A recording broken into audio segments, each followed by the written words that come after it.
I'm fearless. Exaggerated, that's what you assume. The story's over now, I must conclude. I am conflicted, watching where I step still, hanging in the balance. Not the life I want to live, I want to take it all. Standing tall, fear outweighed the person you are. Oh, break out, I've got to see. Spent all my life holding all of it closely. I played it innocent, a feel of discontent. I'm finally facing it all, fearless.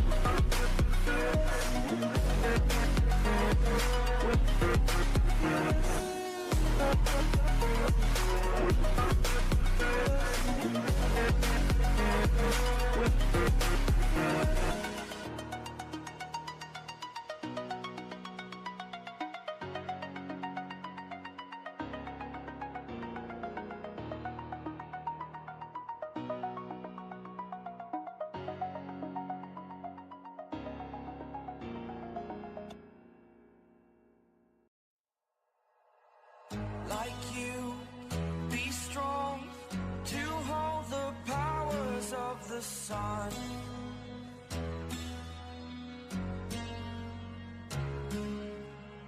To dream, believe in strength. Now I'm the only one, only one.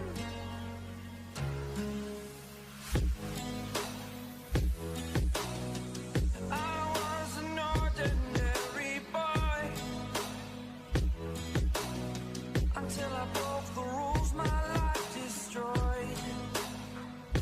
A life destroyed.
Xài tí em mở kèo cho anh em. Xài tí em bắt kèo luôn à.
Over the edge, feel like I'm floating through the air. The pain I felt is paid for, all is said and done. Oh,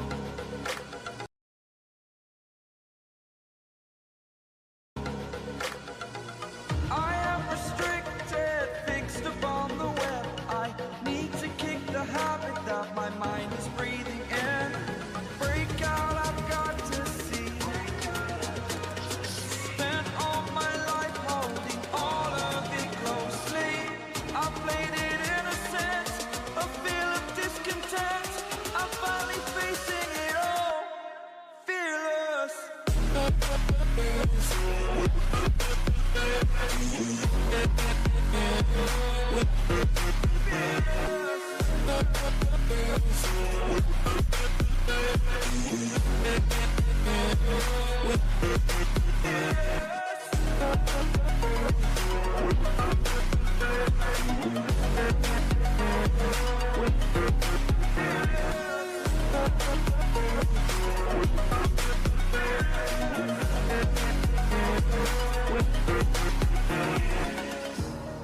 Burning the bridge that keeps us.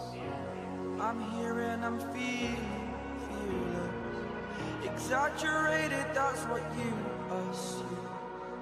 The story's over now, I must conclude. I am conflicted, watching where I step still, hanging in the balance. Not the life I want to live, I want to take it all. Standing tall, fear I weighed the person you are. Oh, break out, I've got to see. Spent all my life holding all of it closely. I played it in a sense, a feel of discontent. I'm finally facing it all, fearless.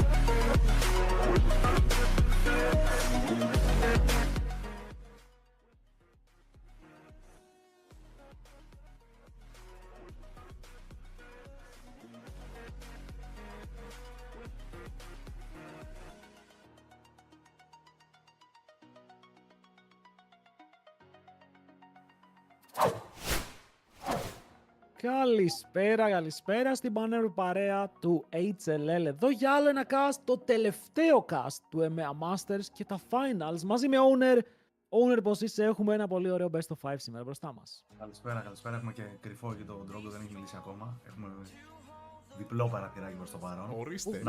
Θα είναι και ο Δρόγος μαζί μας. Σαμόνερα. Θα είμαι γιατί βαριέμαι να πατάω μόνο κουμπιά και έχουμε και να πούμε και διάφορα. Έχουμε, παιδιά, να πούμε πάρα πολλά γιατί τελικώς Japan Corp εναντίον Los Ratones, μία Los Ratones που είδαμε όλοι μαζί χθες, όλη η Ελλάδα είδε μαζί χθες να κερδίζει την Team Fantasma. Ναι, ήταν 3-0 το σκορ, θα θέλαμε σίγουρα ένα win. Αλλά ξέρεις κάτι, αν χάνουμε από κάποιον, να χάνουμε από την πιο δημοφιλή ομάδα του EMEA, Δρόγο. Η αλήθεια είναι ότι θέλαμε κάτι καλύτερο χθες. Όχι τόσο το defeat, το defeat δεν είναι το πρόβλημα εδώ πέρα. Αλλά είναι το κρίμα που δεν είδαμε να πιάνει η ομάδα την απόδοση που έπιασε στα προηγούμενα παιχνίδια που ήταν εξίσου δύσκολα. Δεν θα κάτσω να σχολιάσω τώρα αν ήταν πιο δύσκολα ή λιγότερο. Αλλά σίγουρα μπορούσαμε να δείξουμε ένα καλύτερο πρόσωπο. Ήταν όλο λίγο το concept έτσι πιο αγχωμένο, θα το πω. Όχι και οι παίχτες αλλά και τα picks που παίρνανε, δηλαδή το πώς κυνηγάγανε εκεί μετά τον Baus που τους έκανε τα περίεργα και δεν παίρναν πράγματα, ας πούμε, σε άλλο σημείο. Οπότε δυστυχώς δεν είδαμε την απόδοση που θα ήταν τηλεοπτικό τουλάχιστον. Είχαμε ετοιμαστεί για 5 παιχνίδια να βγάζουμε φαντάσματα, να γίνεται χαμός, ρε παιδί μου. Το είχαμε πιστέψει κι εμείς. Αλλά δεν έγινε, δυστυχώς. Δυστυχώς για το θέαμα πιο πολύ, to be honest. Γιατί δεν νομίζω ότι έχουμε παράπονα από εκεί που φτάσαμε. Το HLL, το πρώτο του split, φέρνει τη Fantasma. Η Fantasma κάνει τα δύνατα δυνατά, πάει top 4, δεν έχει ξαναγίνει αυτό και ελπίζουμε τώρα στα επόμενα ημέρα κιόλας, γιατί τα επόμενα ημέρα θα έχουν και παραπάνω ομάδες, να το κάνουν και 2 ομάδες. Όχι μόνο η μία που στείλαμε τώρα, αλλά άλλα λόγια αυτά. Προηγούμενο game, σήμερα έχουμε τελικό 2 πολύ δυνατές ομάδες. Για όσους δεν ήταν και το game ανάμεσα σε Japan Corp και KCB, τους πήγανε λίγο πολύ ευθεία. 3-1 το score και το ένα game που πήρε η KCB ήταν πάνω στα χέρια του jungler τους, όπου έπαιξε πάρα πολύ δυνατό game με Nidalee, αλλά overall σαν ομάδα φαίνονται παντοδύναμη και είναι κάπως το αντίθετο και καλά. Είναι τα φαβορί όντως τώρα οι Γάλλοι. Απ' την άλλη, οι Los Ratones έρχονται εκεί πέρα με τα περίεργα τα δικά τους και ελπίζω να δούμε και σήμερα τουλάχιστον derby. Για να μην δούμε πάλι κανένα 3-0 εκεί από τους Γάλλους. Λοιπόν, να πω εγώ εδώ ότι οι Γάλλοι αγωνίζονται με τον Ένατρον στη θέση του coach, τον συνονόματο. το είχα πολύ καιρό να δω που βρίσκεται, γιατί εδώ και πάρα πολλά χρόνια κάνει coaching στο εξωτερικό ένατρον και να που χωρίς να το ψάξω ιδιαίτερα ήρθα από μόνος του μπροστά μου με μια ομάδα η οποία έρχεται από τη δεύτερη θέση της Γαλλίας, αλλά στην πραγματικότητα μέσα στο EMEA Masters ίσως απέδειξε ότι είναι η νούμερο 1 ομάδα της Γαλλίας αυτή τη στιγμή με τις αλλαγές που αναγκαστικά υπέστη η ομάδα του Βολτή. Την είχαμε στον όμιλο, ήθελα να το πω και αυτό. Παιδιά, δηλαδή 2 defeats κάναμε στο EMEA Masters από τις 2 ομάδες που είναι στο τελικό. Δηλαδή πάντα τέτοια, δεν έχω κάτι άλλο να πω, πάντα τέτοια. Και μακάρι με αυτή την εμπειρία, ας πούμε, που που πήρε, ας πούμε, η Φάντασμα από το τουρνουά αυτό, να έρθει και στο επόμενο που θα είναι πιο μεγάλο με περισσότερες ομάδες και να κάνει ένα εξίσου σεβαστό run, και όχι μόνο αυτή αλλά και όποια τερματίσει δεύτερη. Θα είναι πολύ juicy πλέον και η δεύτερη θέση. Και δεν ξέρω αν βλέποντας οι ομάδες στην πορεία που έκανε η Φάντασμα έχουν αρχίσει και αυτοί να φαντασιώνονται μια αντίστοιχη πορεία στο EMEA Masters. Ονειρικό ακούγεται πραγματικά όλο αυτό και θα θέλαμε να ζήσουμε κάτι τέτοιο. Ενώ, Owner, εσύ για αρχή, τι πιστεύεις για όλο αυτό με το run που έχουμε δει ότι χάσαμε από τις 2 κορυφαίες ομάδες, και μετά θέλω να μου πεις και πιο πολύ για το draft που πιστεύεις ότι θα ακολουθήσει σήμερα η γαλλική ομάδα εναντίον της Los Ratones, γιατί είναι λίγο ενδιαφέρον αυτό το point από χθες. Και εγώ χθες ουσιαστικά είπα ότι η Φάντασμα όντως ήταν πολύ καλό το run, παρόλο που, εντάξει, θα πω την αλήθεια, παρόλο που ήταν όντως λίγο τυχερή, θα το πω. Δηλαδή λες και οι αντίπαλες ομάδες κάπως ήταν λίγο πιο...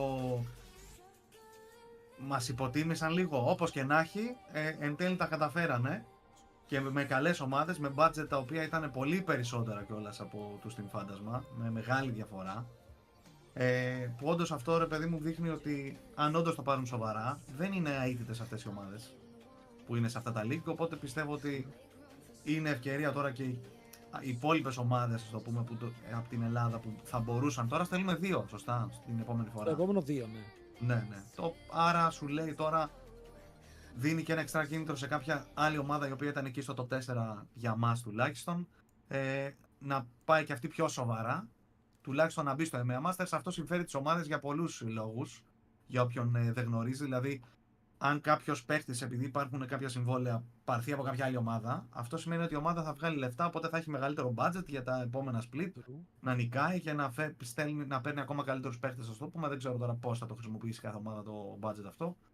Αλλά ναι, τώρα για το match που λες με Los Ratones, η αλήθεια είναι, εντάξει, και εγώ νομίζω ότι οι Γάλλοι είναι το φαβορί, αλλά θα ήθελα όντως να κερδίσουν οι Los Ratones, έτσι, για το τζέρτζελο. Θα πω, νομίζω ότι μιας και είναι το content team, άμα τυχόν καταφέρει όντως και κερδίσει, είναι καλό, μη σου πω τώρα, να γίνονται και άλλα τέτοια, και άλλα content teams, και να γίνεται τέτοιο τζέρτζελο παντού που βοηθάει τους πάντες αυτό τώρα, και τους viewer και αυτούς που παίζουν, και παραπάνω λεφτά έρχονται κιόλας σε όλο το κουρμπέτι. Γενικά έχουν δημιουργηθεί και άλλα content teams. Στη Γερμανία υπήρχε ένα, στο region του Los Ratones υπήρχαν 3 μαζί με τους Los Ratones. Τώρα εμείς στα χέρια μας βλέπω έχουμε και ένα draft το οποίο πρέπει να περάσουμε γρήγορα για να απαντηθούν πολλές ερωτήσεις γύρω από το τι μπορεί να γίνει, και βλέπουμε τον Ναζίρ και τον Μάουκ είναι στα bans για να δούμε αν μανάρουνε τον Μπάους ή όχι. Μανάρουνε Άιβερν, οκ, ενδιαφέρον. Άρα δεν μπανάρουν τόσο πολύ τον boss. Μάλλον το πλήνερο ο Κορεάτης δεν πολύ φοβάται. Ναι, ο Howling νομίζω είναι από τα μεγαλύτερα θηρία αυτή τη στιγμή στο top lane. Γενικά οι Κορεάτες που έχουν οι Γάλλοι είναι και οι δύο παντοδύναμοι. Okay? Δεν ξέρω κατά πόσο φοβούνται τους αντιπάλους. Δηλαδή εδώ μπορεί να λες τον Howling Bows και να λέει ο Howling what? Just give me Jace man, I will carry the game. Γιατί όντως δεν μπανάρουνε ούτε Gragas, δεν μπανάρουνε ούτε Sion, αλλά για να δούμε ποιο είναι το δικό τους σχέδιο για να παίξουν αυτό το παιχνίδι εναντίον του, όπου από την άλλη Los Ratones πηγαίνουν με πολύ σταθερά drafts. Δηλαδή, εδώ αν πάρανε και ένα Rumble, ρε παιδί μου, που λέμε, ή έναν top lane, δεν μου φαίνονταν περίεργο. Το κάνουν από την αρχή του EMEA Masters. Ντρούκος, τι πιστεύεις για το ποιος, ας πούμε, τώρα εδώ είναι το φαβόρι, έτσι, από απορία? Λοιπόν, έφτιαχνα λίγο τον ήχο γιατί νόμιζα ότι σ' άκουγα λίγο χαμηλά. Να επιβεβαιώσω και το chat αν είναι καλύτερα τώρα owner. Κοίτα, θέλω να νικήσουν οι IJC για να αποδειχτεί ότι είναι η καλύτερη ομάδα που υπήρχε στο EMEA Masters, και αυτόματα το 2-1 που κάναμε μαζί τους να δείξει ότι όχι απλά δεν ήταν fluke η απόδοση των Φάντασμα με τα δύο STR teams, ας πούμε, που παίξανε με τα 3, αλλά ήταν consistent και απλά δυστυχώς για λόγους δεν απέδωσαν μόνο στους συμμετελικούς τους ή τέλος πάντων δεν τους βγήκε το παιχνίδι, έτσι. Με αυτή την έννοια. Πιστεύω όμως ότι η εμπειρία που έχουν μέσα οι παίκτες των Los Ratones, που ήταν και ο κύριος λόγος που κατά τη γνώμη μου χάσαμε, όχι ακριβώς τα δάχτυλα, αλλά η πολυετής εμπειρία που έχουν σε μεγάλες διοργανώσεις, σίγουρα μπορεί να τους κερδίσει παιχνίδι εδώ πέρα, και επειδή είναι ένας μεγάλος τελικός, δεν ξέρω τι θα γίνει αν πάμε να παίξουμε τώρα πρώτο game. Έχουν ετοιμάσει, δεν ξέρω, κάποιο πολύ ιδιαίτερο playstyle οι LR, κλέψουν ή κερδίσουν και στα ίσια το πρώτο game. Δεν ξέρω πώς θα αντιδράσουν μετά οι Γάλλοι, που βέβαια δεν έχουν δείξει να φοβούνται. Εγώ 3-1 το έδωσα στο chat υπέρ των Γάλλων, αλλά επειδή είναι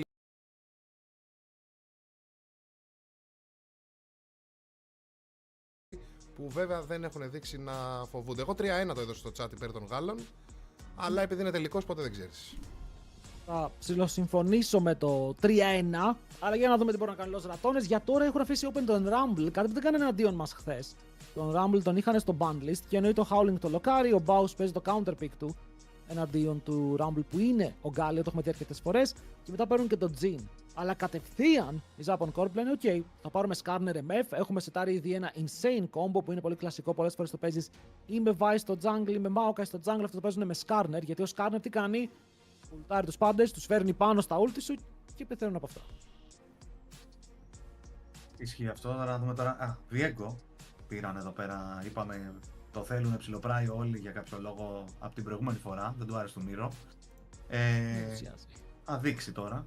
Είναι ένα pick το οποίο έχει να πάρει πράγματα προς το παρόν. Ανάλογα τώρα τι θα επιλέξουν κιόλας οι IJC στο mid και στο support. Α δούμε τώρα τι bans θα κάνουν τώρα οι ομάδες. Προς το παρόν η αλήθεια είναι το combo των Γάλλων είναι τρομακτικό, θα πω. Πατάνε κύρο και εξαφανίζουν κόσμο. Να ρωτήσω εγώ, πόσο βασικό είναι σε ένα τέτοιο παιχνίδι να πάρουμε ένα combo που δουλεύει πατώντας ένα κουμπί? Είναι το πιο βασικό. Νομίζω ο ίδιος ο Κάιντρελ που είναι coach στην Los Ratones έχει πει ότι αυτά τα combos τον πάρουν παντού. Απλά πατάνε νερό και κερδίζουν. Τα έχει δει αυτά, τα έχει καστάρει αυτά και τα έχει ντραφτάρει αυτά. Οπότε ξέρει ακριβώς τι κάνει το combo των Γάλλων αυτή τη στιγμή. Βέβαια, ντραφτάρει Viego πάνω σε αυτό. Καταλαβαίνω έχεις Viego μαζί με τον Γκάλιο, μπορεί να βοηθήσει λίγο, αλλά και το reset δεν είναι και το πιο εύκολο. Ναι, θα έχεις damage πάνω στο Skarner, αλλά ο Skarner δεν θέλει gold, απλά μπορεί να τρέχει πάνω σου, μπορεί να abusar λίγο παραπάνω και θες πολύ μεγάλη βοήθεια από τον Reckless τώρα. Να κάνει αυτά τα μεγάλα re-engage, να βοηθάει τον Velya να παίρνει το reset και έτσι να πάρουν το game. Αλλά για να δούμε, γιατί στο τέλος ό,τι και να λέμε, σημασία έχει το gameplay μέσα στο παιχνίδι. Θα πούμε ότι ο Skarner, παρόλο που συνήθως λέμε ότι είναι από τα δυνατά, συνήθως χάνει. Οπότε μπορεί και εκεί να γίνει το. Δεν ξέρω ποιος παίρνει Skarner, λες και είναι καταραμένο τώρα. Ναι, αλλά τι μας είχε κάνει ο LeBron με αυτόν τον Skarner. Δεν κερδίσαμε κιόλας. Δεν το χάσανε και το game που είχε κάνει το epic play που. Το χάσανε, εμείς που κερδίσαμε 2-0. Μπράβο. Από την άλλη, ούτε το Viego τα έχει πάει καλά στα στατιστικά του EMEA Masters. Έχουμε δύο jungler οι οποίοι ενώ θεωρητικά είναι καλοί, χάνουν. Οριάννα για τον Nemesis, ένα pick που είδαμε ότι όντως κάνει δουλειά. Έχει και damage εκεί πέρα για να δώσει και το reset έτσι, ας πούμε, στο Viego. Απ' την άλλη βλέπουμε μάλλον Victor. Το δούμε αν θα λοκαλιστεί. Βλέποντας το Orianna, να κάνω και την εξής απορία που είχα. Το Orianna knock που το βλέπαμε όλο το season, εμείς στο HLL τουλάχιστον το βλέπαμε συνέχεια. Εμείς γιατί δεν το παίξαμε? Είναι μεγάλο bait στο high low. Γενικά δεν κερδίζει ποτέ. Κοίτα, αν δεν κάνω λάθος, το είδαμε ένα παιχνίδι εναντίον μας και μας κέρδισε. Αλλά γενικά οι ομάδες έχουν φύγει μακριά από αυτό τελευταία. Για κάποιο λόγο δεν μπορούσαν να πάρουν αυτό το combo και να κερδίσουν με αυτό το combo. Οπότε και εμείς μπορεί να μην ήμασταν τόσο σίγουροι. Το Orianna έχει πέσει και αυτό λίγο παραπάνω. Βλέπουμε ότι ο Crowny τώρα το φέρνει, αλλά δεν το βλέπουμε όσο το βλέπαμε πριν. Και πρέπει να περάσουν λίγο τα games, να πάμε σε Game 3 για να εμφανιστούν αυτές οι επιλογές. Όπως και ο Nock. Δεν είναι πια top tier jungler. Ο Nock είναι πολύ πιο κάτω από τους υπόλοιπους AD. Ωραίο το MF γενικά. Ωραίο το MF με Rumble. Και ακόμα πιο ωραίο το MF με Rumble, Alistar, Skarner, Victor. Βάλε. Παναγία μου. Δεν ξέρω. Γιατί πήραμε το μπαρντάκο τώρα εδώ? Όπως και να έχει. Γιατί ο Reckless λογικά θέλει να παίξει ranged. Γιατί εδώ πέρα ο Reckless δεν μπορεί να παίξει τα picks του. Δεν θέλει να παίξει Rakan πάνω στο combo. Είναι λες και είπανε χάσαμε σε αυτό. Ας πάρουμε τώρα picks Κοίτα, που... μας γκάπαρε χθες με Bard. Δεν νομίζω ότι λογικά λένε χάσαμε. Εγώ λέω τα picks που βλέπω αντίπαλα τώρα, δηλαδή σου λέει τώρα οι άλλοι τα έχουν πάρει όλα. Εκτός και αν το Bard Ulti μπορεί να μας κάνει reset ένα fight που έχουν ξεκινήσει πατώντας 2-3 ρο οι άλλοι. Και Θα ανταλλάξουμε 3 μπορούσε για 1. και μπορεί να δώσει και extra χώρο για να κάνουμε μετά Orianna ulti, Galio ulti, κάποιο τέτοιο combo. Παρ' όλα αυτά, εντάξει, ναι, βλέπουμε εδώ πέρα. Έχουν οι άλλοι το combo combo, αλλά για να δουλέψει πρέπει να βγουν καλά στα lane. Εντάξει, είναι έμπειροι παίχτες, λογικά θα βγουν καλά στα lane. Αλλά αν τυχόν αρχίσουν τώρα εδώ πάλι να κυνηγάνε και αυτοί για κάποιο λόγο κατά λάθος εκεί τον boss στο top και τους κερδίζει χρόνο, θα μπορούσαν ίσως να κάνουν εδώ πέρα οι Los Ratones το. Από τα picks εγώ θεωρώ ότι οι Γάλλοι είναι πιο δυνατοί. Εμένα τον Bard μου αρέσει πάρα πολύ. Γιατί πρέπει να σκεφτούμε ότι κιόλας αν ο Skarner μπει μέσα και κάνει 3-man ulti, απλά κάνεις ulti αυτός που έκανε ulti και δεν μπορούν να του χτυπήσουν και ulti τελειώνει. Και μπορεί να φύγει. Αν θέλει να μπιουζάρει τα immobile carries μπορεί, δηλαδή μπορεί να σταματήσει το ulti του Skarner, μπορεί να σταματήσει το ulti σε Meth, μπορεί να σταματήσει πολλά πράγματα. Και ξαναλέμε, ο Reckless εφόσον δεν θέλει να παίξει τον Rakan του σε αυτό το matchup, δεν θα παίξει Leona, Nautilus, Rel και όλα αυτά που έχουμε πει. Οπότε θέλει ranged matchup, το Lulu μαζί με τον Jhin δεν κολλάει κιόλας. Οπότε πηγαίνει με μια πολύ καλή range να κάνει και ένα AD carry. Ενώ ταυτόχρονα είμαστε έτοιμοι να περάσουμε στο πρώτο παιχνίδι της ημέρας. Los Ratones Upon Corp, τελικός του EMEA Masters Best of 5. Πάμε να δούμε ποιος θα πάρει τον τίτλο.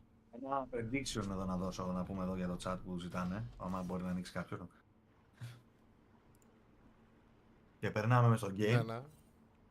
Αμέσως. Εγώ θα πω αυτό που λέτε, ναι, ισχύει ότι ο Bard βοηθάει στο να κόψει ulti MF ή να κόψει αυτό που λες το ulti Skarner, αλλά το animation του Bard ulti δεν είναι και instant. Δηλαδή, αν ο Skarner όντως πιάσει τώρα που λες 2-3 άτομα ulti και φύγει ulti MF, μπορεί και να μείνουν 10% πριν σκάσει το του Bard. Λέω. Ο Reckless χθες έπαιξε πολύ καλό Bard πάντως. Είχε και το highlight στο top lane που έσωσε τον Nemesis εναντίον μας. Να δούμε πώς θα το κάνει Executor. Και στο lane μπορεί να είναι πάρα πολύ oppressive. Ένα καλό Q και μετά ο Jhin απλά ακολουθεί. Βλέπουμε ότι ο Prime σε αυτό το matchup επιλέγει να πάει με το Phase Rush. Λέει: OK, παίζω Alistar. Καταλαβαίνουμε πως θα είναι πιο δύσκολο να κάνω connect το stun. Οι αντίπαλοι δεν θα παίξουν πάνω μου. Οπότε εγώ πρέπει να μείνω πάνω τους με κάποιο τρόπο ή να ξεφύγω μετά το combo. Phase Rush είναι η επιλογή. Press the attack για την MF. Αρκετά κλασικά runes παντού. Comment για τον Sertus. Όπως και για τον Nemesis για να παίξουν αυτό το matchup. Ενώ τα μάτια μας είναι και αυτά στο top. Ο Baus, όπως είπαμε, παίζει ένα counter pick στα χαρτιά εναντίον του Rumble. Αλλά ο Rumble, αν βγει λίγο μπροστά ή σκεϊλάρουν και οι δύο και είναι even, έχει το πλεονέκτημα με ένα invade. Να ξεκινάει ο Theocax, έχει πάρει ακριβώς χαμπάρι τι γίνεται. Και ο Βέλια εδώ πρέπει να κερδίσει το smite. Χάνει τον πόλεμο και μην χάσει και τη ζωή του. Ακόμα δεν ξεκίνησε το game. Ο Ser του σκέφτεται και φλασάρει επιτυχικά. Το damage είναι αρκετό. Μαζεύει το πρώτο kill, αλλά θυσιάζεται στην πορεία. Και ανταλλάζουν το 1 for 1. Τώρα είναι αυτό που λέμε, δεν χάσανε και πολλά. Παρ' όλα αυτά, εντάξει, ο Skarner βγαίνει μπροστά από αυτό. Ο Viego πέθανε, οπότε πρέπει να ξανατρέξει τώρα να φαρμάρει. Οπότε θα είναι πολύ πιο αργό στο clear του. Ξαναβλέπουμε εδώ το περίεργο κυνήγι που θέλουν να κάνουν. Για κάποιο λόγο δεν πλησίασε καν για να κάνει το smite. Δεν έφτανε σίγουρα εκεί. Δεν ξέρω αν άξιζε εδώ αυτό το flash του Viego. Του Victor. Του δώσε το kill, πήρε kill ο Jhin. Πλέον το first blood δεν παίρνει παραπάνω gold. Και τώρα είναι mid χωρίς flash. Μπορεί για τα stacks. Γιατί καταλαβαίνει πως με το να πάρει το kill βάζει τον εαυτό του σε μια πολύ καλή θέση για τα stacks στο passive για να πάρει το πρώτο evolution. Έτσι κι αλλιώς και να πεθάνει, λέει θα έρθω με TP, θα έχω κάνει recall, μπορώ να πάρω item. Είναι καλύτερα στο lane από την Nemesis, αλλά όπως είπες δεν έχει flash και αυτό είναι που μπορεί να κινδυνεύει. Βέβαια ο Βέλια μια χαρά διαβάζει την κατάσταση και μπορεί να πάει από τα Raptors του στο αντίπαλο jungle. Ναι, δεν βλέπουν τον Theocax, αλλά το camp θα το πάρουν σίγουρα και επειδή από ό,τι βλέπω έχασε αρκετά μικρά από τα Raptors, δεν θα πάρει level 3 από 3 camps και είναι ακόμα με 2 spells. Σε καλό του βγήκε του jungler των Los Ratones και γενικά νομίζω γιατί τα Summoners πήγανε 3 για 1 στην πρώτη φάση. Flash Alistar, Flash και από τον Sertus, ναι, και από την άλλη έκανε Flash μόνο Βέλια. Και ένα Ignite και το Ignite όμως του Alistar. Ναι, και το Ignite. Και το TP αν το βάλουμε αυτό, όλα μαζί. Ναι, δηλαδή δεν ήταν άσχημο, ενώ φάνηκε λίγο περίεργο το invade εκεί πέρα και φάνηκε οι IJC να το καταλαβαίνουν γρήγορα και να αντιδρούν εν τέλει σαν να μπεϊταρίστηκαν. Μήπως αυτό είναι το playstyle των Los Ratones, να μπεϊτάρουν τους πάντες σε λάθος calls. Φαίνεται, η αλήθεια είναι ότι κάνουν ψηλό overforce, αλλά επειδή το κάνουν όλοι μαζί, κάπως εν τέλει τους βγαίνει για αυτούς κέρδος. Μέχρι τώρα το game είναι even και ο Theocax κοιτάει στο mid lane, θέλει να πάρει το flash του Nemesis. Με το να πάρει το flash του Nemesis, ο Nemesis δεν μπορεί να κάνει αυτό που κάνει τώρα. Γιατί η Orianna, αν ξέρει να παίζει, ασκεί πάρα πολύ πίεση με το spacing τη κιόλα πάνω στον αντίπαλο και τώρα ο Nemesis πρέπει να κάψει flash. Αναγκαστικά αλλιώ θα πεθάνει. Που σημαίνει ότι οι Japan Corp έβγαλαν το play που ήθελαν. Ο Nemesis δεν μπορεί να συνεχίσει να παίζει τόσο aggressive χωρί να έχει πίεση και vision. Και πρώτο από του δύο θα έχει flash ο Sertus. Άρα ο Victor με 53 stacks από το level 4 είναι σε μια πολύ καλή θέση. Ισχύει αυτό και μέχρι να ξαναμπορέσει ο Βιέντο όντως να γκαγκάρει στο mid μπορεί και να ξαναγεμίσει το flash. Προς το παρόν δεν έχει τιμωρηθεί. Ίσα ίσα τιμώρησαν την Orianna. Παρ' όλα αυτά το bot lane εδώ των Λοζατώνες πάει αρκετά καλά. Ναι, χτυπάει πάρα πολύ. Ο Crown παρότι πήρε first blood δεν έκανε ποτέ reset. Οπότε έμεινε στο lane και με το bar gym που είπαμε, το poke, το setup που μπορεί να κάνει ο ένας πάνω στον άλλον, έχουν πουσάρει πάρα πολύ. Ένα wave μπροστά πρακτικά μέσω των CS και μαζί με το kill αυτό συνδυάζεται σε 400 gold lead για έναν Τζίνο που θέλει το πρώτο του recall να είναι lethality από τη μία, BF sword από την άλλη. Έχουμε δει και τα δύο να λειτουργούν. Πάλι ο boss να πω ότι έτσι, ό,τι και να παίξει το πάει full damage. Δεν υπάρχει πιθανότητα να παίξει ας πούμε tank έτσι. Ο Baus λογικά Ναι. θα πάει Cosmic Drive σε full AP. Οκ. Αλλά για να δούμε. Σου λέει ναι, θα με κυνηγά, να βγάλω και κάποιο ένα one shot. Είναι το κόλπο. Ο Baus δεν ξέρει να παίζει tank. Ο Baus το μόνο pick που παίζει tank, αν δεν κάνω λάθος, είναι μερικές φορές στο Sign. Okay, τα υπόλοιπα picks του απλά λέει ό,τι και να είναι θα το πάω damage. Γι' αυτό δεν τον έχουμε δει να παίζει Ornn, δεν τον έχουμε δει να παίζει Cassante. Απλά παίζει ό,τι μπορεί να βγάλει περίεργο build. Πηγαίνει back Symbiotic Souls Classic αντικειμενικά για τον Baus, όπου εκμεταλλεύεται πάρα πολύ το tempo, τα resets, θέλει να έχει πιο γρήγορα recalls για να εμφανίζεται στο lane. Ενώ ο Rumble παίζει Conqueror και όπως είπαμε, ο Rumble αυτή τη στιγμή τι κάνει. Λέει παιδιά, αυτός πήγανε counter pick και εγώ απλά θα βγάλω Leander's Riftmaker και όταν βγάλω αυτά τα δύο items θα κάνω 1v9.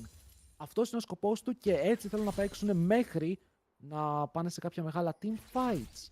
Που θα δούμε πότε θα Πάλι το mid να κάνουν κάποιο κυνήγι πάνω στον Nemesis. Παρ' όλα αυτά έρχεται ο Reckless και ο Velge εκεί πέρα για να διώξει ουσιαστικά αυτό το.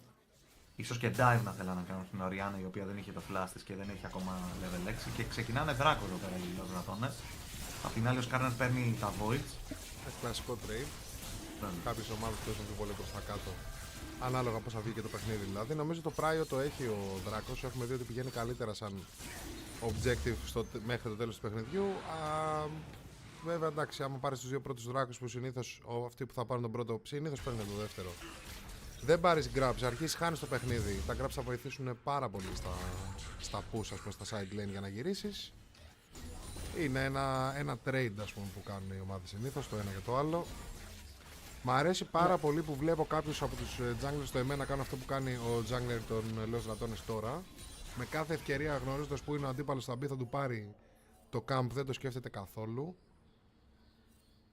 Ισχύει, είχε και το Ήταν ένα Prio μικρό και αυτό. mistake από τον Theocax, γιατί εφόσον πηγαίνεις Voids, δεν μπορείς μετά να πεις ότι θα πάω να υπερασπιστώ και το bot side jungle μου, γιατί έχεις δώσει info σε top, ο αντίπαλος μπορεί ελεύθερα να μπει μέσα στο jungle, οπότε το καλύτερο που μπορούσε να κάνει ήταν να πάει ευθεία, να πάρει λίγο παραπάνω vision μέσα στο αντίπαλο jungle, μπορεί ακόμα να πιέσει και το top lane, γιατί το bot του δεν ήταν σε θέση να φάει dive, από ό,τι βλέπουμε οι Lost Dragons πήγανε back, αλλά τουλάχιστον είναι εκεί που πρέπει να είναι για να πάρει τα δύο camps του και να πάρει level 6, γιατί βλέπουμε ότι η διαφορά ανάμεσα στους δύο jungles στο XP είναι πια μισό level. Βλέπουμε εδώ τον boss που έβγαλε μπότες οι οποίες είναι περίεργες θα πω. Του λέει τώρα θα αρχίσω τώρα εγώ να τρέχω εκεί γύρω-γύρω σε όλο το χάρτη, να τους τρελάνω. Είδε εκεί να παίρνει speed και πιο γρήγορο recall ουσιαστικά. Κάνει και ulti εδώ πέρα ο Rumble να κάνει clear το wave. Θέλει να κάνει reset ουσιαστικά. Δεν έχει και το TP του. Και το wave, το cannon θα πέσει. Λογικά θα έχει τη μάσκα μόλις πάει back. Θέλω να δω αν προσπαθήσει να παίξει κάποιο 1v1. Και εδώ βλέπουμε το value από τις μπότες του Baus, όπου παρότι έκανε ο Rumble πρώτο στο recall, ο Baus πηγαίνει κατευθείαν back, δηλαδή του πήρε πραγματικά μισό χρόνο. Αν ήθελε να περπατήσει, μπορούσε να περπατήσει. Αλλά για να κάνει teleport, τελικά κάποιο είναι το play εδώ πέρα. Και μπορεί να προσπαθήσουν να κάνουν contest ή κάποιο περίεργο move στο top.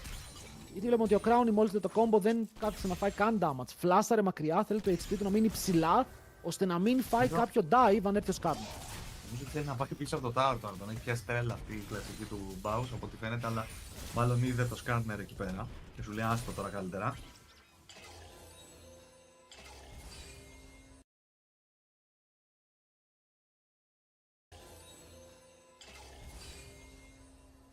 Τώρα θα πάρουν το bread buff, Viego είναι ακόμα πάνω. Ο Skarner συνεχίζει να είναι πίσω στο XP και η διαφορά μεγαλώνει όσο περνάει η ώρα. Παρ' όλα αυτά τα αντικείμενά του δεν έχουν κάποιο πρόβλημα. 2 ζώνες έχει βγάλει. Okay, οπότε HP υπάρχει πάνω του. Δεν θα νιώθει πάρα πολύ damage. Αλλά είναι ένα από τα καλύτερα reset στο παιχνίδι. Αν καταφέρει ο Viego να πάρει το kill, γίνεται αυτός ο Skarner που παίρνει το E και εκεί ξεκινάει η όμορφη κατάσταση για τον Βέλια, όπου μπορεί να εκμεταλλευτεί πάρα πολύ καλά αυτά τα picks. Γενικά κάθε pick το οποίο μπορεί να σηκώσει, νομίζω πως είναι ο παράδεισος του Viego. Πάλι ο Μπάους έκανε πρώτος κίνηση στο jungle μαζί με τον συμπαίχτη του, μήπως μπορέσουν να διεκδικήσουν κάτι. Από ό,τι φαίνεται δεν θέλανε να ρισκάρουν κάτι τόσο deep μέσα στη τζούγκλα του Skarner και με τον Howling και αυτός να έχει πάρει χαμπάρι τι γίνεται και να πηγαίνει προς τα εκεί. Ο Victor δεν ξέρω πόσο μπορεί να βοηθήσει ακόμα σε ένα τέτοιο skirmish, αλλά το ίδιο ισχύει για την Orianna, δηλαδή passive πράγματα στο mid, δεν περιμένω να δω κάτι τρελό και βλέποντας και τον Alistar να κάνει διάφορες κινήσεις και να ψάχνει πράγματα, αφήνει και την MF μόνη της, οπότε και τον bot δεν... MF έχει βγει μπροστά βέβαια ξαφνικά στο farm, εκεί που ήταν όντως στο bot lane των Los Ratones μπροστά στα CS. Εντάξει, υπάρχουν αρκετά creeps ακόμα εδώ πέρα για τον Jhin. Παρ' όλα αυτά έχει ένα lead στις 10 CS. Δεν ξέρω αν κάνω λάθος, αλλά νομίζω ότι έφυγε για αρκετή ώρα ο Alistar και δεν υπήρξε καθόλου πίεση από Reckless και Crowny. Ίσως εκεί να κατάφερε να κάνει το catch-up ο Hans. Είναι και μπροστά της στο XP. Τι γίνεται, έχει αλλάξει κάποιος τον Baus, παιδιά, μπορούμε να σιγουρέψουμε ότι παίζει αυτός. Έχει magic resist και HP μες στο build του. Θα πάει κανονικό build στον... Εντάξει, αυτός είναι. Ευχαριστώ πάρα πολύ τον cameraman που με πηγαίνει κατευθείαν τον Baus που κάνει proxy. Αλλά πού είναι τα AP items, λογικά σοβαρεύεται, είναι τελικός. Και καταλαβαίνει πως, ξέρεις κάτι, αν θέλω να κερδίσω, πρέπει να παίξω λίγο τα σωστά τα builds. Αλλά είναι και το μοναδικό tank της ομάδας, έτσι. Δηλαδή αυτή τη στιγμή ο Bard δεν τα κάρει. Ο Viego και αυτός πρέπει να μπει πιο μετά στο fight, να πάρει τα reset. Δεν μπορεί να πεις ότι μωρέ θα μπει πρώτος για να κάνει ulti ας πούμε ο Γκάλιο. Αυτό είναι σπάνιο τώρα σενάριο. Αν τυχόν πιαστεί ίσως από κάποιον Skarner ή Alistar. Οπότε ναι, τσίμπησε μαράκι να μπορεί να βγάλει το lane πιο εύκολα versus τον Rumble. Τον βοηθάει και για τον damage του Victor. Και νομίζω ότι ουσιαστικά δίνει και damage αυτό το item, έτσι. Δηλαδή βγάζεις αυτό το MR item το οποίο τα σε βαράνε τρώνε και damage. Οπότε μπορεί να το σκεφτεί κάπως να πάει αυτό και μετά full AP. Κοίτα, το κλασικό build είναι ότι βγάζεις το Matrix Resist Sunfire και μετά πηγαίνεις και εσύ για λίγο AP, ανάλογα βέβαια το build. Θέλεις το Rift Maker και σύμφωνα με τον gold που έχεις, το πόσο μπροστά είσαι, μπορείς να τσεκάρεις τα επόμενα αντικείμενα. Το Rift Maker κιόλας λειτουργεί ότι όσο παραπάνω base HP έχεις, το κάνεις AP. Οπότε μπορείς να πάρεις και λίγο AP από εκεί. Τα base damage του Γκάλιο είναι πολύ καλά. Βλέπουμε ότι χωρίς να έχει χτίσει κάποιο damage item αυτή τη στιγμή, κερδίζει τα trades με τον Howling, αλλά είπαμε ότι ο Howling δεν θέλει να παίξει trades ακόμα. Καταλαβαίνει τη θέση του και θέλει να σκελάρει για τα fights όπως και ο Victor. Άρα, από τη μία, ναι, το game είναι even, okay, dead even. 1-1 το score, ίδια gold και δύο ομάδες. Από την άλλη, δεν συμφέρει αυτό λίγο παραπάνω το combo των Japan Corpo που έχει τα picks που λειτουργούν καλύτερα σε αυτό το σενάριο. Σίγουρα, είπαμε στα fights είναι πιο δυνατοί. Έχουν πάρα πολλά tools για να κάνουν zone ουσιαστικά τους αντιπάλους τους και πολύ CC, όλα ο Alistar μπορεί να κάνει engage. Δηλαδή, αυτή τη στιγμή αυτό που λείπει από την ομάδα των Los Ratones δεν έχουν καθαρό pick που μπορεί να κάνει engage. Πρέπει να κάνουν κάτι περίεργο, να πάρουν κάποιο kill κατά λάθος, ας το πούμε έτσι.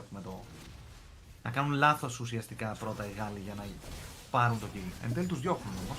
Έτσι είναι τα στατιστικά που έλεγα πριν. Όποιος πάρει τον πρώτο, παίρνει το δεύτερο. Για τους υπόλοιπους δεν εγγυώμαι τίποτα. Έλα, πήρανε και τα ερχόταν και ο boss, οπότε ο boss από το top που έπαιξε το ξύλο και έτρεξε εν τέλει με αυτές τις μπότες για να βοηθήσει την ομάδα του. Οπότε σου λέει ας φύγουμε, γιατί ο Rumble δεν είχε το teleport. Ο Rumble πίεσε στο top, πάντως κάνει flash και ο Prime, δεν καταφέρει να σκοτώσει, έχει πάρει ένα μόλις void. Από τα δεύτερα ο Θείο Κάξ και πηγαίνει να πάρει τα υπόλοιπα δύο να έχουν την εξάδα, που σημαίνει τώρα όμως με την εξάδα που έχουν, αν μπορέσουν να πάρουν ένα kill σε οποιοδήποτε lane, και επειδή φτάνουμε στο 14, αυτό το tower θα χαθεί. Και είναι και το πρώτο tower, είναι λίγο extra goal για την ομάδα, που μόλις ρίξει το tower μπορεί να πάει back, να πιάσει τα spikes και να παίξει τον επόμενο δράκο. Άρα εδώ θα ήθελα να δω να αφήνει τον Rumble στην τύχη του και να πάει ο Skarner να απειλήσει λίγο στο bot. Παρ' όλα αυτά, ενώ το λέω Βέλια εμφανίζεται το top lane, οπότε αναγκαστικά ο Skarner απαντάει, θέλει να καλύψει. Αλλά δες, το pathing είναι τέλειο. 3 counts στο top από Skarner, recall και παίζει bot lane για το υπόλοιπο του παιχνιδιού. Αυτό βέβαια από ό,τι βλέπουμε τα 3 camps αυτά έχει να κάνει και ο Viego. Λίγο πιο αργά βγαίνουν βέβαια. Οπότε και αυτός θα είναι προς το bot lane. Η MF βλέπουμε βέβαια όντως να αρχίζει να ξεφεύγει για κάποιο λόγο. Στα 20 κυπάκια σχεδόν τώρα πάνω. Ulti. Λάσα από τον Σέρτους για απάντηση. Να και εδώ λίγο η δύναμη του Μπάρντο που κάθε φορά που βλέπεις το immobile carry να περπατάει λίγο πιο μπροστά από το wave, πατάς ένα φρένο και του λες ότι αν δεν φλασάρει είναι τέλειο. Πολύ μεγάλη κίνηση από το support. Έχουν γκρουπάρει IJC στο ποτάμι. Μένουν μόνο τους AD carry. Και η MF δεν νομίζω ότι έχει κάποιο πρόβλημα απέναντι στο Jhin όταν μιλάμε για ένα καθαρό 1v1. Prime. Ο Βέλια έχει θέμα. Αλλά δεν πετυχαίνει το Q ο Prime. Ο Βέλια μπορεί να ουλτάρει μακριά αν χρειαστεί. Έχει τη φάπα. Φλασάρει για τώρα. Κρατάει το ulti, θέλει να παίξει το trade. Αλλά δύσκολα το κερδίζει. Ο Baus πρέπει και αυτός να φλασάρει μακριά. Οπότε παίρνουν 2 flash στην τιμή του 1 για τώρα. Γιατί μόνο ο Howling θα χρησιμοποιήσει το δικό του. Αλλά εδώ αν ο Prime πετύχει αυτό το knock-up μπορεί να ήταν τελείως διαφορετική κατάσταση. Ούτε το stun από το hit πέτυχε σωστά ο Alistar.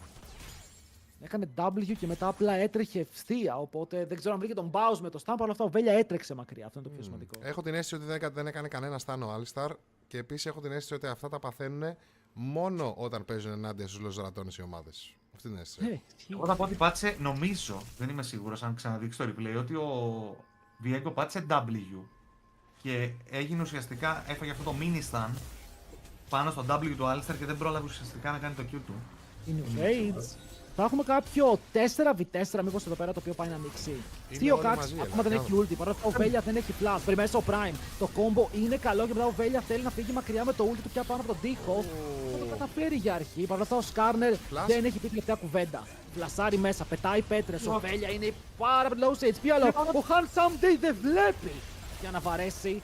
Και η ulti του Reckless σταματάει 3 άτομα ακριβώς μακριά από το tower να μην μπορέσουν να σκοτώσουν τον Crowny. Τυχεροί στην ατυχία τους οι λοζρατώνες όπου μπορεί να χάνουν το fight, αλλά δεν χάνουν κανένα άτομο. Πασιφιστής ο βλέπουν εδώ μπλε. Δεν θα σας σκοτώσω και δεν θα με σκοτώσετε. Ευχαριστώ.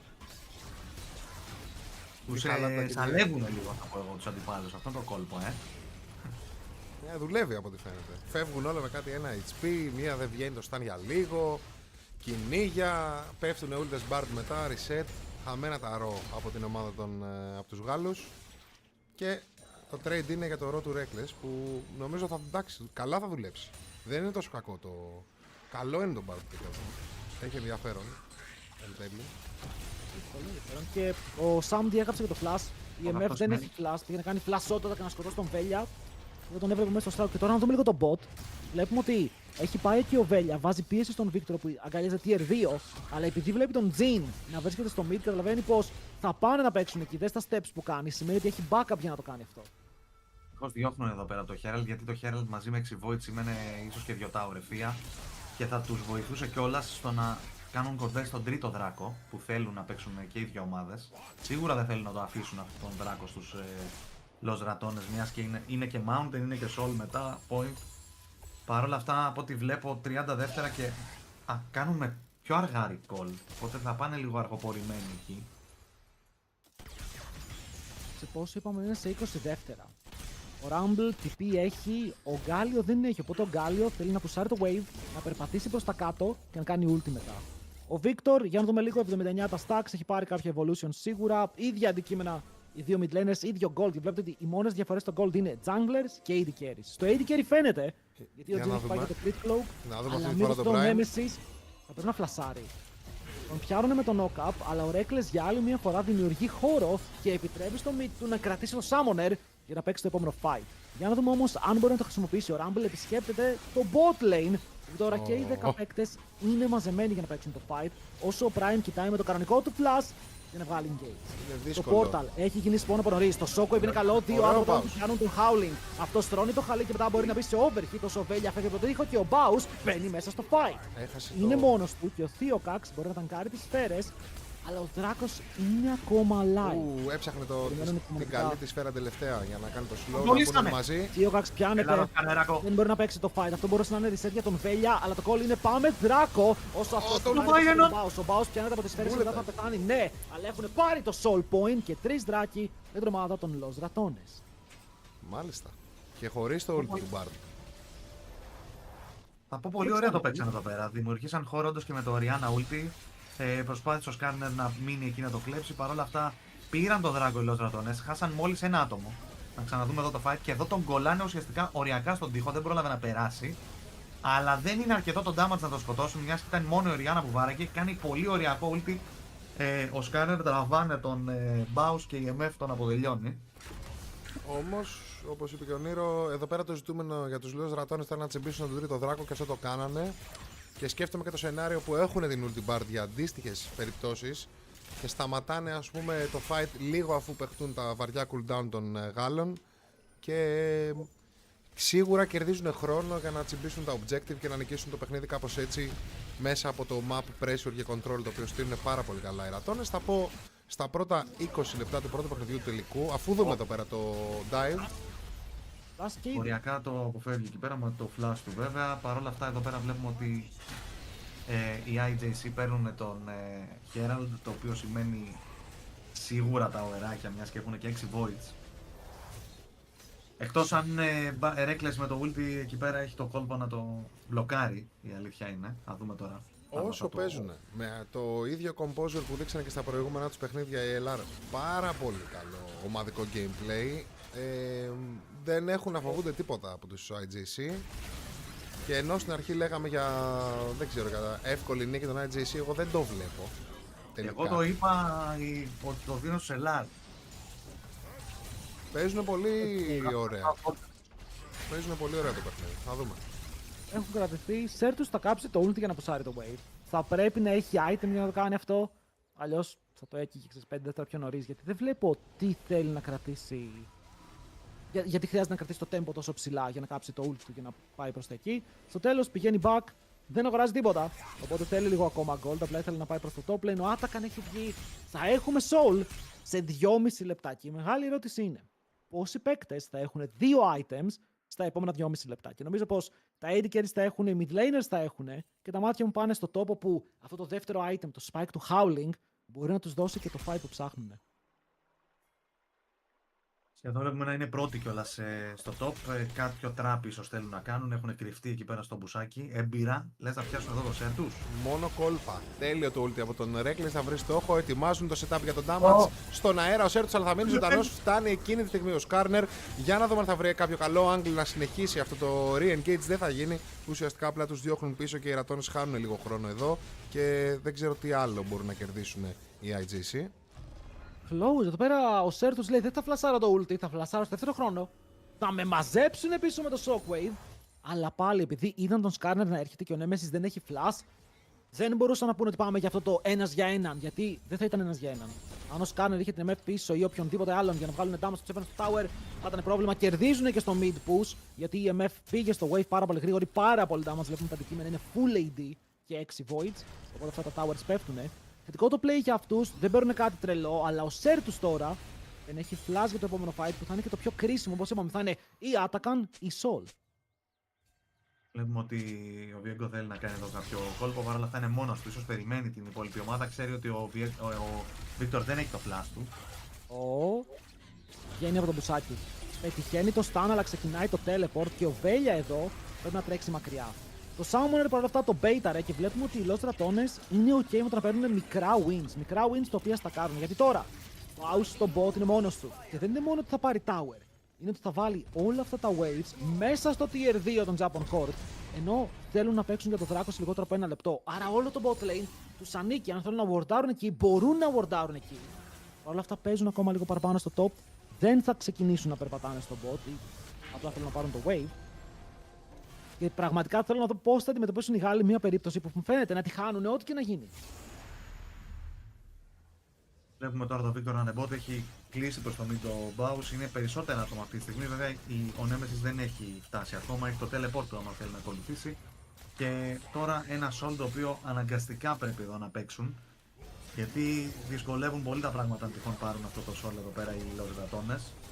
Θα είναι πολύ πιο tanky ας πούμε και ο Γκάλιο και το shield που δίνει σε όλη την ομάδα θα βοηθήσει πάρα πολύ για το AOE κιόλας που έχουν εδώ πέρα οι IJC. Πάρα πολύ ψύχρεμοι, οι Λοζρατώνες παίζουν με απόσταση, παίζουν μακριά από picks όπως το Σκάρνερ και το Alistar ξέρουν ότι αν φάνε ένα hard engage πολλά άτομα μαζί δεν θα κρατήσει το fight για πολλά δευτερόλεπτα. Το αποφεύγουν μαεστρικά μέχρι στιγμή στο παιχνίδι και χορεύουν γύρω από το δράκο προσπαθώντας να εξασφαλίσουν αυτό το soul χρησιμοποιώντας το range τους και τα πολύ καλά tools που έχουν για να κρατάνε μακριά, να κάνουν disengage και ουσιαστικά να μην κάνουν ένα πολύ μεγάλο commit που μπορεί να αποβεί μοιραίο. Παρ' όλα αυτά η IJC έχοντας το hard engage το ψάχνουν εδώ με τον Baus να είναι ήδη μισό HP. Θα μπει μέσα να τους πιάσει το taunt, θα το κάνουν εδώ πέρα. Είναι πολύ χαμηλά και ο Drake, αλλά πρέπει να πατήσουν τη σκανδάλη με τον damage από τον Jin να έρχεται μέσα από τον Dragon Pit που ίσως δεν τον βλέπουν καλά. Θα μπουν τώρα μέσα. Ο Jungler θα πάρει, ο Velya θα πάρει τον Drake και τρέχουν προς τα πίσω οι LR προσπαθώντας να μειώσουν όσο περισσότερο γίνονται τα casualties από αυτό το trade.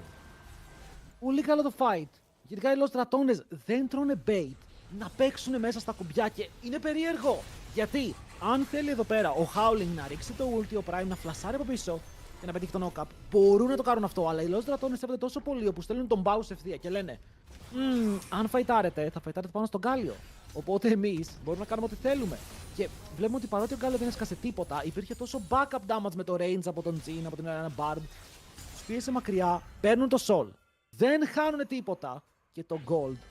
Είμαστε στο 25, παιδιά. Είναι ακόμα the Diven. Είναι the Diven με πολύ gold πάνω του να έχει ο Viego περισσότερο από όλους εκτός από την MF και τον Jin, που δεν έχει τόσο μεγάλη σημασία γιατί η MF, να πούμε ότι τα item που βγάζει είναι πάρα πολύ ακριβά. Οπότε ο Jin στο build του θα είναι και εκείνο στα 3 item μαζί με την MF. Και ας είναι ένα χιλιάρικο πίσω. Τι αυτό, το βλέπουμε κιόλας. Ότι εντάξει, Infinity Bloodthirster είναι τρομερά πολύ το AD που έχεις. Από την άλλη, Rapid Fire Cannon, πιο πολύ για να κάνεις και enable τον εαυτό σου να πράξεις το τέταρτο. Δεν έχουμε δει ακόμα fight. Το score είναι 2-1, είναι το πιο ελεγχόμενο παιχνίδι που έχει παίξει οι Lost Ratones. Που δεν το κάνουν συχνά αυτό να κρατάνε το παιχνίδι στο 2-1. Γιατί αυτοί οι παίκτες, ειδικά ο Baus, όταν βλέπουν λίγα kills στο scoreboard, τρελαίνονται, αρχίζουν και πιτσάρουν. Να κάνω μια ερώτηση. Πιστεύετε φταίνε οι Javan Corp που δεν έχουν βρει το engage? Λίγο ναι. Γιατί στο χέρι τους είναι έτσι. Rumble Alistar παίζουν και Skarner. Το ότι οι άλλοι μπορούν να τους σπίσουν τόσο καλά και respect για το spray, αλλά δεν βλέπουμε αυτές τις full επιθετικές κινήσεις από τους Javan Corp. Δεν ξέρω, τώρα νομίζω ότι αν το βλέπαμε slow motion το προηγούμενο fight στο Δράκο. Δεν ξέρω αν είχαν flash και τέτοια, αλλά θεωρώ ότι μπορούσε απλά να τρέξει ο Alistar ευθέρα και να τους πιάσει άμα ήθελε.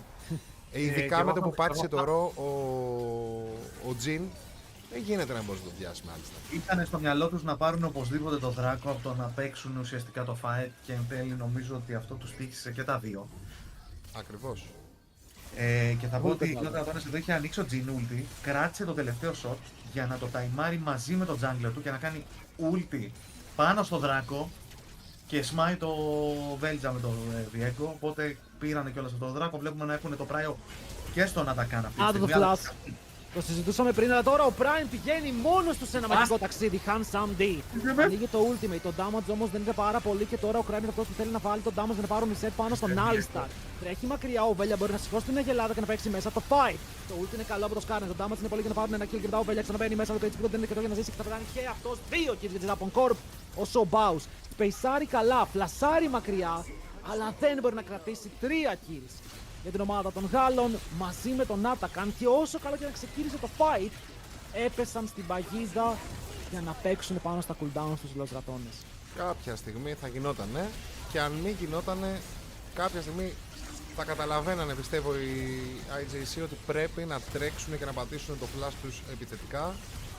Νομίζω ότι βρήκανε το σημείο του map στο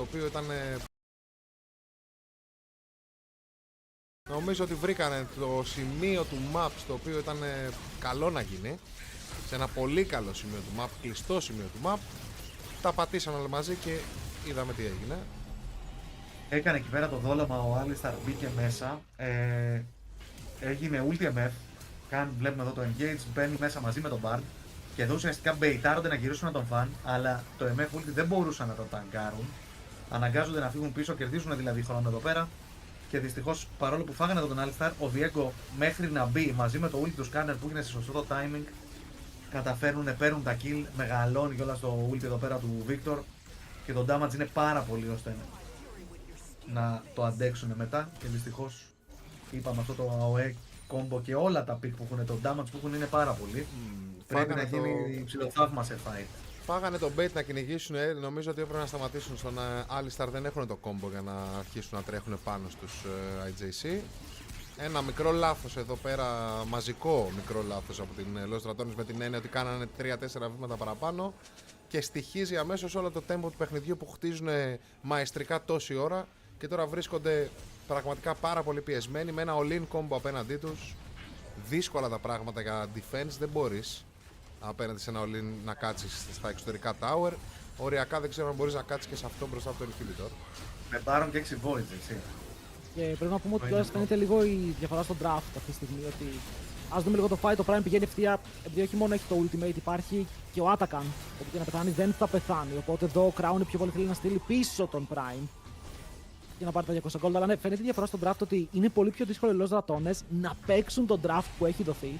Γιατί βλέπεις ότι ένα mistake, ένα έξτρα βήμα, μια κακή απόφαση οδηγεί σε όλα τα objectives να χαθούν. Ενώ από την άλλη, όσα λάθη και να κάνουν οι Japan Corp, αυτό που θα πληρώσουν είναι ότι δεν θα πάρουν kills, όχι ότι θα πεθάνουν. Γιατί πέφτει το Rumble Ulti, ο Skarner είναι παραπρετάνκι, ο Victor έχει άπειρα πράγματα που μπορεί να κάνει, η MF δεν έχει κινδυνεύσει ποτέ στο παιχνίδι. Άρα νομίζω ότι είναι λίγο αυτό ότι όποτε έχουν κουμπιά και παίζουν υπομονετικά οι Japan Corp, έχουν το πλεονέκτημα. Χάνεται λίγο εδώ η υπομονή, αλλά ποια υπομονή, ο Sam D ξέρει τι κάνει και θα πάρει ένα γρήγορο kill πάνω στον Squeezy Bows. Φλάσαρε μέσα στη μούρη του όπως πρέπει, θα πω εγώ. Το flash είναι για να παίζει ευθεία. Λάσο απαξάμπλα ήταν εδώ πέρα και βλέπουμε το Reckless να θέλει να καθυστερήσει, ίσως το wave εδώ πέρα κάπως, παρόλα αυτά δεν το επιλέγει. Και είναι Elder, παιδιά. Είναι Elder. Βγαίνει τώρα και δεν έχουν τον Bows. Και φαίνεται ότι δεν πάνε καν, δηλαδή ο Diego είναι πάνω, το αφήσαν. Μήπως περιμένανε και οι Japan Corp πριν κάνουν αυτό το force all-in engage, ας πούμε. Περιμένανε το λάθος ή περιμένανε πολύ απλά και τον Victor να είναι σε θέση να περάσει πολύ damage όταν θα πέσουν όλα τα ulti και αυτός να δώσει ακόμα περισσότερη πρέσα με ένα-δύο κλειστά αντικείμενα. Η αλήθεια είναι ότι στο πάνω fight, άμα ο Diego δεν έπαιρνε τον Alistar, δεν θα έτρωγε το ulti του Skarner και θα ήταν άλλο fight, δηλαδή να περίμενε ελάχιστα γιατί είδε το ulti Skarner την ώρα που πάτησε κιόλας να πάρει ουσιαστικά το form του Alistar. Να το πάρει μετά, να φλασάρει, να κάνει ulti και να είναι full HP ώστε να συνεχίσει το fight και να πάρει δεύτερο reset, τρίτο reset. Αλλά ναι, δυστυχώς έκανε perfect timing εκεί ο Skarner το ulti του και με το που έγινε Alistar ο Viego τον ευούτυξε και τον αφήσανε 10% HP. Πολλά προβλήματα. Οι διαφορές έχουν μεγαλώσει 3.000 στο AD, 2.700 στο mid lane και κοίτα, η Japan Corp από την άλλη, τώρα όσο το σκέφτομαι, μπορεί απλά να είναι αυτό το playthrough που θα ακολουθήσουν σήμερα. Παιδιά λένε οι Los Dratones τι κάνουν κάθε game, παίζουν late game παιχνίδια και με μας χθες θυμάστε ότι ενώ μας τόμπαραν πρακτικά στο game 2 πήγε στο 37. Οπότε το πλέον θα σκεϊλάρουμε. Και πήρανε πολύ καλό scaling comp. Εδώ πέρα οι Los Dratones παίρνουν σε πολλά ερωτήματα. Του τύπου τι πρέπει να ντραφτάρουμε, πόσο πρέπει να πιέσουμε και αν μπορούμε να παίξουμε το scaling game εναντίον τους. Γιατί για τώρα πιάνουν τον Theo Cax, αυτό στα ουλτάρια, αλλά πολύ ωραίο ο Βέλια κάνει cancel το ultimate του Skarner με το δικό του ulti. Το χαλί θα στρωθεί. Ο Σέρτος είναι πάνω από το δικό και βγάζει πάρα πολύ damage όσο ο Baus γκριντάρει παραπάνω και το burn θα είναι αρκετό από το Liandris του Howling για να πέσει κάτω από τον Elder. Και ενώ αυτό το fight ήταν πολύ καλό, είναι ένας για έναν. Αυτό ήταν από τον Elder δυστυχώς. Τον έφερε στο range για το execute και φέρνει και όλη την ομάδα του Japan Corp μέσα στη βάση των Ratones να ανοίξουν ακόμα ένα inhibitor και να φέρουν το παιχνίδι μια ανάσα πριν το 1-0. Pre-farm θα το πω εγώ αυτό. Όχι, εντάξει. Έχουν όντως παραπάνω farm, αλλά βλέπουμε ότι έχουν και τα 6 voids για να μπορέσουν να πιέσουν και δεν φεύγουν καν πίσω. Μένουν mid, το wave βέβαια αργεί να έρθει, οπότε νομίζω ότι προς το παρόν αυτή η πίεση θα τελειώσει, πάνε back να ψωνίσουν τα extra item που κέρδισαν μετά από αυτά τα fight. Εγώ βλέπω και το build του Baus, νομίζω ότι ο Baus έχει παραμαγειρέψει με αυτό το build. Και ξεκίνησε με το Tanky Magic Resist αντικείμενο, πήγε μετά στο Cosmic Drive, βγάζει το Blood, όχι το Blood Letter Scares, το Penetration Item πάντως που όσο κάνεις damage βάζει πένες στον αντίπαλο. Είναι λίγο περίεργο build και μετά θα πάει για Shadow Flame, για Rocket Belt που συνήθιζε να πηγαίνει παλιά. Δηλαδή σε σχέση με το build του Rumble είναι πολύ πίσω ο Γκάλιο, μπορεί το Golden λέει 1500, νομίζω το value που βγάζουν τα picks είναι πάνω από 5.000 αυτή τη στιγμή. Με το πόσο ο Rumble μπορεί να προσφέρει. Και ενώ το λέμε, βλέπουμε ότι ο Baus φλασάρει μακριά, δεν έχει και flash τώρα για το επόμενο fight και το επόμενο fight θα είναι στο Baron. σε 20 δευτερόλεπτα, αλλά δεν υπάρχει και equalizer. Δεν ξέρω αν θέλω να το περιμένουν το Japan Core. Θα το δούμε. Πάντως σίγουρα εκεί θα παιχτεί το επόμενο fight. Το χρειάζονται νομίζω κιόλας για να λήξουν, παρόλο που υπάρχει αρκετό wave clear. Δεν είναι δηλαδή δύσκολο. Έχουμε Γκάλιο ο οποίος κόβει και αυτός πλέον. Αν δεν έχουν Baron, δύσκολα να πάνε στο mid tower και να το πάρουν σε ευθεία. Με μια Οριάννα κιόλας επίσης να κάνει clear το wave. Να τους διώχνουν, περιμένουν κιόλας να πουσάρει το bot, το top τους. Σιγά σιγά έχουν το prio, μιας και έχουν δύο lanes ανοιχτά. Ξεκινάνε με τη μία. Ξεκινάνε επειδή το equalizer είναι up σε 2 δευτερόλεπτα. Που σημαίνει ότι όσο ξέρουν περίπου που είναι ο Βέλια, μπορούν να τον σταματήσουν να τον μπει μέσα στο team. Εμφανίζεται αυτό και εδώ πέρα ένα equalizer μπορεί να κλείσει τους δρόμους. Το βλέπουμε κιόλας, έχει πολύ καλό στρώσιμο να παιχτεί. Αλλά με το positioning που κρατάνε οι Japan Corp θέλουν να κάνουν turn. Ανοίγει ultimate το prime και δέχεται αρκετό damage, αλλά σε C παραπάνω και δεν μπορεί να κουνηθεί. Οπότε τώρα ο Alistar χάνει το unbreakable και ένα λιγότερο cooldown, ένας πιο squeezy support μπροστά σου μπορεί να είναι η λύση για τους δύο δρακόνες. Εδώ να πω τώρα εγώ γιατί δεν μ' άρεσε ο Barret, παρόλο που έχει σώσει πολύ την κατάσταση. Αν εδώ υπήρχε ένα πικ όπως είναι η Rel για παράδειγμα, ή ο Alistar ή ένα τέτοιο πικ μπορεί να μπει μέσα, θα δίνανε το εύκολο engage στο να μπορεί να μπει και να κάνει ulti ο boss, να πάρουν reset με τον Diego. Παρ' όλα αυτά δεν υπάρχει κανένας να μπει. Σε ποιον θα έμπαινε όμως, γιατί ο Alistar αυτά τα μπλοκάρει, δηλαδή είναι σπεσιαλιτέ του. Να πας να κάνεις W με Rel να σε διώχνει μακριά. Εδώ πιάνουν τον Prime, όπως είπαμε δεν έχει ulti και είναι το εύκολο reset για να ανταλλάξουν τον Baron. Ο Σέρ τους τρέχει μακριά, πιάνει τα πρώτα σφαίρες. Πολύ low σε HP, ο Crown πετυχαίνει το τέταρτο και τώρα ο Βέλια τρέχει ευθεία να σκοτώσει κάποιον με το Σέρ τους να φλασάρει μακριά και θυσιάζουν τον Θείο Καξ για να κάνουν τα γρήγορα recall. Παρ' όλα αυτά ο Βέλια έχει βρει τον στόχο που θα πιάσει τον Σέρ τους. Το kill όμως θα το πάρει, περίμενε λίγο. Γιατί εδώ πέρα φαίνεται πάρα πολύ close. Εντάξει, ήρθε η ομάδα και η ομάδα θα καλύψει. Σέρ τους κάτω, 3 kills. Ανταλλαγή για Baron. Για να δούμε ποιον συμφέρει η κατάσταση. Τον βασανίσουν. Δεν θα σε σκοτώσουμε. Θα περιμένουμε. Γιατί έχει Elder σε 50. Σερβίρανε το κιλάκι στο Τζιν. Ότι ίσως εκεί θα μπορούσαν να αφήσουν έναν να τον αποτελειώσει, να τον καθυστερήσει απίστευτα πολύ. Όπως και να έχει, θα ξαναδούμε εδώ πέρα το fight που ο Alistar κάνει το λάθος να μπει λίγο πιο μπροστά, να δώσει ουσιαστικά αυτό το kill για να δώσει τον Baron στην ομάδα του. Αλλά είναι εκεί οι υπόλοιποι για να κυνηγήσουν. Γίνεται και το snipe το ωραίο που δεν τον μπλοκάρει βέβαια εδώ ο Skarner από τον Jin. Θα γίνει το κυνήγι, θα πάρουν 3 kills πίσω. Θα στερήσουν και από 3 kill τον Baron. Οριακά εκεί πρόλαβε το μεταξύ και ο Rumble να κάνει το reset. Αν έφυγε ο Rumble θα ήταν επικίνδυνο, αλλά απλά τώρα θέλω να δω. Μόλις πάμε στο live, πρέπει λόγω στρατώνες να σετάρουν Elder.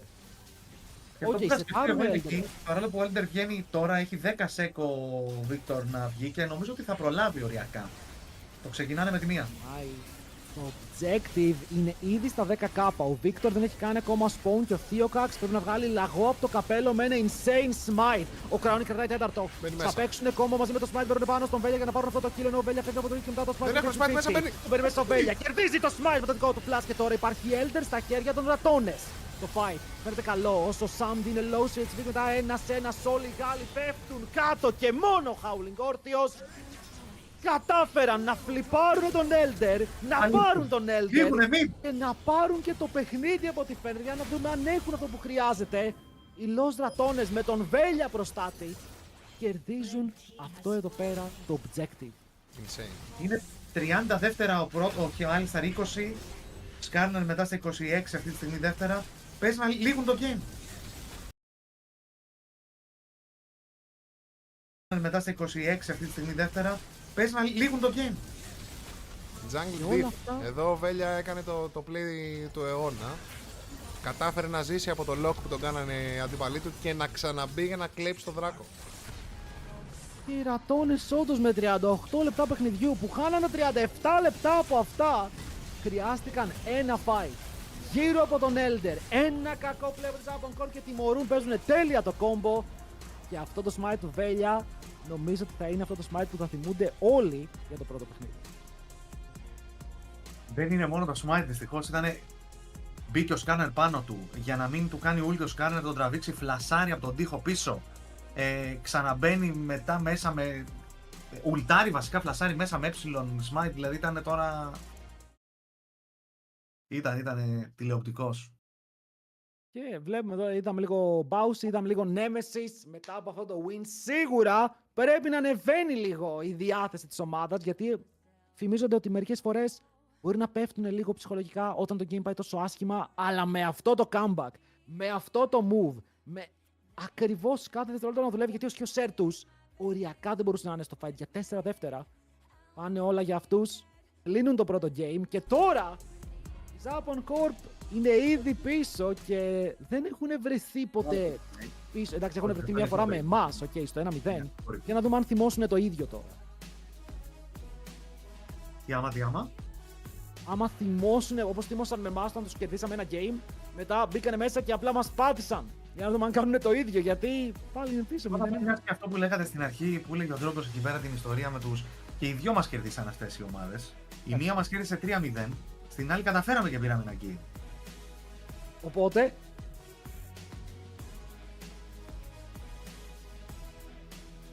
Δεν ακούγομαι. Το μόνο πράγμα που βλέπω εγώ εδώ πέρα να επαληθεύεται 100% είναι ότι είναι πανέμπειροι οι Los Ratones μέσα στο παιχνίδι, πολύ ψύχρεμοι και μόνο με την εμπειρία τους κερδίζουν τα παιχνίδια. Δηλαδή, άλλη ομάδα ανέλουζε το κόμπο και έμενε πίσω το συγκεκριμένο κόμπο που παίζανε.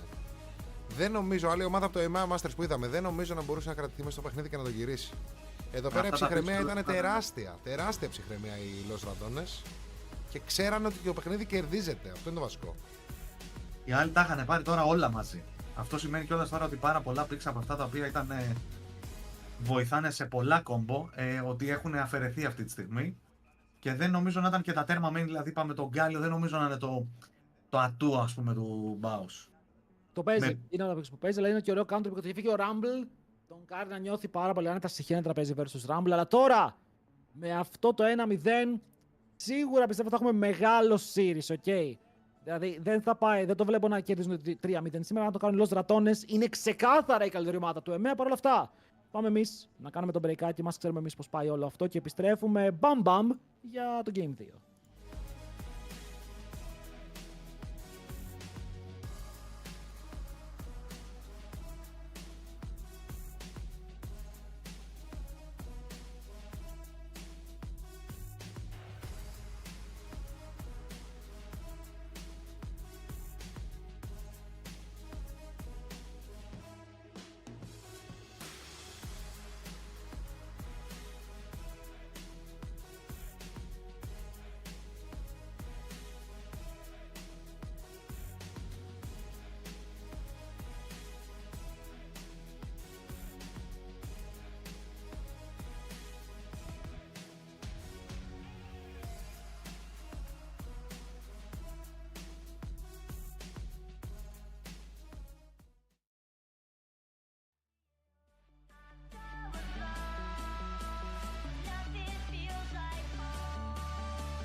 你最好是全网最尊重詹姆斯的如实指多的不说，你最好。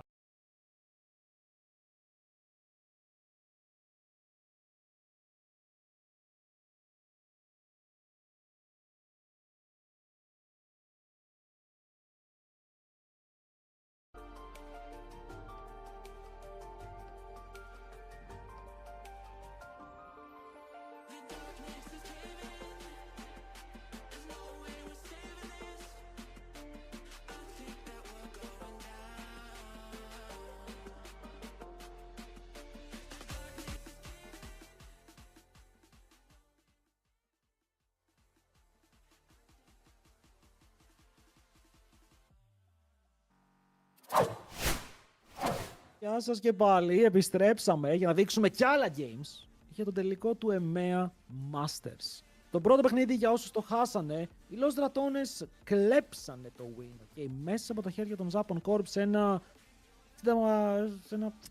πώς λέγεται, όχι φαντασμαγορικό, ας πούμε φαντασμαγορικό εμείς παιχνίδι, όπου χάνανε full, πήρανε ένα fight, χάσαν τον Baron, κλέψαν τον Elder, κέρδισαν το fight με τον Elder, τελείωσαν το παιχνίδι.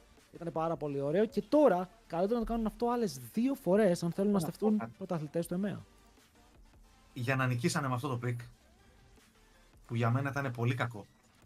Δηλαδή, ο Γκάλιο τι χρειάζεται, κάποιον να μπει, να κάνει ulti ο Γκάλιο, να του δώσει το tankiness, να βγάλει το CC μετά.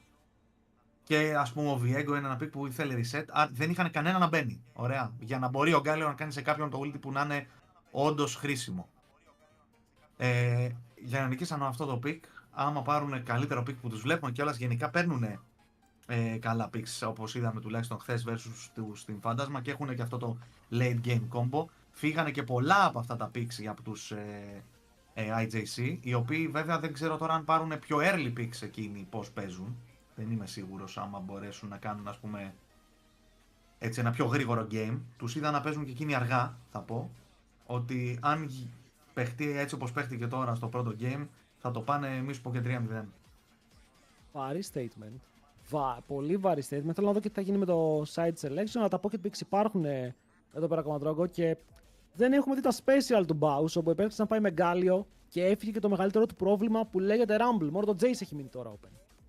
Θέλω να δω αν θα συνεχίσει να τους τρέχει και θέλω να δω πώς θα απαντήσουν οι IJC, που θεωρητικά θα έπρεπε να έχουν ένα πολύ συγκεκριμένο πλάνο για το πώς θα αντιμετωπίσουν αυτό το ιδιαίτερο playstyle του Baus. Πάντως πέσανε στην παγίδα των Los Ratones, σίγουρα παίξανε το παιχνίδι τους. Δεν τους είδαμε τους Γάλλους να παίρνουν τις πρωτοβουλίες που θα έπρεπε να παίρνει ένα composition με Skarner και Alistar μέσα. Λέω εγώ. Highlights εδώ πέρα με τον Crowny να πετάει αυτή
exaggerated, that's what you assume. The story's over now, I must conclude. I am conflicted, watching where I step still, hanging in the balance, not the life I want to live. I want to take it all, standing tall, fear I weighed the person you are.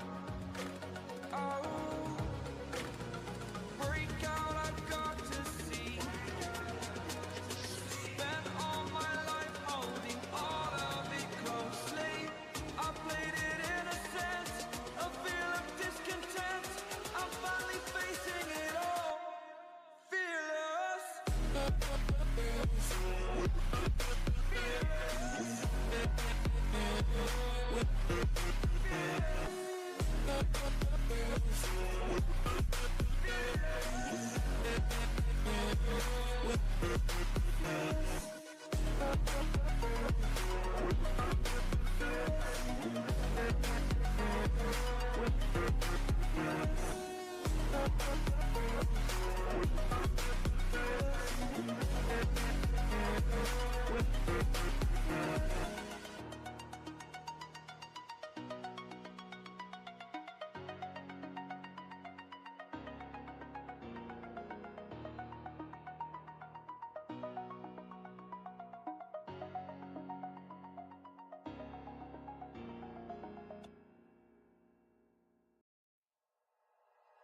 Like you, be strong to hold the powers of the sun.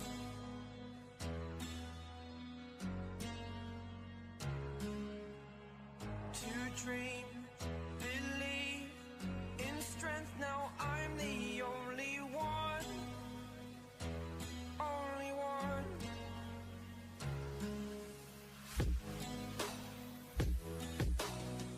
I was an ordinary boy until I broke the rules, my life destroyed. Life destroyed.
drinking and smoking yourself.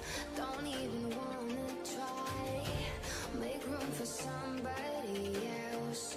Oh, I just wanna hide out from under all these indecisions. Oh, make room for somebody else.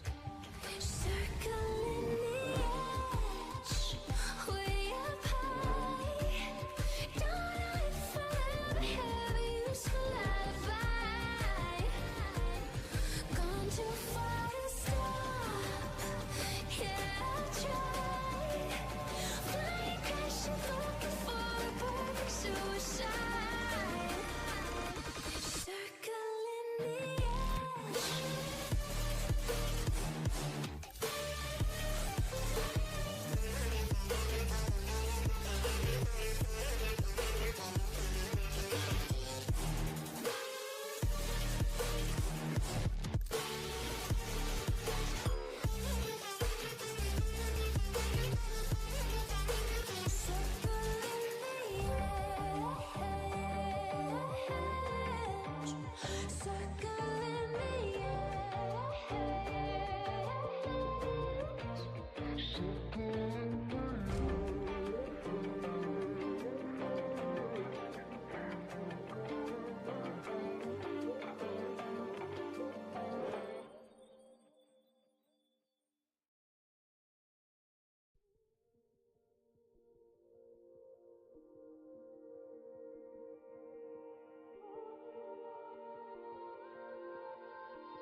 Push everything to the back of my mind, so you could have the light, and you could take your time. Did everything to get back in your mind, but you knew how to hide, and I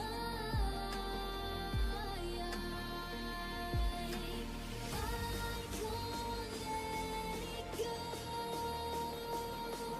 'Cause if I stop thinking of you, I'm all alone.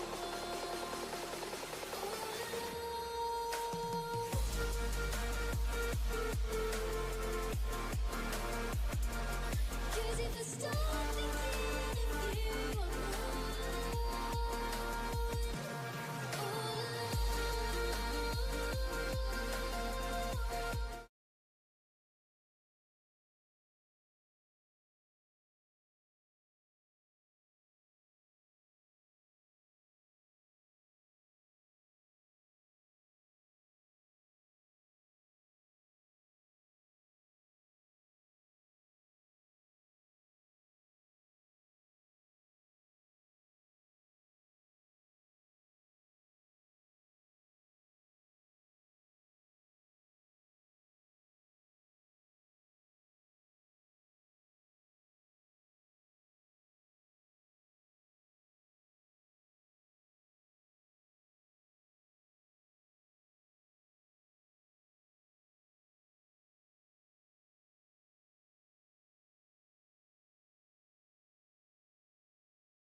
when you brought me into you and let me take a piece of you, so I will always be with you. I felt the way you clung to me, and I knew that it was done for me, and suddenly it was just me. Walking through life empty-handed, 'cause mine should be where your hand is, but I don't even know where you've landed, so I'll pretend you're here just like we've landed. I can't let it go, 'cause if I stop thinking of you, I'm all alone.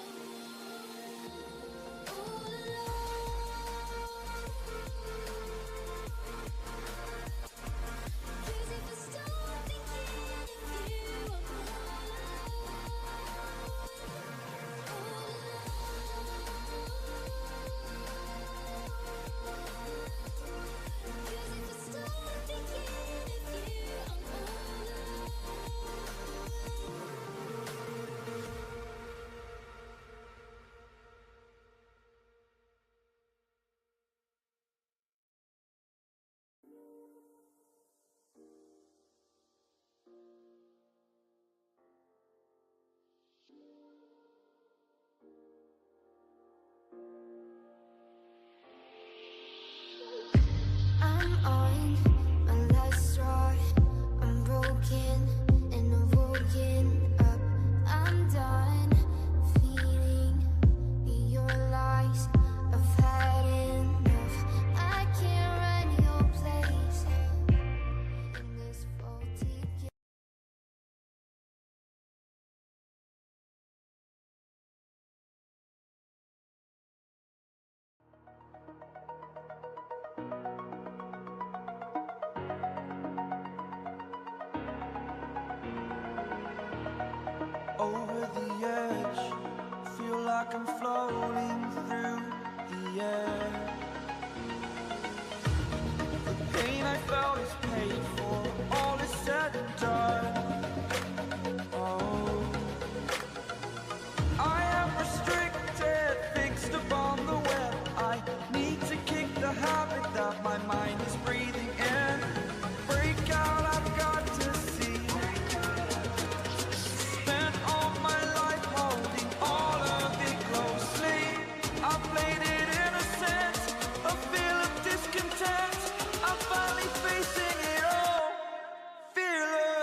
Đôi, thời kinh hân, một nữ minh.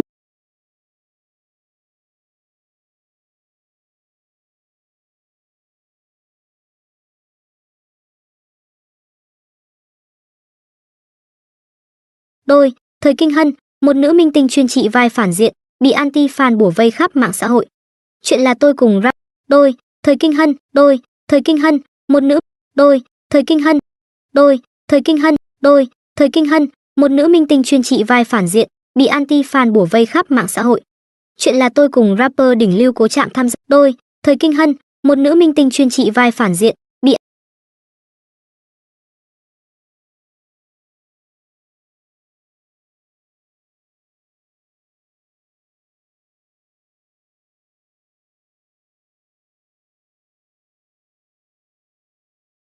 Anti-fan bủa vây khắp mạng xã hội.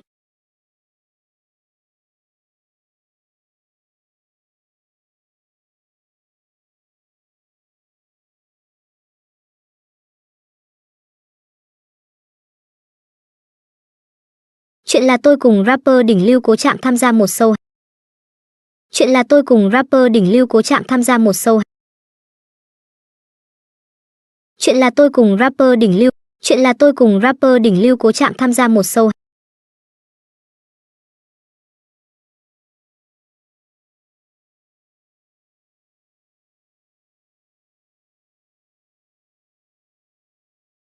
Chuyện là tôi cùng rapper đỉnh lưu Cố Trạm tham gia một show.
Chuyện là tôi cùng rapper đỉnh lưu Cố Trạm tham gia một show.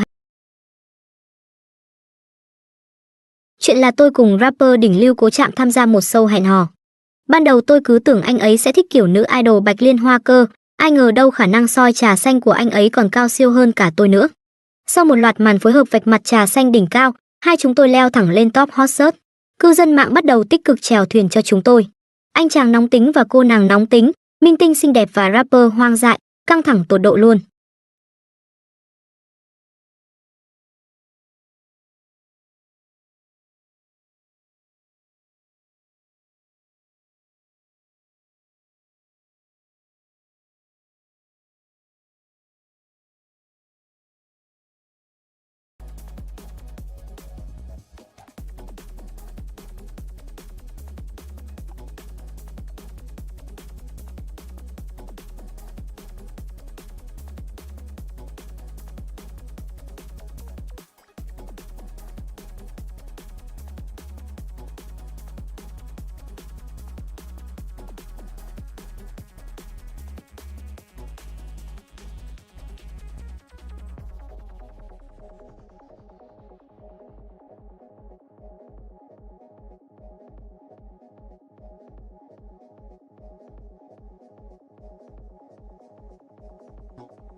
It all comes down to this. The throne at the top of the mountain.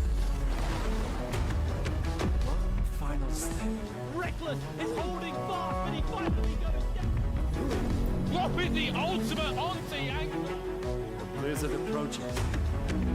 And Hurt is going to be killed by some random bloke from Hungary. MSI champion, welcome to the NLC. Forget the scars and focus on the task ahead. Fight! One last time. Conquer what is rightfully yours. Conquer! England, how are you doing? Come on! Welcome to the Arotsi NLC Winter Finals. We meet one final day. So for everyone at home, because Twitch is watching, okay, England? Twitch is watching. Let me hear you roar! Beautiful! One final time, we have another battle on stage. It's gonna be Los Ratones versus North. But I have a special surprise for everyone here. We're gonna play a game right off the bat. I'm not even going to delay it anymore. Middlecott, join me on stage. Middlecott! No time to waste, okay? Are you ready? I don't think you have a microphone right now. Oh, well, this hasn't happened before. Hey, there we are. Okay, I hear you, actually, I hear you. Not the voice in my head. So with that in mind, we're gonna play a game show. It's like a question. I will put up a question up here, and you raise your hand. The first one to raise its hand, Middlecott, you go to them. I don't know how, but you do it. You find a way, okay? It's up to you I'm to going to decide. sprint like a madman, Archer. It's going to be quite crazy. I know it's going to be good cardio for you. So with that in mind, you give the answer, and I'll say if it's correct or not. If it's not, let's go. Okay, hey, that's the first one. Who says I like my enemies two ways, dead or about to be? Any takers right now? No? So let's present a few options. Hold on, there's a bloke Okay, up there. okay, run. Right, let's go. Run. Come on. Faster. You have Kane, Clad, Get out of my way. Pike. Get out of my way. Right. Hello, my friend. What is your name? What is your profession? And what is your answer? I'm a student. My name's Henry. I'm a student, and my answer is Kane. It's that Kane right? for you? Is it Kane? Is it Kane? No, it's not. Continue. Oh. Okay, there's another individual. Keep it in mind. I see it. Where am I You have going? to be faster. You have to be faster. How am I going to do this? I don't know. I got the top. Whoa!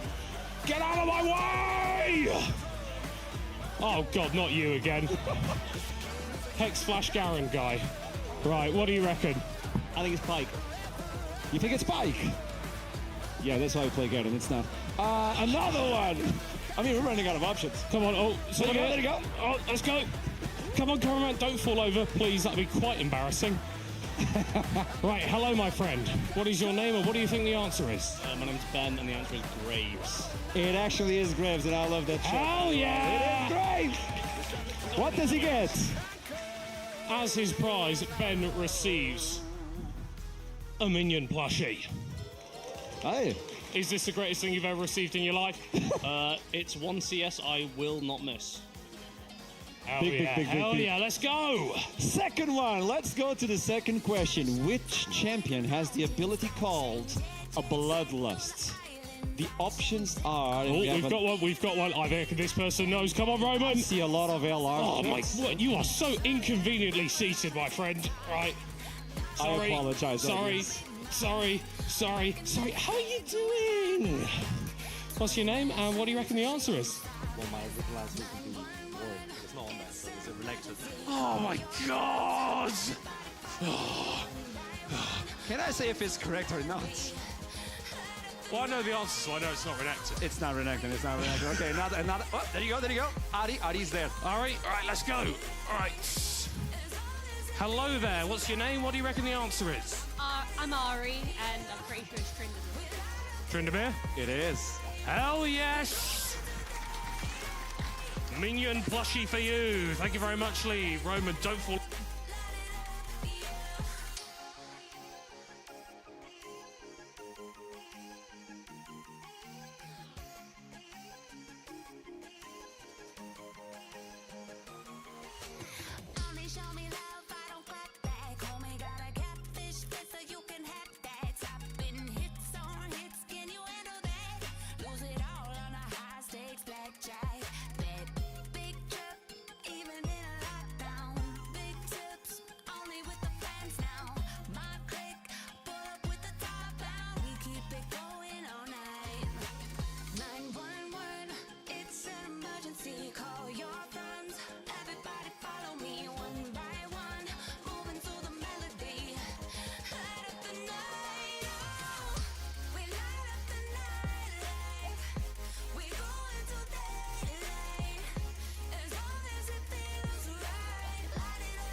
beste Team der Prime League ist plötzlich Evi einfach E-Sports und der amtierende Champion Big verliert seine erste Series am gestrigen Tag. Damit herzlich willkommen zum 4. Spieltag hier im TK Prime League Spring Split 2025 mit Scarface und Basti. Schön, dass ihr mit am Start seid und auch wieder eingeschaltet habt. Es bleibt weiter spannend, wie ihr hört und seht, und damit auch herzlich willkommen an euch alle. Schön, dass ihr da seid. Mein Name ist Masterplay. Ich darf euch durch die Show führen und auch an meiner Seite wieder Scarface und Basti begrüßen. Sie sind zurück. Wie geht's dir? Wie war der eine Tag heute in Berlin? Ja, also ich habe eigentlich nicht viel gemacht, ein bisschen rumgelaufen in der Altstadt in Spandau, ist immer wieder schön hier da zu sein. Schönes Wetter aktuell, ne? Da kann man schon ein bisschen zu kalt noch, also ja? Ja, mindestens 30 Grad muss schon 10 sein. Grad mehr. Sehr gut. Please. Und Basti, du ganz besonders wichtig, du hast gestern ganz besonders wichtig. Ja, du hast gestern den ersten Loss von Big live miterlebt. Was ist da passiert? Also Big ist wichtig, nicht ich, um das nur klarzustellen. Deine Expertise ist wichtig. Das ist sehr schön gerettet. Masterplay, du könntest Moderator werden mit dieser Eloquenz. Also Big hat erstes Game gegen Austin Force sehr gut ausgesehen, haben dann irgendwie 0-2 verloren, also 1-2, weil sie haben ja erst gewonnen, erstes Game gestormt, dann zweimal verloren. War ein bisschen überraschend, aber Austin Force auch ziemlich clean aus. Und jetzt Ja, jetzt mal gucken auch in Richtung Evi gefragt, was denkst du? Ist es so? Ist Evi aktuell das beste Team der Liga? Also, sie sahen auf alle Fälle sehr gut aus. Sie haben gute Synergy. Eintracht Frankfurt sah einfach nicht gut aus gestern. Also, ich möchte noch ein bisschen mehr sehen. Ja. Aber, also, dass sie wirklich auf Nummer 1 bleiben, ich weiß ja nicht. Wir werden sehen, zumindest gestern lief es sehr gut mit dem 2-0 und auch Dung Dynasty hat abgeliefert. Und wer es verpasst hat, für den haben wir jetzt eine Kurzzusammenfassung des gestrigen Spieltags. Wir starten mit Team Orange Gaming gegen Dung Game 1. Ja, also das Spiel 1 war eine sehr aggressive Composition von Arguins Team hier von Dung Dynasty, ist eher so eine Engage-Comp, aber leider ist man einfach in der Laning Phase zu hart behind gefallen, man konnte auf den Ezreal-Raum nichts finden und Na und Ari haben wirklich die Lane gestompt und sich im Gold-Lead erarbeitet. Und da war das Snowball dann relativ leicht, wenn halt so eine Hard Engage Melee Composition nicht im Early Game ahead kommt oder ziemlich hart behind fällt, dann sieht das halt so aus, eine 28-Minuten-Stomp.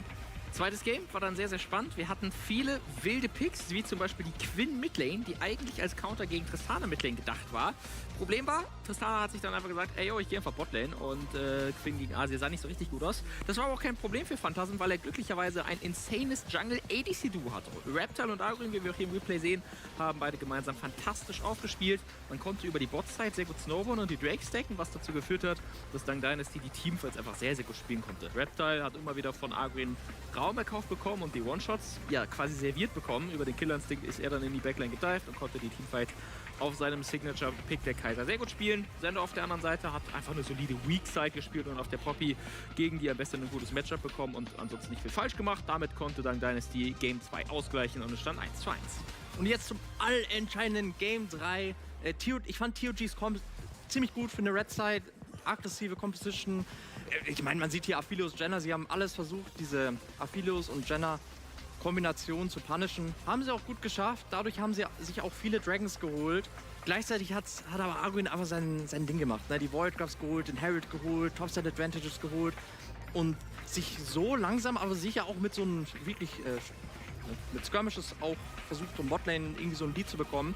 Und irgendwann ging es dann um die Objectives. Ich meine, man sieht, Dung Dynasty ist immer noch behind, 1500 Gold, 3 Dragons und jetzt ist dieser Atakan-Fight da und jetzt kriegt einfach Phantasm diese wunderschöne Kombination und die Scaling Champions, die kommen dann einfach rein, Cassio, Aphelios, Jenna und also hat man das schon mal gesehen mit Hex, Tech, Soul, mit Atakan Buff, das Game droppen? Also, das ist crazy. Das war wirklich crazy, dass gegen all das trotzdem noch Dung Dynasty gewonnen hat. Evi war im Duell gegen Eintracht Frankfurt in der zweiten Series des gestrigen Tages ebenfalls Favorit. Das Early Game, das sah aber eigentlich ganz gut aus für Frankfurt, bis dieser Teamfight quasi das komplette Game für Evi einfach geturnt hat und sie dann auch relativ schnell, zumindest im ersten Game, den Finish einläuten konnten.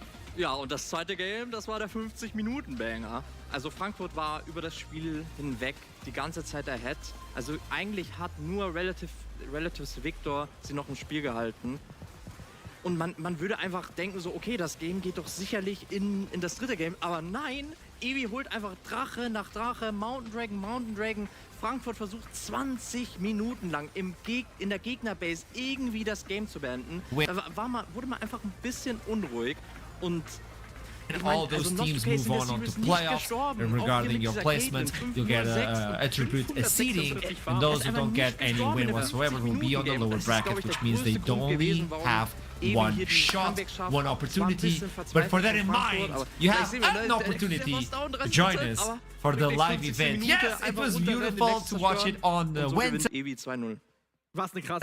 in Nottingham, but this time, I'm gonna say it, it's gonna be in Denmark! Experience the NLC finals like never, and this will allow you to just meet the teams, the players, the streamers as well at the end of May and beginning of June. Be the first in line for tickets through the pre-sign up now. What does this mean? You go on the website we have provided, and then you can sign up to be one of the first to actually get those tickets, which will allow you to also listen to something called Unit 22, by the way. I'm just letting you know, there's a lot of things that are going to be happening. It's not only the meet and greet, it's not only the NLC, it's a big spectacle. And he's so fast. I have to do it. Okay, Go.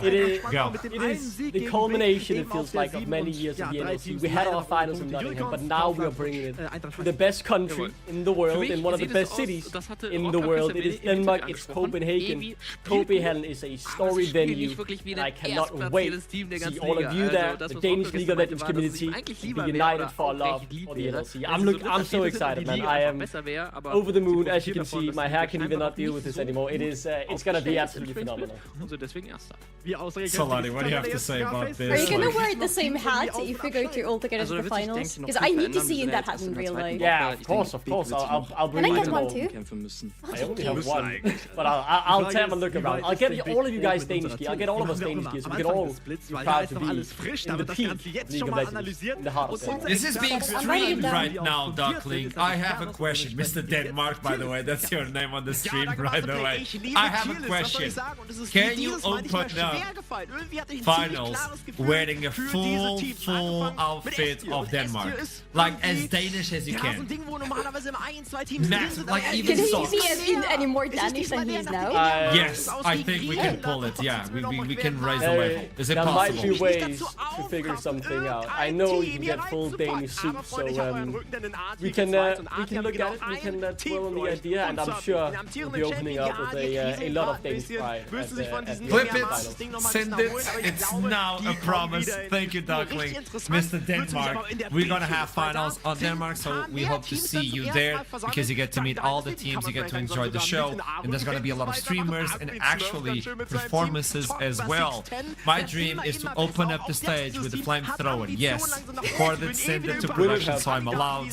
I would love to, man. I don't care. Now, I would love to start this show because the first game of today, this is gonna be the first day, so we don't have a lot of information. It's Los Ratones versus Rich Gang. Here, let's start with Los Ratones. Everybody's here. They want to see Los Ratones because these individuals just demolished EMEA Masters. I'm not gonna say it was close.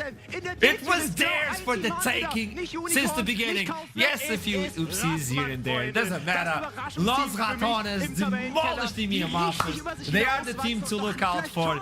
You know it. What can we say about these? Let's start talking. Solani, Duckling.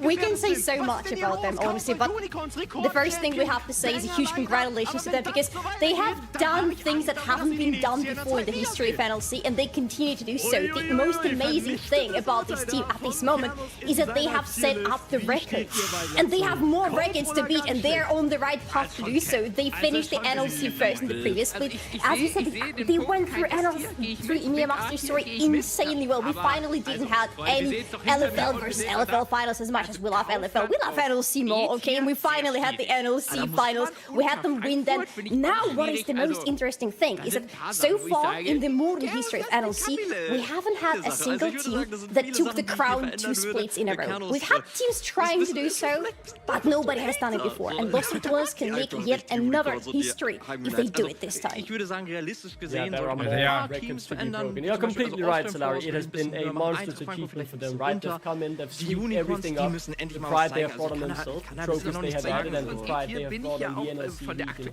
and definitely not the underestimated. But there is more yet to come, right? As you said, records still left to be broken. And just look at the star-studded roster. 31 years of T1 competitive experience between these guys. It is the mountain. They are the pinnacle of League of Legends in the ERL system. And if any team can compete with them, well, they can represent the NLC and make us proud of me at EMEA. I think you brought something extremely important, which is every single time we start talking about the NLC, it's the Northern League, and we always make that adaptation of, hey, you have to climb a mountain. And as soon as Los Ratones join and provided and showed us what they can be, well, they are the mountain.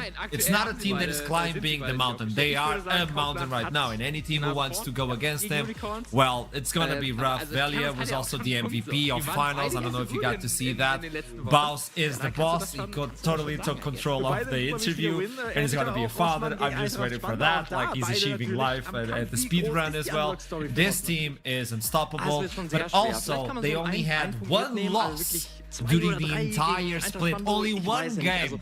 We call it the Quinn incident, and we don't talk about it. It didn't happen, okay? All VODs have been deleted. We asked production that Quinn. Even on the recap of Los Ratones, on that incident, that game is missing. I'm just letting you know. It's actually missing from YouTube. So I just want to put it out there. Only one loss. And the thing is, of all the rosters, Los Ratones didn't change a single member because they're adamant of what they want to do, which is win it again, go to EMEA, conquer it again, and do a triple. They want to get they want to get all 3 EMEAs in 1 year. Yeah.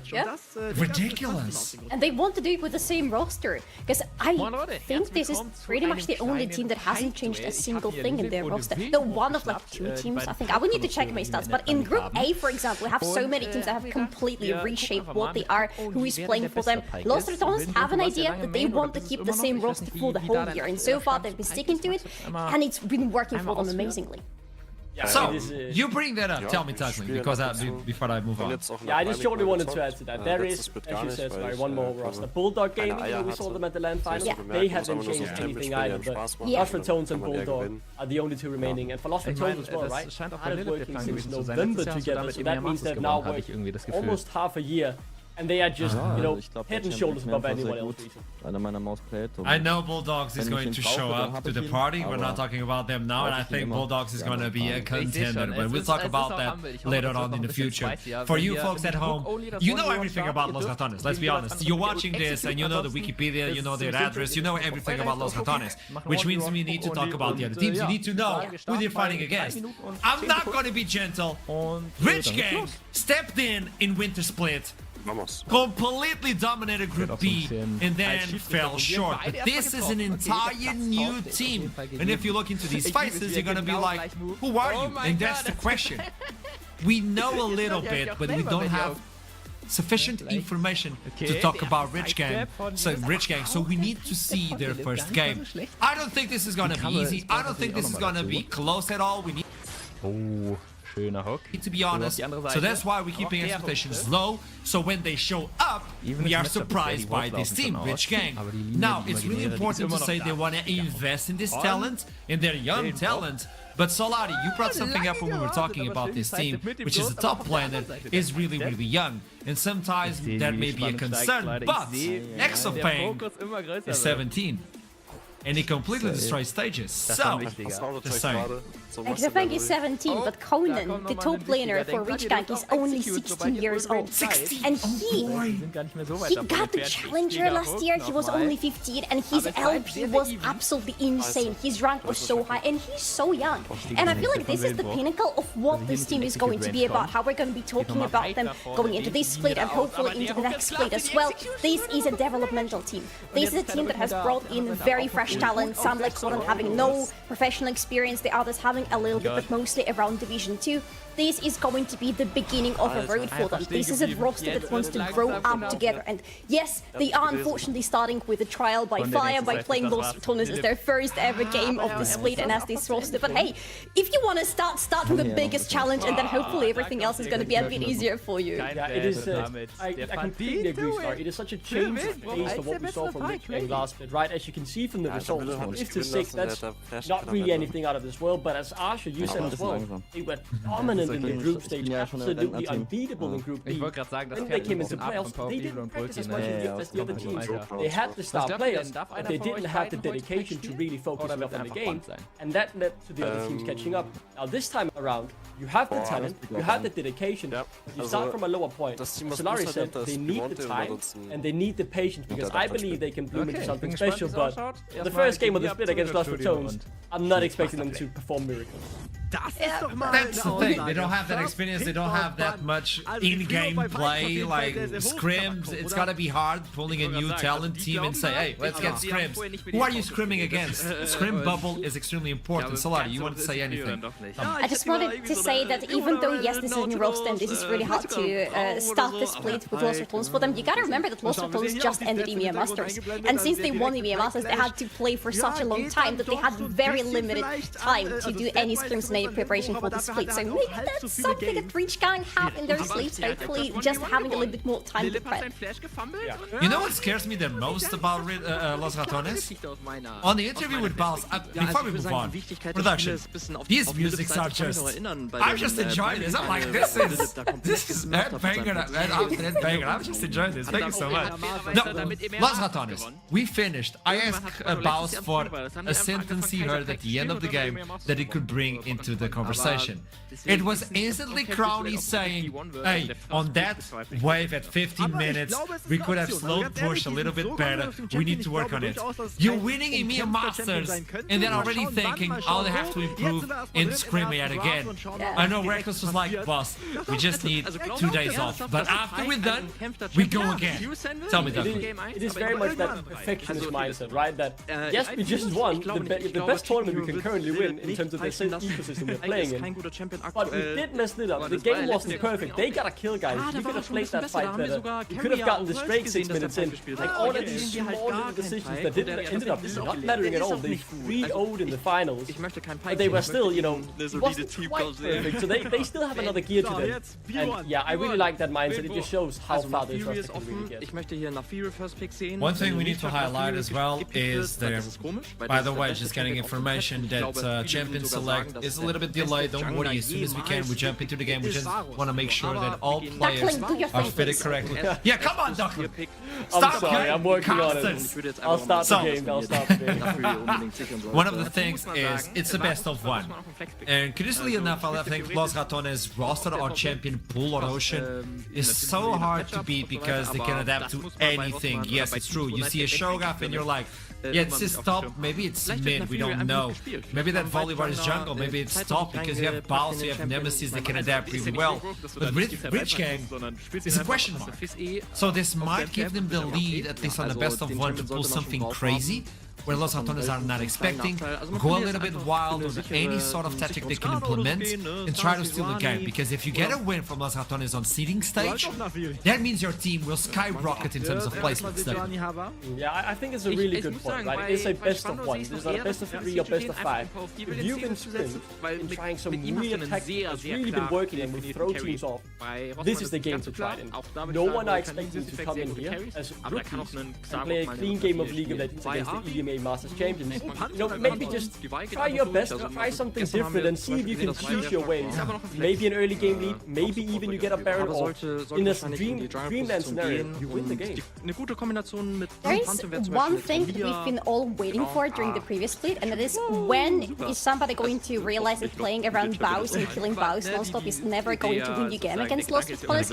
And we haven't really seen anybody like having this click moment and completely leaving Baus to do his Bausy things in the top lane. Maybe Reachgang. I'm just having my fingers crossed that Reachgang is maybe going to be one of those teams that is going to let this crazy top laner do whatever he wants and focus on other things. Because there are things to focus on if you're playing against Lost Ratones. Like their early in the game, for example. Their determination to take as many directs as possible because that is their main focus in the game. There are ways to play around them. It's just, is Reachgang going to be the team to figure how to do it? I mean, I think if you focus on Baus, it's a lose-lose because eventually he will scale and he will take down the sideline or join the team. He now rotates towards the team, so his little flaw is gone. I think he's getting really scary as a pro player.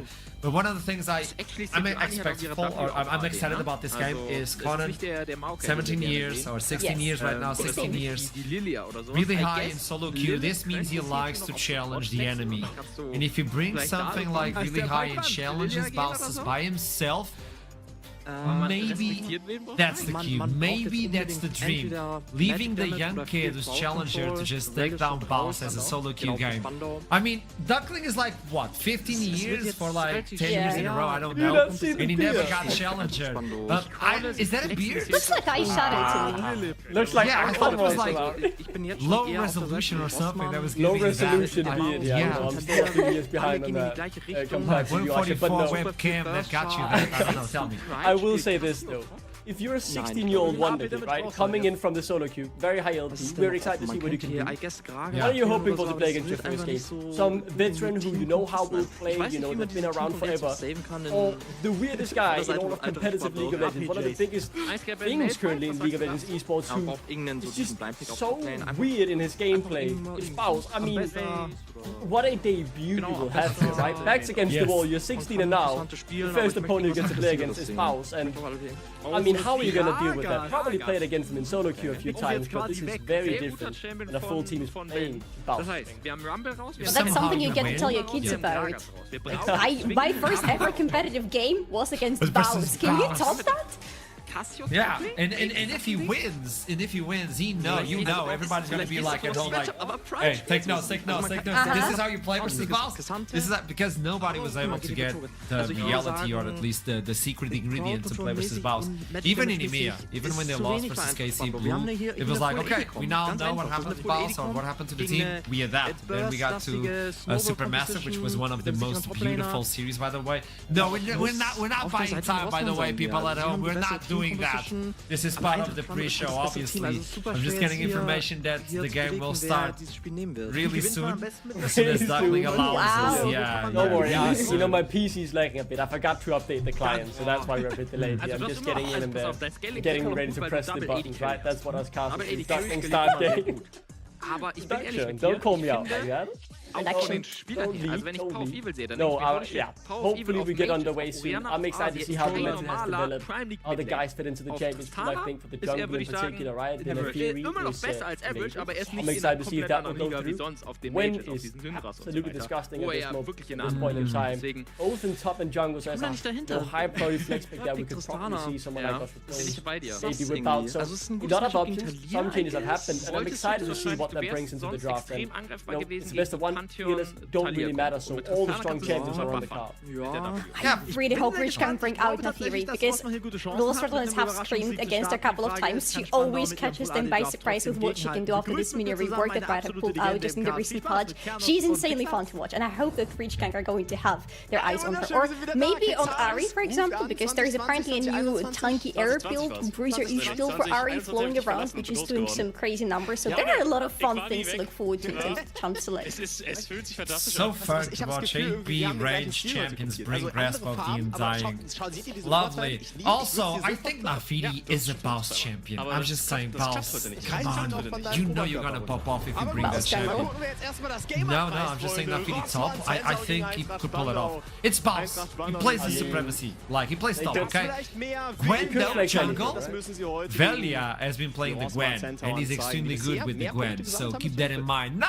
I don't know if they are aware of what is about to happen, but I'm doing this in case they are not. Casters are already waiting. Oh, Casters, I'll see you soon because we're jumping into Champion Select. Apparently, let's go! First game! I started the game, guys. I remember to press play. Finally, thank you, Duckling. I did it. It's all me. Production smoothing. Okay, let me go. Red is removed as stated. Cyan as well. They don't want to play versus that on the top lane, which is actually a concern because if you focus on Baus, he's not going to run out. No, but it's actually because Hatonis taking out the Gwen. Now, do they take out the Nafiri as well? He expects something different from Rich Gang. Possibly they could take those out because they're on the red side right now. Yep, see, they're taking her away because these are two really strong champions, and again, Lost Clones have had some issues playing against, especially in the Fury, so it makes sense that you want to remove those things, at least from your first game. Very standard bench in terms of what I expected. The Tristana has been a high priority for Lost Clones during EMEA Masters, so that doesn't really surprise me. I think the biggest problem that Rich Gang have here is there are many strong bounce picks open, right? I think his Gragas is incredible. He gets so much utility out of it, regardless of how hard he gets focused. But we'll see, Rich Gang, they have the blue side. What do they want to prioritize highest here? Surely that's not the first pick, right? I mean, that's not what they're going to lock in and slam down. It's maybe just out of respect for you, Ashram. Let it happen. Let it happen. Maybe. Nah, Please. Oh my! They did it! Imagine! Starting the split first pick, it's Pantheon. Delicious. Now, let's see have a lot of replies to this, and this is a flex as well. This is so archery coded, by the way, to have the first pick of the first game being the Pantheon. Maybe we get a Swain now. I will lose it if Swain happens in the first game today. Well, it's a bird. It's a bird. It's something. We still don't know where exactly Pantheon is going to land. I would expect it to be renewal speak for the jungle, but again, not knowing exactly what Rich Gang's strategy is, it's a little bit hard to theorize what's going to happen here, but I love this Azure pick for Nemesis, starting up pretty safe, but pretty strong at the same time, because Azure is just a champion you can't rely on. Please tell me it's happening. Is it going to be Mundo jungle, or do you think it's Bows? I don't see that is that's a strong 1-2 punch back, right? I see a pretty normal to let through draft. Many minions can play it, but not many can do it like Nemesis. He's unbelievable on that champion. And then the Mundo in the jungle as well. You deny the CC from the Pantheon if you get caught out, still able just to walk it off. I like the idea of that, although I am yet to really see that matchup played out, but very strong counterpunch from Rusty Jones as it's now on Rich Gang. Really do something as the Varus would be just stand. So we open up with the Varus for the bot lane. A champion that is pretty hard to pinpoint, a champion that you would need to bring out some strong CC against, so if this Mundo is not going for the jungle, maybe something like a Vi could be brought out for Lost Returns, just to have some reliable twin-click CC. Because otherwise, later in the game, it's going to be hard for Lost Returns to kill this game. Vi top is a thing for Val, so that could be the possibility. I've seen this champion multiple times. It's so hard to play with. I like it, but it's extremely hard. There's a one trick that plays Vel'Koz non-stop, and he's the best. Like his math, like grade must have been ridiculous. And he keeps talking about it. That bringing this into competitive is hard because of how hard it is to pull it off, especially versus the Mundo. It doesn't get it, just moves and goes against you. He's gonna suffer a little bit because what Vel'Koz doesn't have at all is any sort of mobility. So if something is running quick at you or if something has a lot of CC against you, it's gonna be a very dead Vel'Koz very quickly. He doesn't just get out of the danger. His only way of survival is making sure that danger just doesn't get to him. It gets annihilated on the way. It's interesting, right? You have the range in the laning phase to try and poke out Nemesis. You will be left very, very vulnerable. One slight misstep and you will instantly be punished. And in your NLC debut game, well, Diversity has put in the Aurora Cup, but this is first step up in the ERL 1. Really making it hard on yourself there, I'm going to be honest. But support now seems to be the target both teams as the obvious engaged champs. And that maybe you take away the end. Der Basisschaden von Cho'Gath's das wurde ja schon genervt. Ja, Grüße gehen übrigens raus an Cerberus, der hat das Ganze reingebracht. Den haben wir mal it is an idea. Der ist jetzt mittlerweile now, you know Baus will probably bring something AD-ish into the top line, and Vesset is still available. The Vi, as you pinpointed, is also available. Seeing the Vel'Koz allows it to be like, hey, Vi goes in, gets the Vel'Koz, so this could actually be a pick. But maybe they can go for the support right now, because you kind of get a feeling of what Rich Gang is trying to accomplish with this team. There's a lot of percentage HP on the side of Rich Gang, by the way. True damage on the Vel'Koz, Varus is percentage. Even Pantheon has percentage damage on his W, so that would be interesting. Now, what do you do as Los Angeles? Do you lock in the top, or do you finally reveal? There you go, the top. I mean, it's so easy to take, right? You get the weak side. I said it in the draft earlier as well. House is just immaculate on this Gragas. He will always make it work for 10 out of 10 grade, so obvious lock. How do you play with your ultimate as Vel'Koz? because if Gragas can just... You're done. That's the he's bad. You're done. Yeah. If he's placing You see you the... Also hat den Kill bekommen. So Vel'Koz goes in and he's like, light form disintegration ray, and Gragas like, hey, here's a barrel. And you stop it. Here's the kid. He's the kid. That's the chase. Long range team, but not really tanky. It's a long-range team. They have a lot of poke on their side with the Jace, the Vel'Koz, and the Varus together. But this poke only works if they're actually able to keep the enemy at a safe distance. Lost of Torres, having Mundo and Gragas as their front laner, they can easily just ignore all the poke and run right at Rage-Gang, and that's worrisome. But also with the removal of Rakan, what is Reckless gonna go into? Because either Rakan or Rel would have worked so nasty for their comp, just need to add up to the engage that they have already. At least that can work too. Yeah, I think that's totally fine, right? You want a bit of playing field with find the right engagement for the fight, because, you know, as we talked about, the long range is difficult just to walk straight into their face, but when I have a lot of frontline, a lot of engage, I think lots of tones have to stand easy to execute draft here. Obviously, they are the heavy favorites, but I do favor that draft as well. Rage-Gang is interesting, but it's really hard to execute, and when you're such a young roster, and this is your debut game for many of these players, all of them actually, in terms of NLC Div 1. Hat auf keiner Lane sich irgendwie gezeigt. Against the wall. Maybe, just maybe they put off the miracle. I don't think it's horrible, but lots of tones standard safe. We talked about this, best of one, you have to pull something interesting out of the bag in order to beat Los Atones. It has been a quest for multiple teams. Nobody has achieved this, and this is why we are immediate Masters winners. Within a mile, let's toss it to the gang. I miss these voices. It is Hipbrain in Traveling. I have missed you too, Archer. Hello everybody and welcome to the Caster Desk. Hipbrain in Trouble here. Getting ready to jump into game number 1. A lot to talk about. Los Atones, we kind of favoured their comp coming into this game.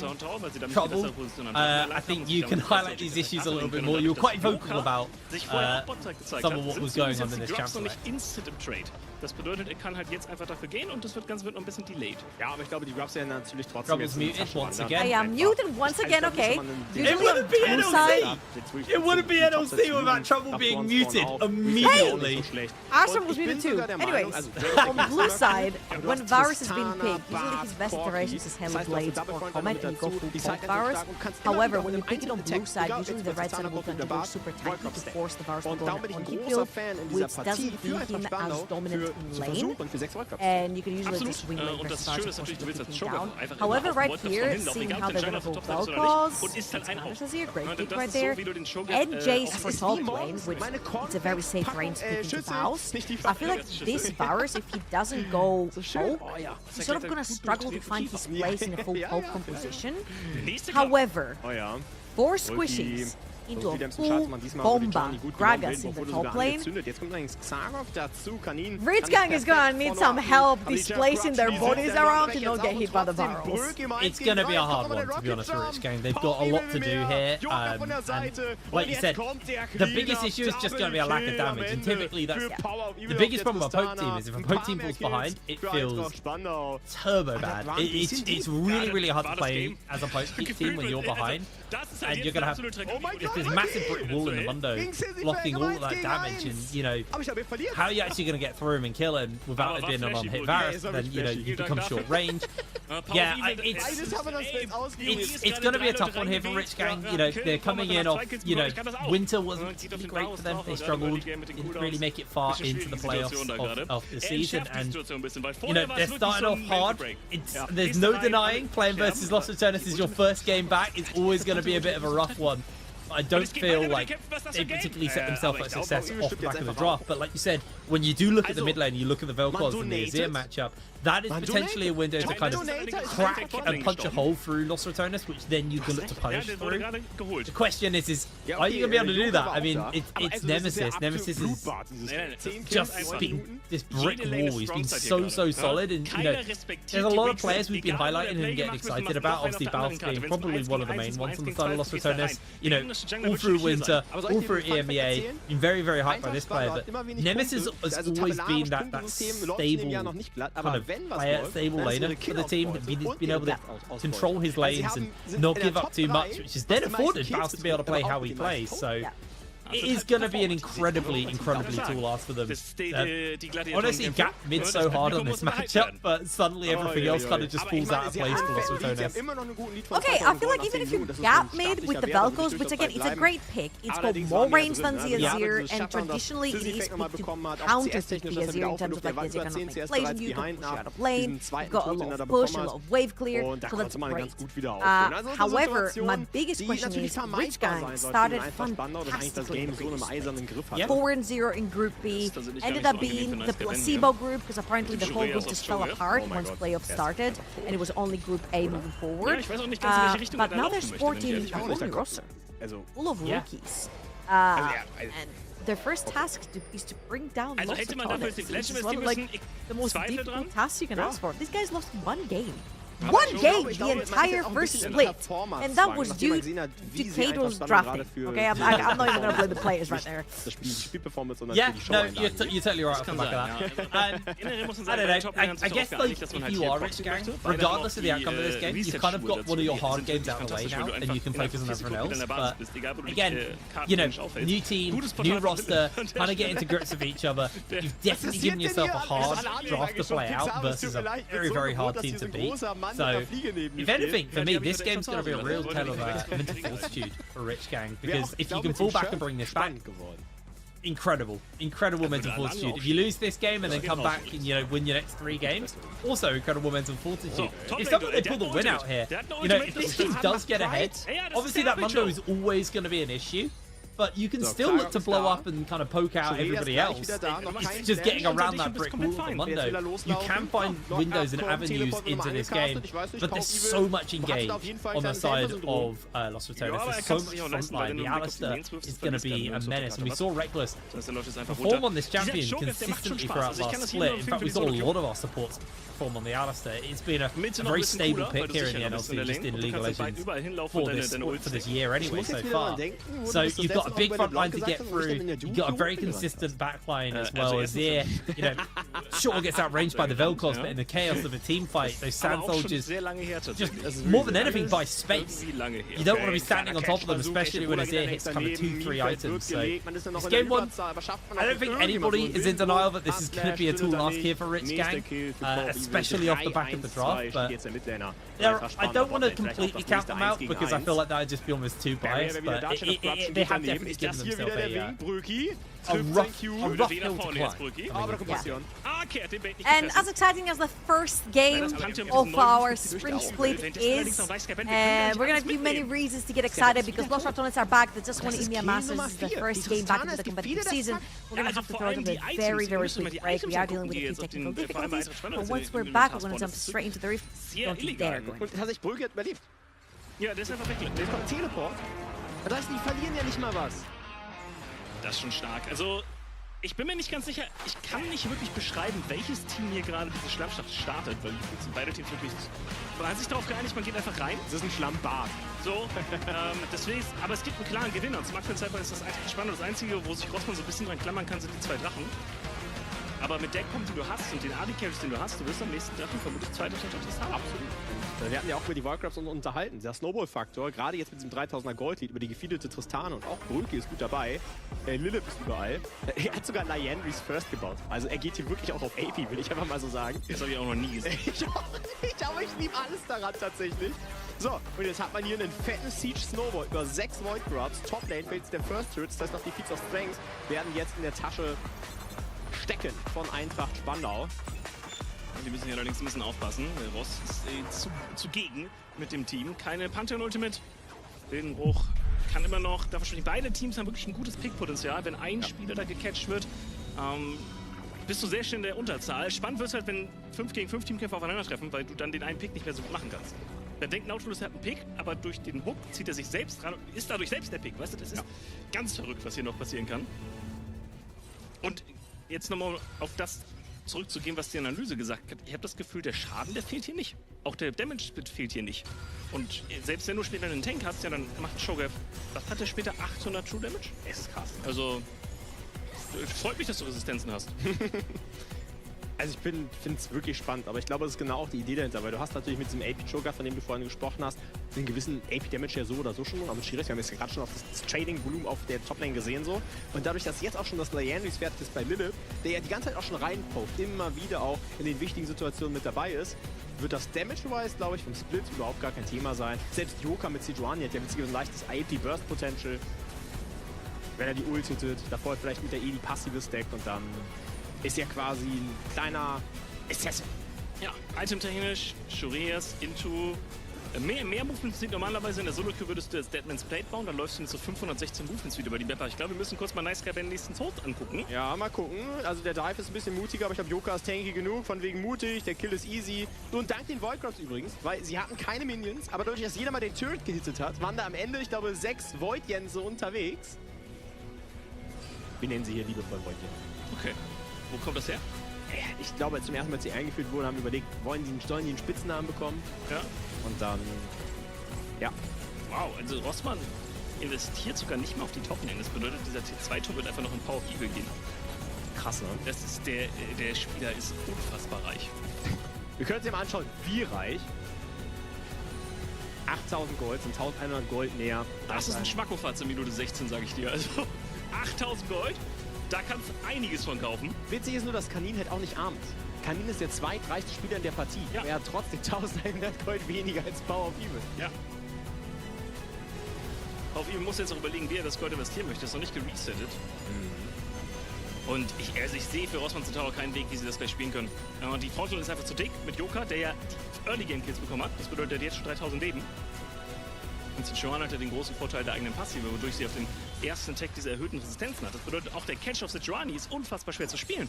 Du hast natürlich Scaling und ich möchte hier Rossmann auch nicht verteufeln. Talia, wir haben vorhin in der Review von Dunk Dynasty gesehen, was so eine Talia im Late Game machen kann. Die hat gestern bei Austin Force Wilhelm fantastisch funktioniert und gestern halt auch bei Phantasm, der damit die Late Game Teamkämpfe übernommen hat. Der Champion skaliert massiv. Aber weißt du, was so spannend ist? Das haben wir, glaube ich, bisher wenig gesehen in dem Game. Das hast du aber gerade, als wir in das Game reingegangen sind, schön gesagt. Eigentlich haben sie ja noch eine Pick-Off. Und zwar eine High-Range-Pick-Off über Sejuani und Bart. Und du hast nur immobile Carries über Talia. Wenn wir die Reavers wollen mal ein bisschen ausklammern, weil im Fight ist die nicht relevant so. Einen Pantheon und einen Varus. Ohne einen Cleanse. Also auf Sejuani dazu. Das heißt, du hast absolut recht, aber dadurch, dass sie so immobil sind, sehe ich eine sehr große Chance, dass sie einfach weggefischt werden. Kann tatsächlich passieren.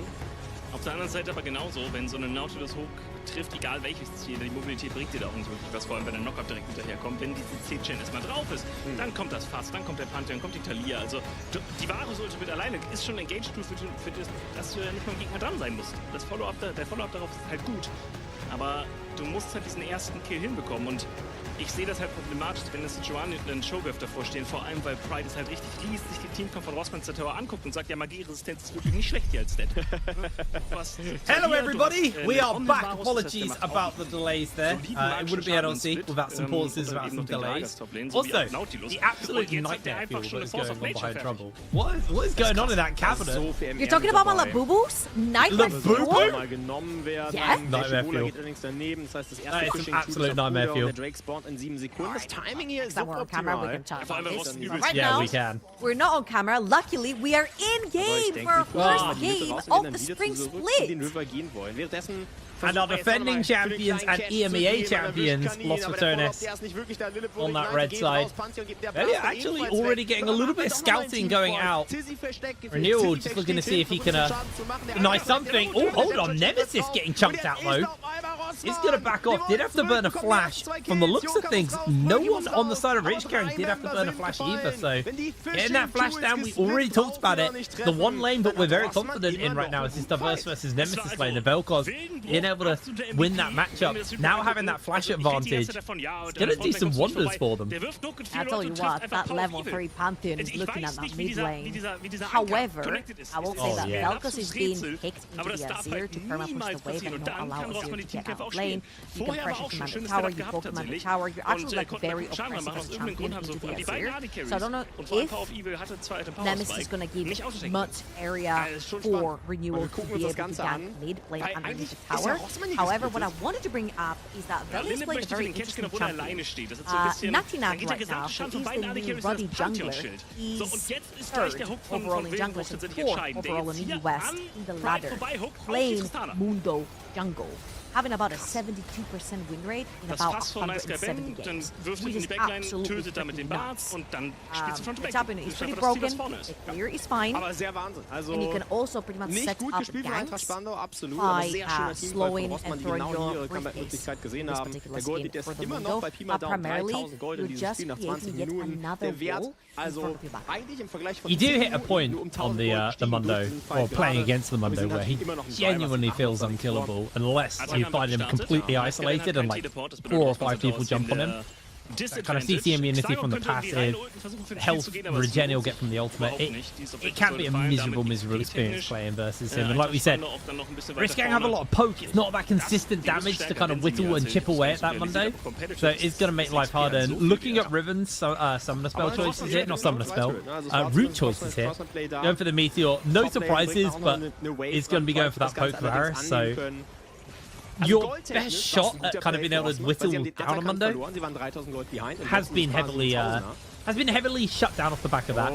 But that's the future. Let's talk about the now. Right now we're seeing that exactly what we expected. Diverse is getting that shove in onto Nemesis and just completely controlling the lane right now. Nemesis consistently taking these Qs actually from Diverse. He's like, but damage does try and catch him, but Nemesis able to bait out and dash away at the perfect time, although Renewal has found Boss here. Baus trying to make the escape. Opponent forces the flash. They jump in with the flashes as well. That was a pretty disorientated play. Baus able to draw 2 flashes out and make the escape. The Crown finds first blood with a flash under the tower. Wow, okay. So usually when you see Comet Varus, it's a very oppressive champion in lane. However, Jin has some pretty good raw numbers in his kit in general. So his AD early on, pretty good. He gets the shot, he has his Q, he has his W. Let's watch this one more time. Crowder right here will actually get engaged by Nodu, but then Rhythm gets instantly jumped on by Reckless, falls too low. I think that was a very late flash coming through from Leader as a... Well, yeah, also has to flash. I have just lost the thing for quite a while. No, I'm here. I was just letting you talk. Don't worry. He's there. All right, thank you very much. And that was a very early teleport that was also forced by Nemesis. He's gonna allow them first, push that wave, and get back on foot. Yeah, Diverse definitely has control right now. He's still got his own teleport to play with. He is missing a lot down to Nemesis. Nemesis suddenly just decided to start dodging, able to evade a lot of what Diverse was putting out. But again, that teleport advantage means this trade isn't the end of the world for him. As Baus getting shoved underneath his tower, but it's a Gragas, even if he is low, has a fair amount of sustain built into his kit. Yeah, Diverse not being able to quite hit those shots onto Nemesis. We did also see Velia burn that flash earlier on that invade. We did kind of interrupt our replay for it. But now, it's just kind of that slow hook away. Have got the grub spawning up soon, though, so we'll probably see some action breakouts there. Question is are we going to see Nodu or Reckless roam up to try and contest these first round of grubs? Alright, these rats really like dragons and playing around dragons, so I do not expect lots of times to actually swap to play for the top side of the map. Oh, hello. Reset. Nice little engage onto Riven there. Catching him out. Riven, like you said, no flash. Crowny, no flash either, though, so Nodu's able to keep him at arm's length. Just going to get a little bit of return damage onto Nodu. Honestly, beautiful play from Nodu, making sure that his ADC survives that. Yeah, and also Crowny uses cleanse right there a little bit aggressively, but didn't necessarily time it correctly with the stun coming through from Nodu, so he can keep up. And as we mentioned, the rats like the dragons, and it is going to be Velia starting the dragon. However, it's going to be a handshake between Rosatonis and Riskang. Riskang's going to go towards the top of the map and get those void grabs. However, I will say that it's a good choice right here to handshake, also because you have things like the Jace and the Varus that can take down towers Naja, und really, jetzt really muss auf quickly. jeden Fall If you do Eintracht manage spannend to auf einmal actually wieder in diese connect with the Face-Check-Szenarien 6 rein. void Sie haben grabs, beim it's Choke gonna be a lot of Drop-Check damage towards dazwischen. this chat. It's just like Vex has been a complete Aber Sky ist das richtige Ziel mit Face Rush. Jetzt I mean, Reckless went very low. Diverse needs to be careful though. It's going to just get flashed onto, forced back by the Emperor's Divide, and that is one dead squid. Crowny secures the kill. A little bit too far forward. I feel like some harass is good to come through the Velcos, but right now you just TP'd into lane and you lost your flash. Renewal's going in low. trouble. Renewal's making his way over. Camp Bao's found the art play. Doesn't have his ultimate available. Renewal catches him, but no Baos with the belly box to cancel the stun. Able to move away. Gragas is so infuriating at times. So infuriating. I think I mentioned it earlier. Oh no. You just found him. He just found you. You just found him. He just knew. Du kriegst hier nichts geschenkt, ohne dass dir was genommen wird. Ich sag's Actions in diesem Spiel. potentially breaking out here on the bot side. Reckless does have that ultimate. In comes Velia. Not the ultimate, sorry, but he's going to go in for the flash. That's what I'm talking about. Ribbon goes down. They continue to fire onto Nodu underneath tower. Crowley is not going to land that deadly flourish. Good flash away, but in with the Grand Starfall comes Renewal.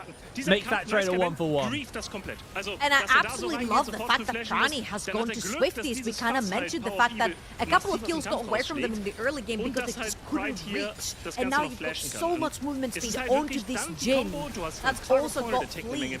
So he's definitely going to be able to run you down together with Reckless. Obviously, Velia a little bit too overextended right there in this play. Will be punished by Renewal. But this is getting a little bit scary territory for Richkant. We mentioned how, you mentioned as well, how a Pokemon behind can be a very dreadful thing to play. And right now, Crowny is hitting 3-0, very close to his first item, 1,000 golds up onto the whole Varus. And right now, Los Raccoons can pretty much just transition this Jhin around the map and just use him as their own Achilles power, pretty much take control of the different parts of the map. Now they don't need to do necessarily much, as we do have a pulse. Jeder weitere Drake bleibt aber wie Hello. gefährlich. Back to the nightmare field. Das Game What are komplett they? offen ist. Ja, wir haben wieder jetzt einen kleineren Lead für They're Eintracht Spandau, aber who horrifying. cares? Ja, es geht so hin und her. Wenn wir jetzt nicht von 7.000, 8.000 Gold How do you sprechen, not würde das know? springen wie sonst was. Actually Ich muss ganz ehrlich terrifying. sagen, langsam habe ich das Gefühl, wir haben es gibt auf jeden Fall how Spiele, is die it einen terrifying? deutlich mehr What Kills is haben. so cute? How is that terrifying? That is so cute. That is so Up cute. to the camera and you go, how is that Die scary? Komfortzone von Eintracht Spandau, aber dieses Chaos, That is das cursed. Rossmann wirklich in die Karten. Die Jungs All I'm können auf saying, dieser if I Ebene found that in an weiter abandoned house, kommunizieren und I darauf would kommt not es be dann picking eben that auch thing auf up. diesem Niveau. Das Gerät Okay, but ins Flank he's wurde very jetzt cute. gespottet, wichtig von Troy. Der Blast we're von back nämlich to I agree to disagree. I agree to Der hatte disagree gerade on keinen Flash that. mehr, hatte gerade verloren, genau in diesem Fight, den wir Back gesehen into haben. the Und game, jetzt though. holt der Nash natürlich langsam auf. Another kind of thing that I want to hit on is we talked about how the Poke team struggles and it falls apart, but we also have to talk about Diverse. He's getting caught out. Crowley coming in, the laser beam won't be enough. Crowley secures another kill, and this Velkos is not getting ahead. Now Baus has found Conan, catches him with the belly bot. Conan going a little bit low here, gets sped up. Baus is just waiting for the summoners to cycle back around. Can he get a belly bop in time? Good flash by Conan, able to break away.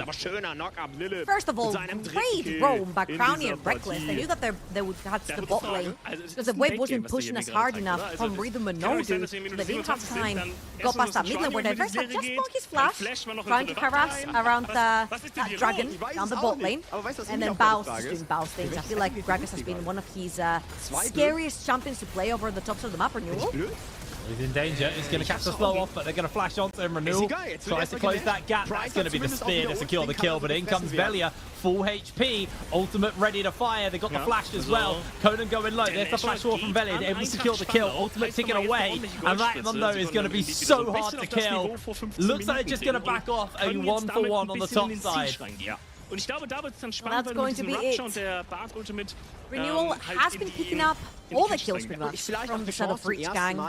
However, I'm getting a little bit worried right here because the Pantheon is like that one component on the side of Richgang that is going to pull off the later we go into the game. Yeah. Looking over to the other side, Velia has played some nutty Pantheon before. Has gotten a lot of sort of very sticky situations, particularly at Emia Masters with the Pantheons. But let's see if Renewal is actually going to be able to do the same. We have said over and over before, even though Velia did get Emia Masters MVP and he did get Winter Split MVP here in the NLC, we have said that because he's the new guy among all the veterans, if you will, in the Los Ratones, that he might be most under pressure when it comes to like new opponents. And right here, Renewal seems to be having the upper hand, of course, in this particular iteration where you're playing a more aggro tanking champion AD versus a tank, more likely to get ahead, and it's only 100 gold. However, Renewal has the chance right here with his first item complete as well to try and influence the side lanes. The biggest problem I have with this Pantheon is he's doing a fantastic job now, but eventually this champion just nosedives in power, and that's the point where Velia is going to be a complete menace on this Mundo, so they have to gain something off these kills that they're getting, and so far that is a plate topside, a plate mid lane. They haven't really been able to get too much off the back of it, and you're already worried about falling behind with a jungler who kind of just stops being a champion almost later down the line. It's going to be a major problem. And Diverse was our window into this game. We talked about how this matchup could be the matchup which you would look to punch through the Los Ratones defense, but unfortunately, he is 0-2. He is struggling right now. Grand Starfall coming in onto Baus. Baus just trying to go for the old escape, and they just give it up. He might even get a proxy off, although Rhythm's in the area. If I was Rhythm, I'd be very scary. You can't walk into him. There's no way. There's no way you walk You're not. Don't check the Gragas, man. Don't check the Gragas. Like, Baus just buys so much time. Like, they're going to lose a tower. They're going to lose a dragon. Renewal is able to get 6 grubs. Good. 4 oder 2 gegen 5 spielen. Das hätte ich vorher beim 3 gegen 5 auch such a waste of time, but Baus leaves. Baus leaves, and I feel like for Rhythm, he's allowed to waste the time right there because he cannot walk bot. He can't walk mid because his mid lane is there. He can't walk bot because he knows he's under a lot of pressure to get dived right now, and he can't walk top because his top lane was just resetting. However, Baus there's a bit on the Baus. He gets the interrupt. In comes Nemesis, so he might be able to turn this one around. Flash comes out from Diverse. No Flash. No Flash comes out, and he's able to break away.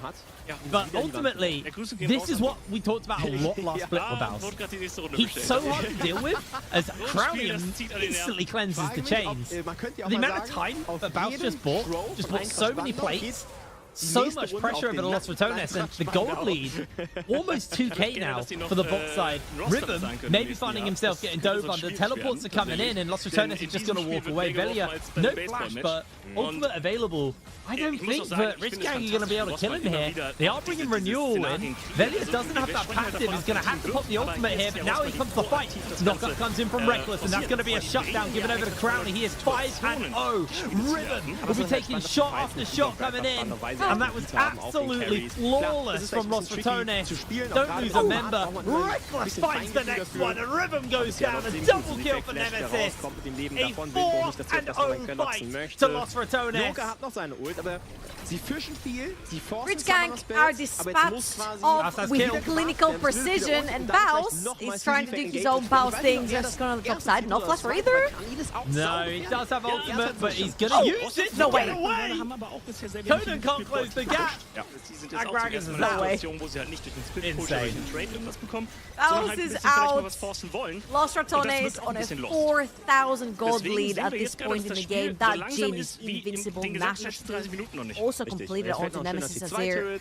He's gonna take that bot lane tower as well. That kinda hurts. And they can die there as well. Baus is still around. Just did the whole circle, I guess. One camp is gonna be taken away. However, Los Ratones has been so far ahead in the game. They can call the shot. They're jumping onto Crowny.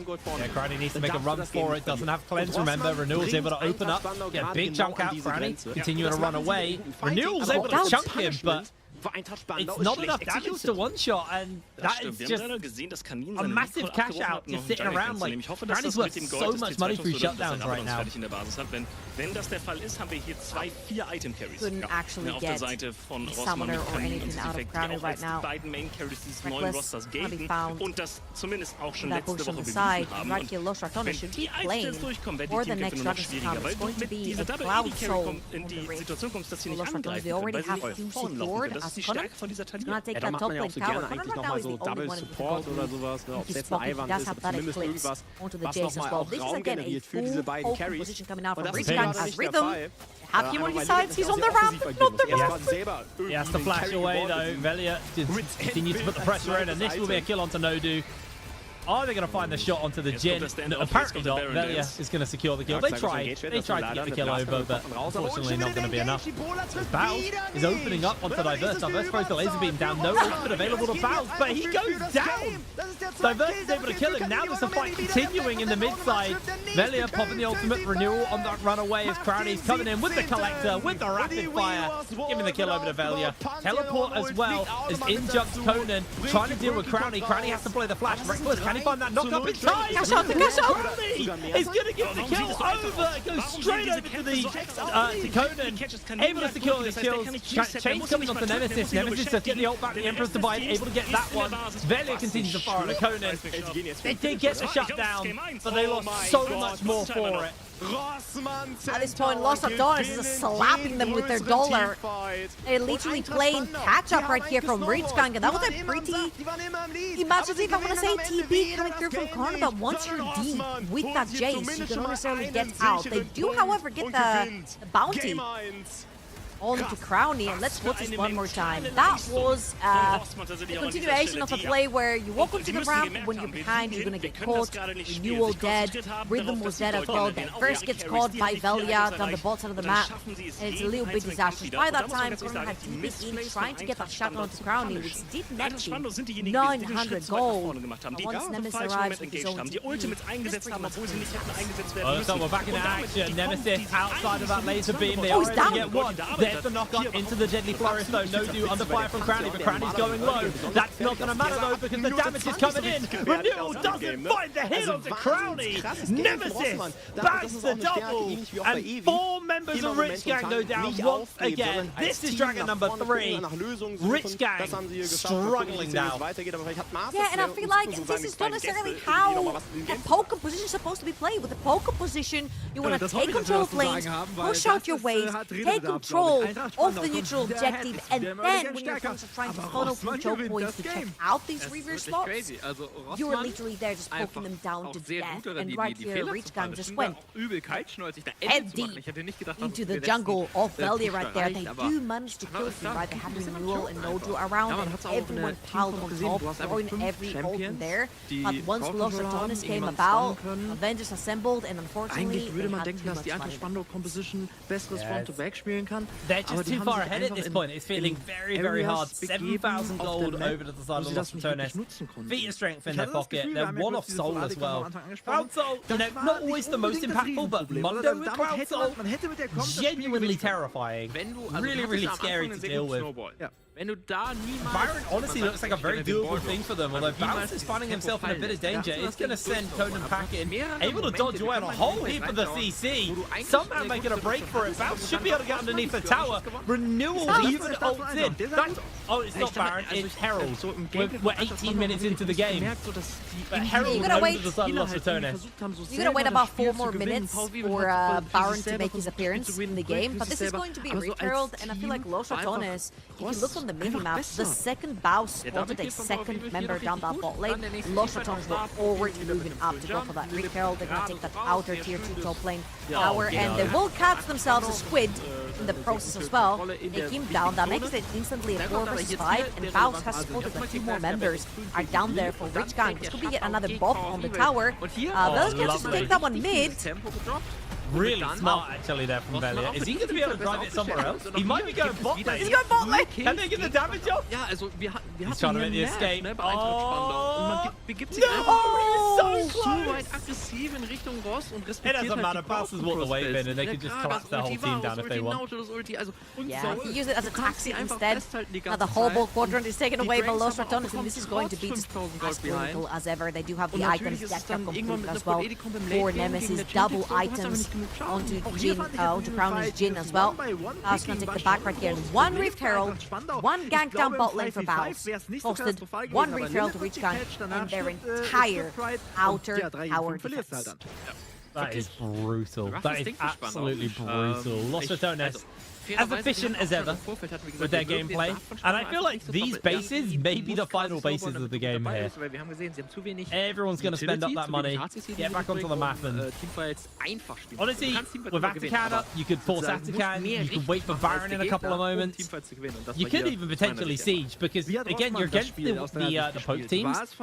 Poke team's behind. They're 10,000 gold behind. Now Poke is not there. Jace idealistically needs to have 3 items. Varus sitting on just a single item where the Jhin is closing on a third. Like, you are so behind right now. Your Poke is just not gonna land. Velia is 2.5 items on this Mundo. He's got so much HP to cut through. I don't know if they're gonna be able to do it.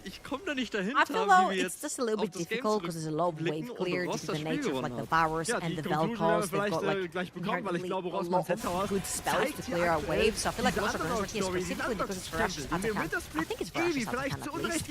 That's what I saw on the map. It might have been a flowers map. Okay, so it's Runes Atakan then. Hey, it looked red on the minimap, so I was like, hey, that's perfect, because you can just take that and just throw yourself under the tower, take the tower up in the base, and you can transition that to a Baron. However, still, that Atakan is really strong, puts you up ahead. You see in XP as well, 2 level difference between the mid lane, 2 between the AD carries, 2 and Baus under attack. But once again. They're going to immediately catch him with the belly box, then him packing Renewals, trying to find the damage in. Baus is getting the Protobert out, but here comes Reckless, knock up onto 3. Baus is in danger, but in comes Nemesis to try and save the day. They're going to slide in, secure the kill. Shuffle comes back in onto 2, but Crowley's making his way over. The Lifeforce disintegration rate does nothing. The Zhonya's from Nemesis buys some time. He flashes over the wall, into Diverse's pocket, but Nemesis finally falls. Diverse catches in on the shutdown. Velia dealing with the tower, getting a kill onto Rhythm. Lost Returnus looks to turn it back around. Can they get a little bit more? Teleports coming through. There's the interrupt. There's the kill. Crowley, 8-1. Velia finds Diverse, caught up by the knockup, but he is going to just continue that chase forward. I don't think Diverse is going to be able to survive this one, although he is dodging the briefcases very efficiently, and Velia is actually starting to go a little bit low. In comes Crowley. Diverse with a fancy feet, flashing away. Crowley secures his 9th.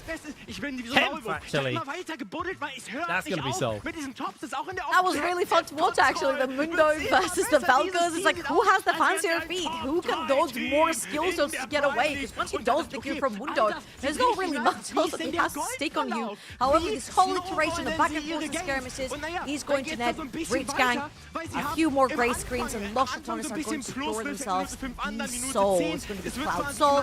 Not that they were fast enough to begin with, but now they're going to be faster on the map as well.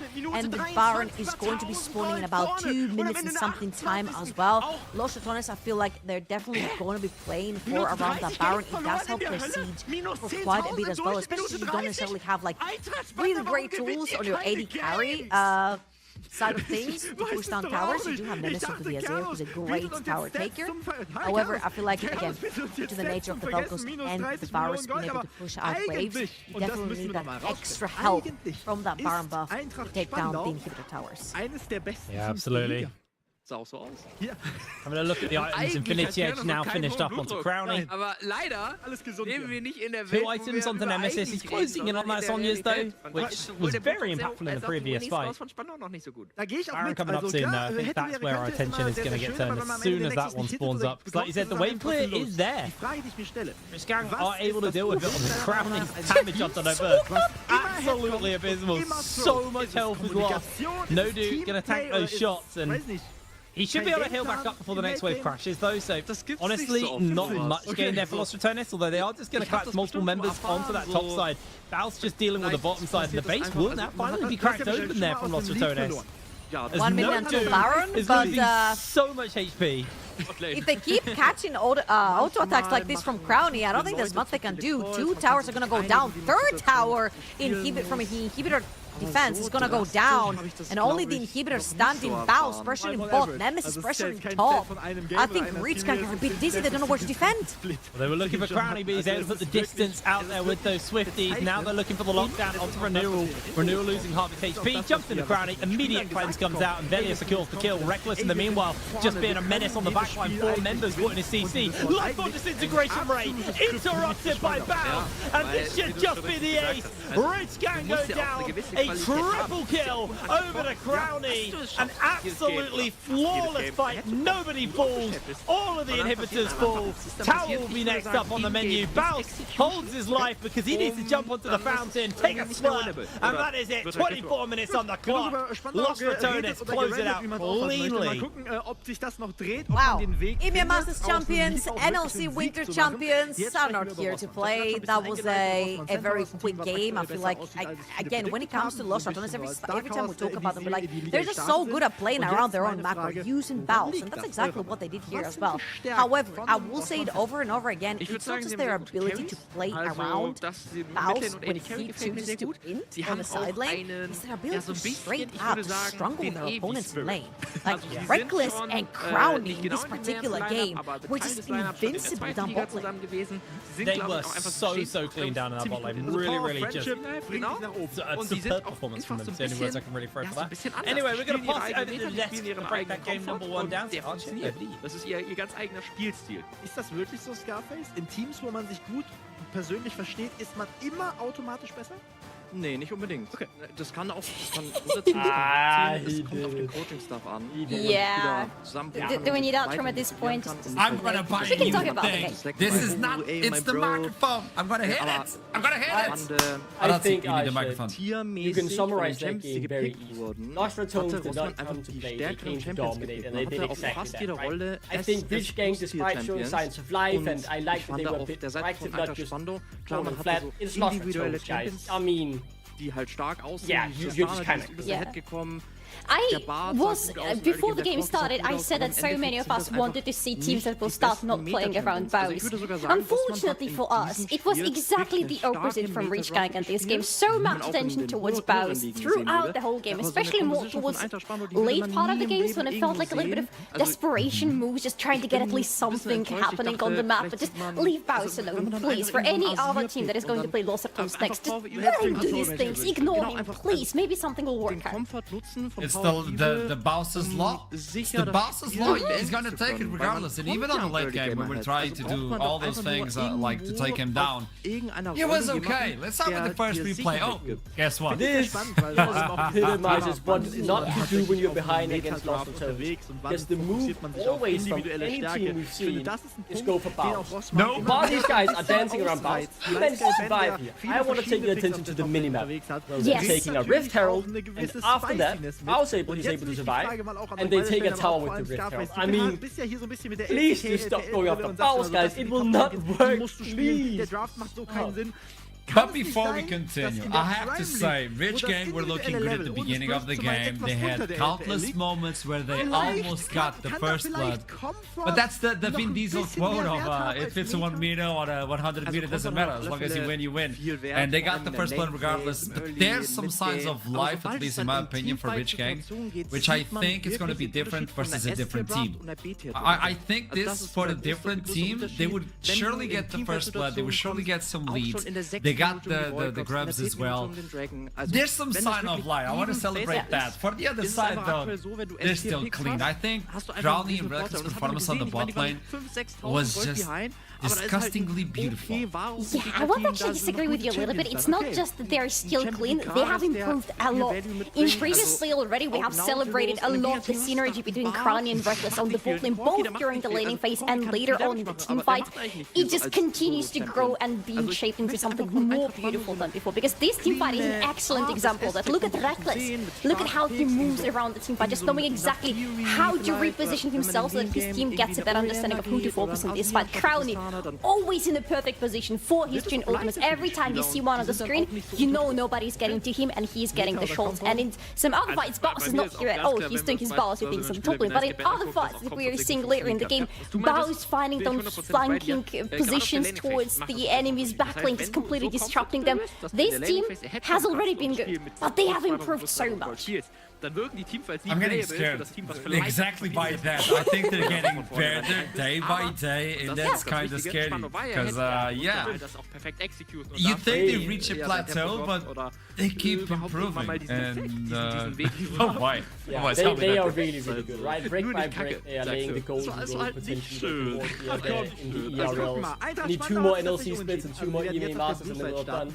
What no other team have managed to do in League of Legends esports and win everything they could in that Metagaming wird. They, wir werden darauf achten jetzt erstmal. I mean, they are all just so well aligned. They know exactly what to do. They're not really pushing it too far anymore, which at the beginning was a bit of a problem, right? They got a bit too cold in the hype. Alf was a bit too overeager in how many ways he could take. You don't see these mistakes anymore, and I thought the highlight we just saw as well. The target selection was on point. They made sure not to go too far, but they were there to back each other up when someone went in. It was phenomenal.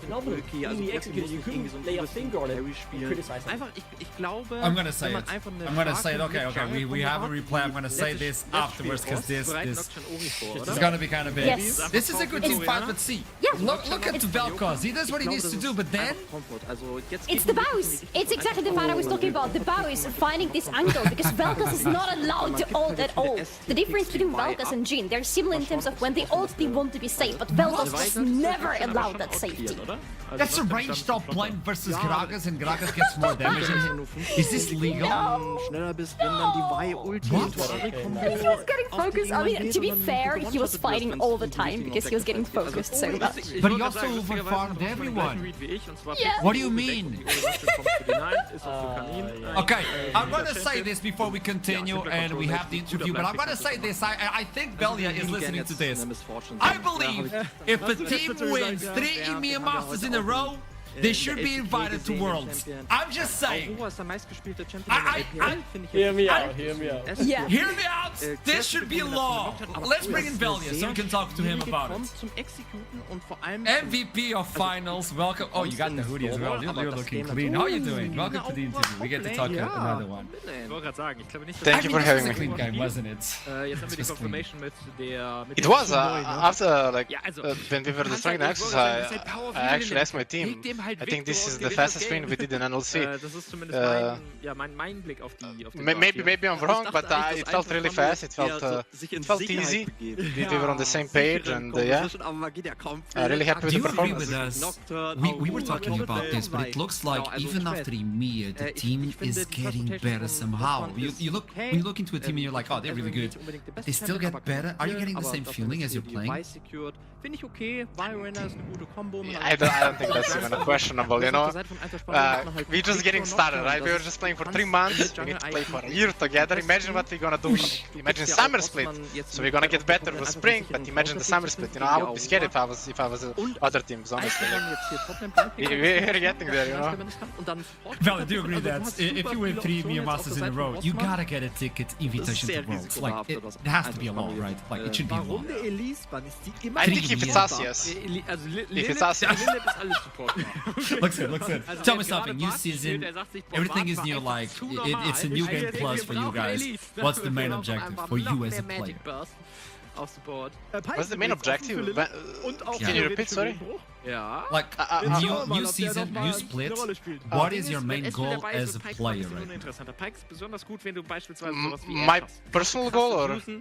Yes, your personal as a player. To get better, you know, to get better, to become a main shot caller, so everyone can listen to me and trust me, and yeah, maybe to get out of low master, yeah. Okay, I have one final one. I was watching a few clips today, and I got one from Baus, when he was looking at KC and also G2 placements on solo queue. Everybody's in top 20. And he was like, you know what, Los Gatones have to do this as well.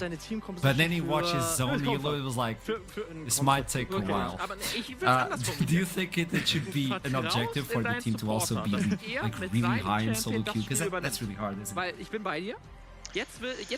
Well, I think it would be really nice, because, well, I was personally just high elo for the past 4 years, and I was like, either teamless or in not the best teams. And now when I'm just 500 LP on 3 accounts, I think I'm just performing the best, and I'm just peaking when it comes to like game knowledge and my skills. So I just don't know what it is. It feels like if you try hard too much in solo queue, you just can't keep up with the good performances in competitive. But I think it's really nice to give your all in scrims, in competitive and in solo queue, to play the highest League of Legends you can play. It's not the same when you play Challenger top 10 solo queue with other LEC players and like low master solo queue, you know, but yeah, I believe at some point we're gonna do it. I think we can reach like top 50, all 5 of us, easily. We just need to want it bad enough, you know. I have one final question. This is a personal one for you, okay? As soon as I did the interview with Baus and he told me like, I want to be a father, I want to have 2 kids, I was like, man, that's wholesome. Valiant, what's your main, like your final goal, your biggest dream in life? That's a good question. To reach LEC at this point is for sure to reach LEC, hopefully with lesser tones, and to win it, participate in Worlds, and yeah, do good there. Maybe win the Worlds, you know, you never know. I like it. That was a big smile when you said that.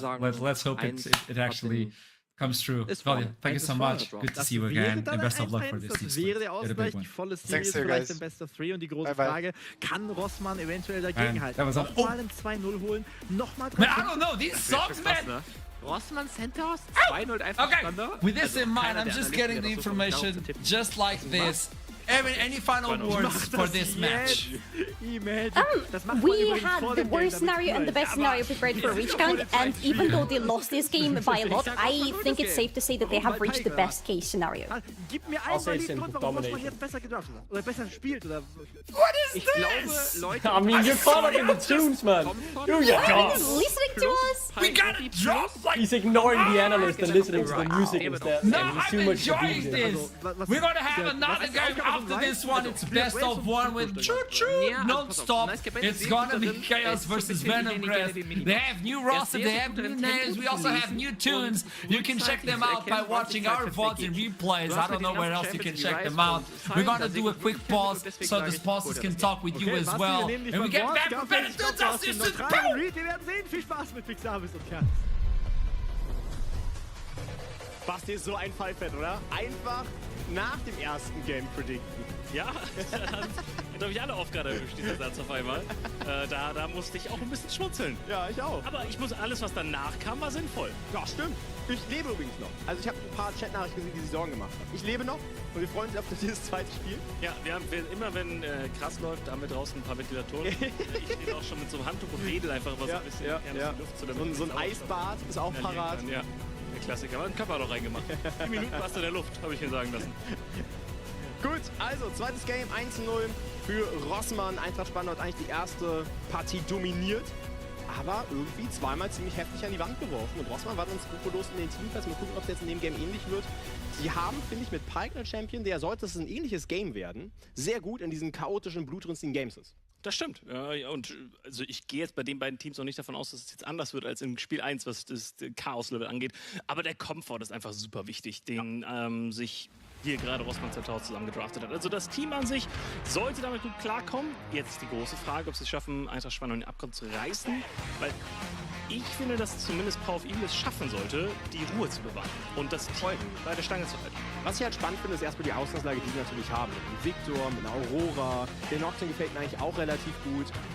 Wovor ich manchmal ein bisschen Respekt habe, ist aber gleichzeitig hat man nicht so viel Scaling. Weil du willst den Nocturne ja aktivieren. Jetzt hast du, glaube ich, wenn ich nicht recht nur eine CP noch Botlane. Wer fusioniert jetzt mit dem Nocturne, damit der eine erste gute Ult hat, damit er gut ins Game findet? Da habe ich ein bisschen Bauchschmerzen. Camille. Ist Camille Support? Wir haben das alle damals viel gespielt. Lilith wird so... alle, genauso wie die Sin Support, die haben das so oft damals. Ja, der wird so 6 bis 14 Mal sterben. Dann gehe ich ganz stark aus auf der Camille. Und dann später sagen, war ein geiles Game. Viel Impact gehabt. Bis heute, ich finde schön, also ich muss glaube ich nochmal über Lee Sin Support sprechen. Es lässt mich nicht los, bis heute, ne? Als wir bei den Worlds, was war das, Worlds 2022? We are back for yet another game. It's gonna be game 2. See, I'm not muted. I'm just saying this microphone kinda should go into the trash. With that in mind, It's Chaos versus Venom Crest, second game of the day. Keep in mind this is day 1, so of seeding stage. Can we show the schedule for everyone at home? I don't know. Maybe this is too short notice for production. If we can eventually, we can show that schedule for you folks at home. There you go, production is killing it! So this is going to be the second game, Chaos versus Venom Crest, and it's a rolling schedule. If you get like smaller games, we move on with it. Rich Gang is going to play right after this one, so you don't have a lot of time to breathe. You lose, pick the bag, and go for the next one. We never stop.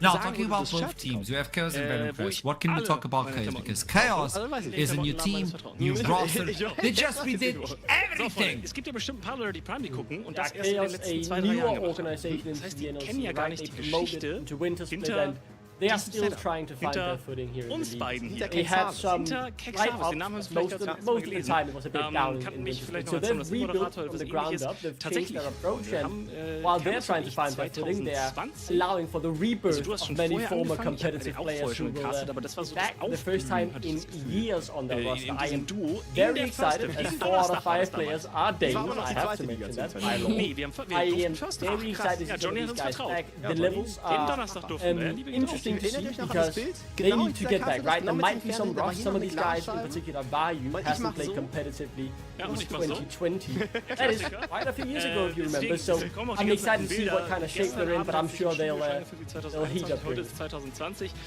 Listen, we can talk a lot about Chaos and their new roster because it's definitely really interesting. We have people who have been playing for like a decade, like Raya and Zoiran, for example. They started their careers in 2015, but what I find super, I think that's not. That is just the roster for today. There has been some substitution for just now. Vayu, the former support player, is playing mid lane. He's supposed to be in the top lane, but not for this matchup. Sorin is out substituted, so Vayu will play mid lane. And Turtle, we all know, famously solo killed Perks in Winter Split, is playing in the top lane again. Oh my god. Dass wir, obwohl zu dieser Zeit standen, you know what? Ich glaube, es war für den Summer. Yeah, I'm just thinking, because we have Chaos Esports, right, and they're playing versus Venom Crest, and if you look at the two rosters together, it starts to look like a crime scene, honestly, because if you look at those names, they're all interconnected. If you look at the regular rosters without Turtle, if you look at the regular rosters, 7 out of 10 people who are going to be playing in this match, they have played with each other before in some shape or form. We have Gooby, for example, who has played with Niter, he has played with Vendel, he has played with Vayu, he has played with Doxy.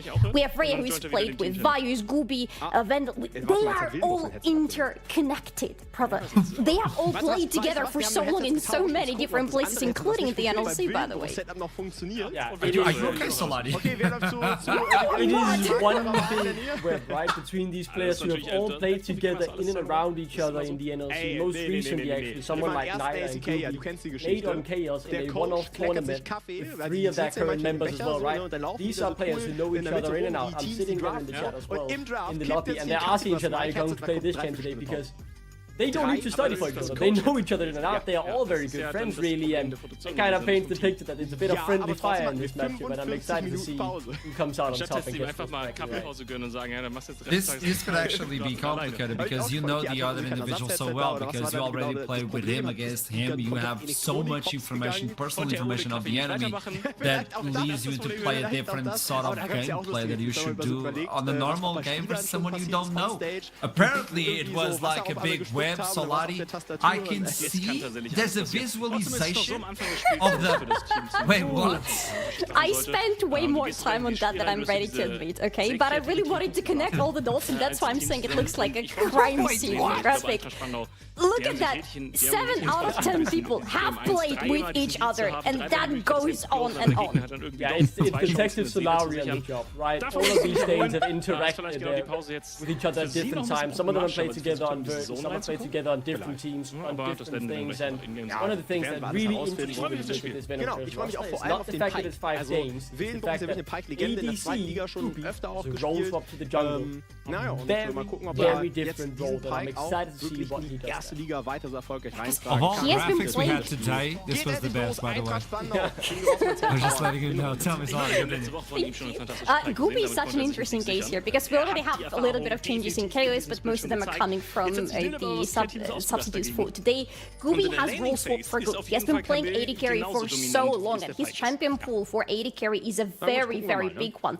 But now he's going to be playing a completely different role, and that's why my attention personally, and I think yours should be on Gooby as well, because how well is he going to feel into this role? The champion roster, the champion pool is not going to be a problem for him, most likely. He plays a lot of different things. How is he going to feel with his rotations? How is he going to feel on the map? That's going to be a big question mark for Venomcrest and Gooby personally. And then Nafidi keeps getting kicked out as well. Okay, GP. So these are being targeted right now. Gwen is really strong. We talked about it previously. That's gonna hit the ban as well. The final one before we start seeing those picks from Chaos and talking about that. You were talking about this team. High expectations, they had that idea on the previous split up. Hey, let's just go in, try to kill as many as we can. They couldn't get it. And now with this team, we should do something different. But Venomcrest is one to look out as well. Yeah, I think in my opinion, they should be contesting the top 4, maybe even qualifying to land. These are 5 very strong players with 5 very high scores. I know their level is all good. It is simply the fact can Gooby adapt to that position as the AD carry. That's the big question mark. Also beide Jungler sind vielleicht nochmal auf die Jungle zu sprechen gekommen, trafen gerade in andere Richtungen. I'm surprised the Teemo ban isn't against Venomcrest, as they played in the scrims most recently. Geht jetzt erst in die Midlane. But the Choker, safe first pick with a lot of versatility in terms of where you want. This timeline is weird, I know, Salari. It's a different timeline. Yeah, I'm processing the Teemo information. I'm just so happy that it's banned, okay?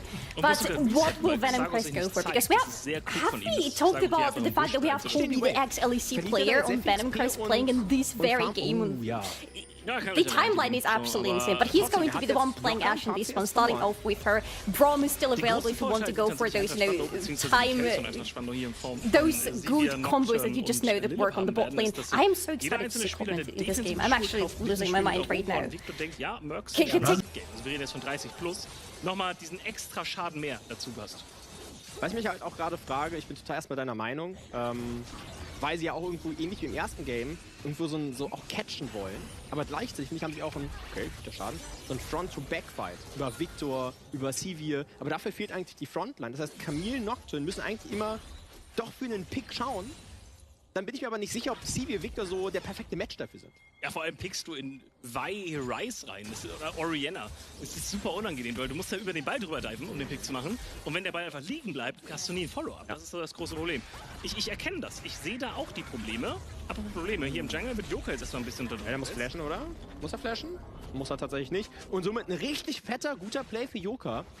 Gewinnt hier einen Level 2 Camp. Das ist noch eine Level 1 Scuttle, das ist komplett irrelevant. Es tut so viel Jungler weh, das erste Level 2 Camp zu verlieren. Also sehr, sehr, sehr lecker. Ich finde es interessant, dass Yoka aber jetzt wiederum nicht zu dem Gromp geht, sondern zu den Wölfen. Und wird dann von mich runterwerfen, ne?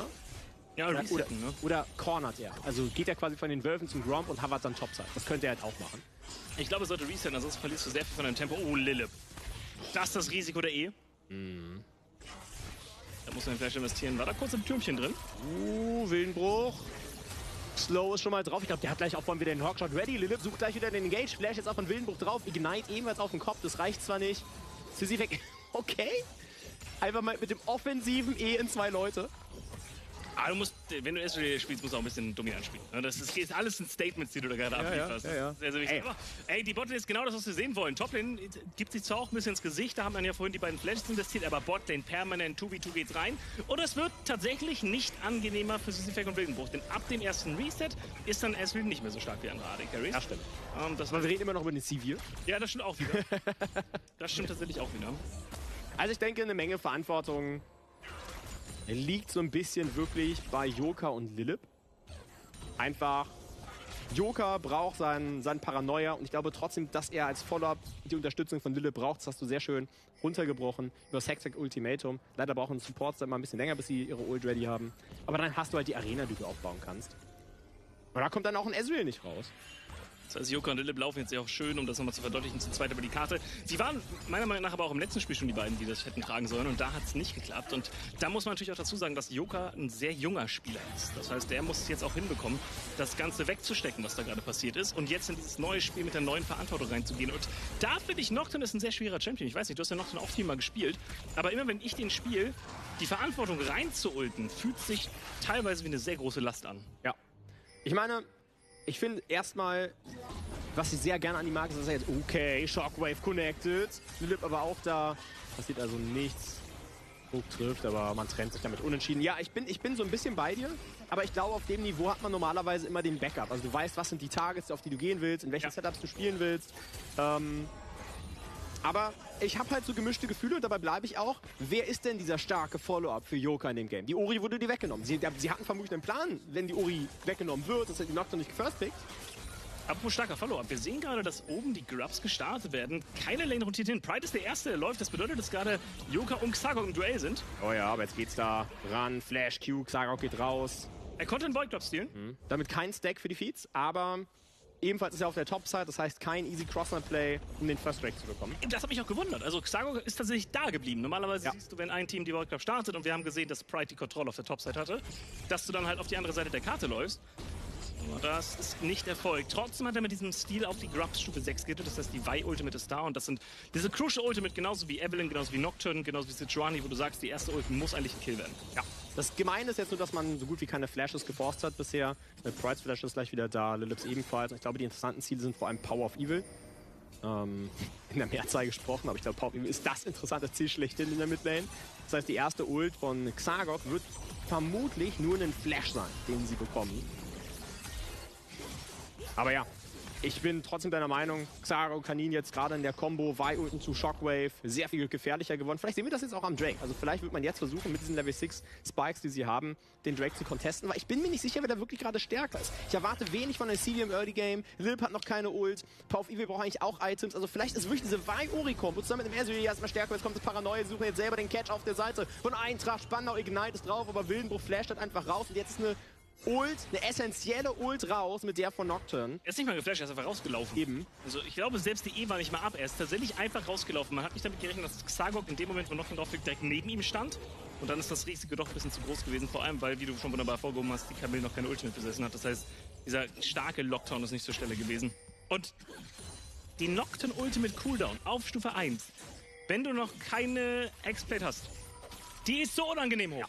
Die ist wirklich so unangenehm. Ich meine, die Ult ist sau stark, aber trotzdem. Das bedeutet, dass jetzt hier tatsächlich alles gemacht werden kann auf der Karte gerade. Total. Die ersten beiden Ults von The Nocturne sind crucial. Das ist ja genau das, was ich vorhin meinte. Wer ist denn jetzt hier der den Schaden delivern soll? Aber Power of Evil ist erstmal vielleicht das Opfer. Shockwave muss geflasht werden. Und jetzt haben sie den Flash und Xagok hat noch Ult. Das stimmt. Ja, das heißt, Power of Evil könnte gleich abgeholt werden. Erstmal Xagok allerdings am Drachen dran. Aber wir haben davon gesprochen. Joker gerade irrelevant. Power of Evil kann das Ganze nicht spielen.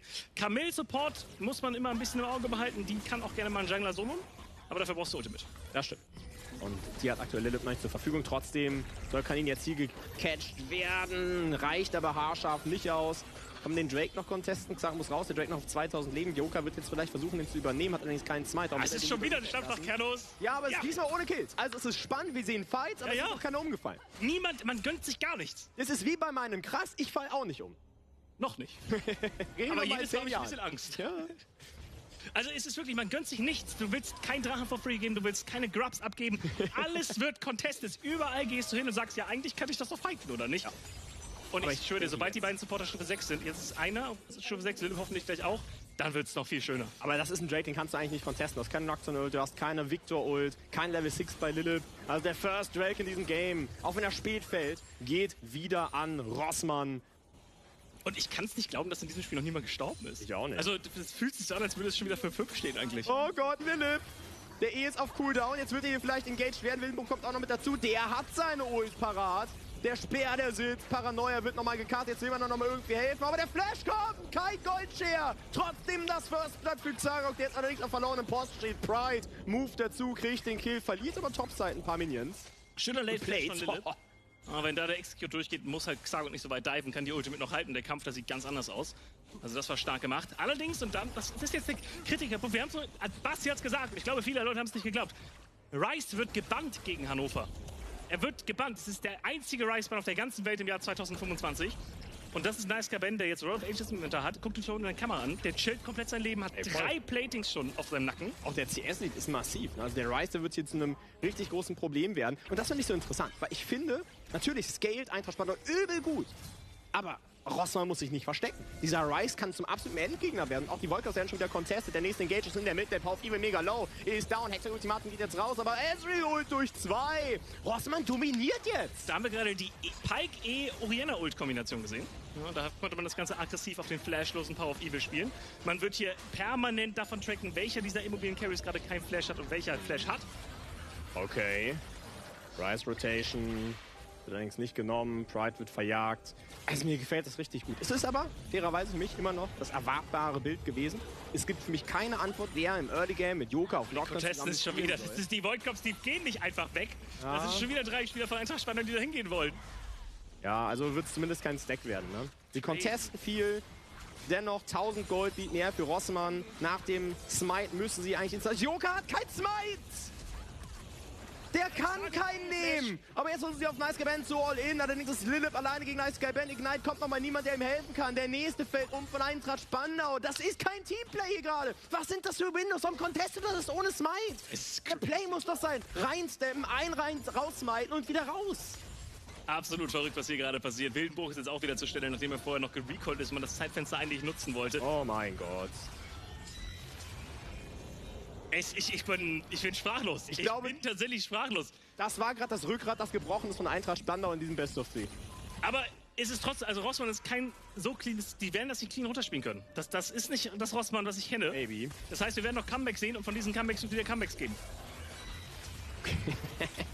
Oh mein Gott, Wildenbruch auf Pike ist so ein Biest. Die Shockwave auf 2. Er lebt das. Aber Wildenbruch stirbt, allerdings stirbt ebenfalls Power of Evil. Jetzt versucht Lilith nochmal Kanin rauszuholen, es wird aber nicht ganz reichen. Also man trennt sich mit einem Unentschieden 1:1. Ich wusste, dass es genauso ein Game wird. Sobald als Pike und Camille Support eingeloggt wurden, wusste ich, Midlaner werden gar keinen Spaß haben. Jeder Flash, den du zündest, wird doppelt wehtun. Aber ich meine, das ist ja spannend, ist ja wirklich, dass beide sind diese Pike-Spieler. Ne? Also Wildenbruch wie Lilith sind überragende Pike-Performer. Beide haben das jetzt schon gezeigt. Für Wildenbruch ist es tatsächlich so dieser eine Signature-Champion, den man mit Wildenbruch auch wirklich verbindet. Lilith hat noch 1, 2 mehr, wie den Bart zum Beispiel in den letzten Game gesehen haben. Aber es ist Wahnsinn, wie beide diese kreative Ader haben, um auch auf anderen Champions diesen Playstyle durchzubekommen. Wie die Camille, von der du jetzt gesprochen hast, diese Antwort ist, gefällt mir richtig gut. Ich möchte aber wirklich festhalten, dass Rossmann für mich hier gerade das wirklich dominierende Team ist. Dass sie, finde ich, auch mehr Ruhe reinbringen als Eintracht Spandau im ersten Game. Es wird kontrollierter, wie sie diesen Lead ausbauen, finde ich zumindest. Und gerade sind sie auf einem guten Weg. Wir hatten noch 10 Minuten keinen Kill und dann 7 Kills innerhalb von 4 Minuten. Also das Tempo wurde angezogen. Ja, eine gute Shockwave. Oder was war das? Das war einfach Wildenbruch. Ja. Okay. Einfach ein ganz normaler Hook gewesen. Und sie haben halt die ganze Zeit immer noch das Rückgrat mit Orianna Rice. Ja. Also die beiden Charaktere. Oh mein Gott! Doch. Und das geht an Wildenbruch, die Runde hier. Wahnsinn. Toplane geht man jetzt in den Catch. Nice Guy Ben hat Ult, aber hat keinen Flash. Schatzan für Pride. Das kann ein Hoffnungsschimmer sein. Ja, okay. Vielleicht die Aurora. Die kann die Team... Ja. Aber dann hast du eine Aurora und im Gegnerteam sind Ezreal, Pike, Vi. Es ist schwer, da jetzt anfällige Ziele zu finden. Aber gut, ich lasse mich überraschen. Ich finde, Pride ist einer der besten Toplaner der Liga. Ja. Und auf so einem Champion wie Aurora kann er bestimmt Wunder wirken. Ey, seine Stats sind wirklich brutal. Wir haben es ja kurz, ich habe kurz bei Krass angeschnitten. Er hat mit den höchsten Damage Share der Liga von allen Toplanern sowieso. Er ist punktgleich mit Shelfmate auf Platz 1, was Solo-Kills betrifft. Ja. Also, er hat eine sehr wichtige Rolle, hat auch Damage Share, aber ist wirklich einen fantastischen. Jetzt muss zurückgeschaut, dass er rauskommt. Schönes Space Shield, Ezreal Ult, die wird gesidesteppt. Man merkt schon, viel kann er auf der Civil noch nicht machen. Das wird sich vielleicht irgendwann ändern. Aber das ist vielleicht ein Transfer, über das wir mal sprechen können, Xavis. Ja, sehr gerne. Wie sieht es denn im Late Game aus? Also wir haben darüber gesprochen, okay, Nocturne hat wenig Support im Early Game. Das sehen wir bisher auch in diesen ersten 15,5 Minuten. Aber wird das Game irgendwann besser für Joker? Also beide Teams geben sich gar nichts im Late Game, finde ich. Okay. Ich finde, mit Ezreal, Orianna, Rice und Vi hast du eine solide Lockdown-Kombination, die wahnsinnig gutes Scaling dabei hat und auch Tankiness mitbringt, allein durch den Orianna-Ball. Auf der anderen Seite hast du Victor Sivir. Ja. In Kombination mit einem Nocturne. Also wenn man jetzt rein auf die Stats guckt, glaube ich, dass Victor Sivir die Charaktere sind, die am härtesten in diesem Spiel skalieren sollten. Aber ich finde nicht, dass sie das Team haben, was das besonders fördert. Das heißt, wenn wir hier in die 40., 50. Minute gehen sollten, gewinnt das Team, was besser spielt. Voll. Guter Trade jetzt hier von Pride. Auf einem Item sieht das Ganze schon angenehmer für ihn auf der Aurora aus. Ja, und was spielt man jetzt? Also die 2 ersten Drakes, die gegen Rossmann. Rossmann hat damit auch übrigens die Feeds in diesem Spiel bekommen. Und jetzt müssen wir mal ein Auge drauf haben, was mit diesem Herald passiert. Der dritte Drake, der ist noch 4 Minuten weg. Wäre natürlich auch wieder was, für was Rossmann hier spielen will. Davon können wir eigentlich ausgehen. Und das Ganze möchtest du weiterhin stacken. In dem Fall ist es eine Ocean Soul, die hier auf der Karte ist. Bedeutet etwas mehr Regeneration, gerade für Siege-Situationen sehr wichtig, wenn du da reingehen möchtest. Allerdings spielt 1 eine All-In-Kombo, das heißt, die Seele ist nicht so effektiv. Boah, Paranoia wird aktiviert, sie wollen jetzt den Catch haben. Sie gehen jetzt auch rauf, geht der 4 durch. Nein, Flash kommt, Wildenbruch läuft davon. Und ich frage mich manchmal, ob nicht jede Ult auf Wildenbruch fast eine Verschwendung ist. Also es klingt jetzt hart, aber die Utility von einem Pyke und auch den Flash zu forcen von einem Pyke ist nicht so viel wert wie von einer Ori, von einer Vi, beim Ryze, selbst von einem Ezreal. Die Frage ist, wie man das anders verwenden möchte. Ja, bin ich bei dir, aber der Cooldown ist immer noch hoch. Ne, und jetzt ist man nicht ready, Toplane kommt das Cross-Play, First Turret wird es auch fallen in der Toplane. Sehr stark von Pyke da, von Pride da reacted, muss man ganz ehrlich sagen. Yoka Stufe 9. Ja, also es wird komplett... Also er hat auch 20 CS weniger als Vi, obwohl er einen Power-Farming-Jungler spielt. Es ist überhaupt nicht sein Game auf diesem Nocturne. Okay, er ist jetzt gerade Stufe 10 geworden, das war ganz... Es ändert für mich aber wenig. Also klar, 2 Level oder 1 Level XP ist schon entscheidend auf dem Niveau, aber er ist immer noch ein Level behind. Er ist 20 CS down, er hat weniger Gold. Die ganzen Ults, die wir von ihm gesehen haben, sind fast verpufft. Das ist ein Desaster für einen Nocturne. Das stimmt. Und hier wurde gerade Pride abgeholt, wenn er die Ultimate nicht zur Verfügung hat, wie er die einfache Umpositionierung zur Folge hat. Allerdings Bröki und Yoka jetzt hier auf der Jagd.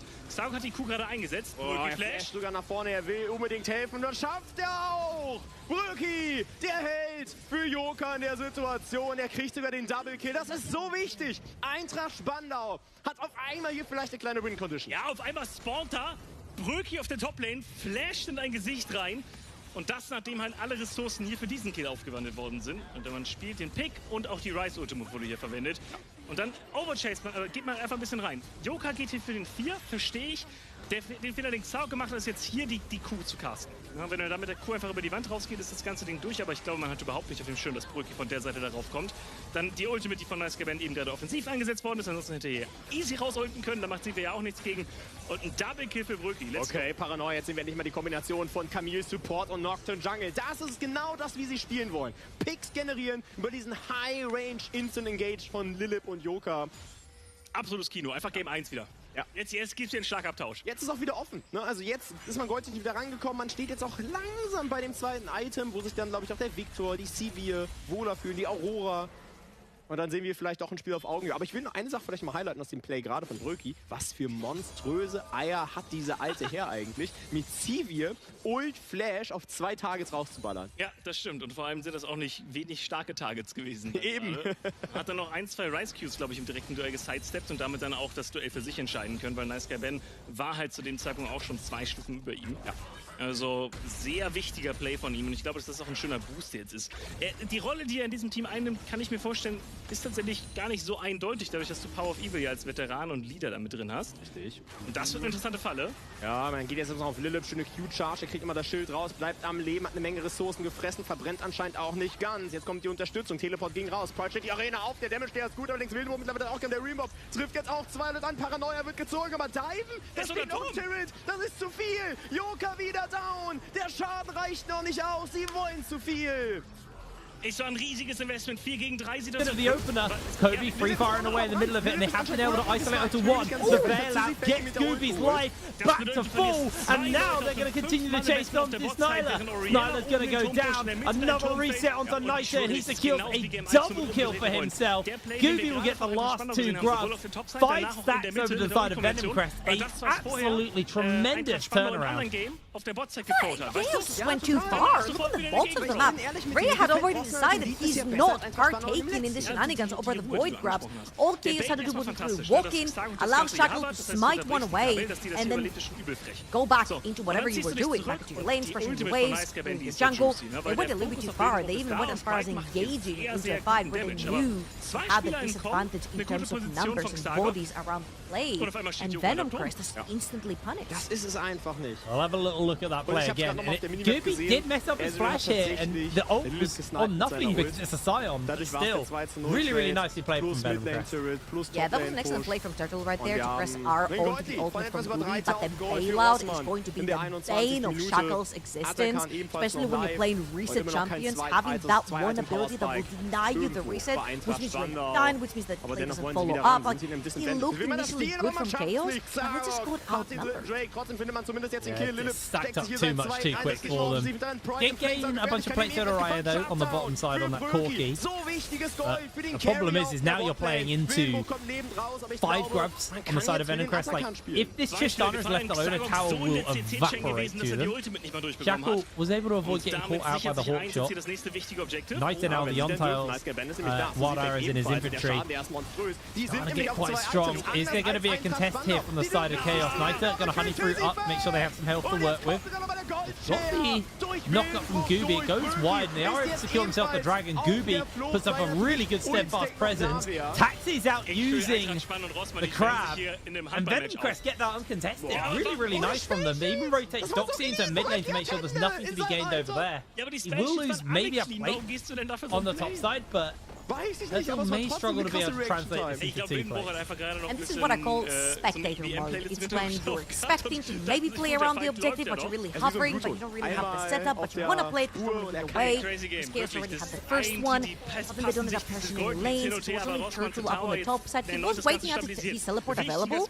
However, because there was no play to be found right there, he didn't end up initiating onto the teleport play. And I feel like Venomcrest kind of got away with murder right there, walking in, taking that second dragon first one for themselves, and then getting out now 1,000 gold in the lead for the Venomous Snake, 3-0 for Niter, and I feel like actually you can use that Tristana in side lane to start really contesting for the side lane the tier 1 towers.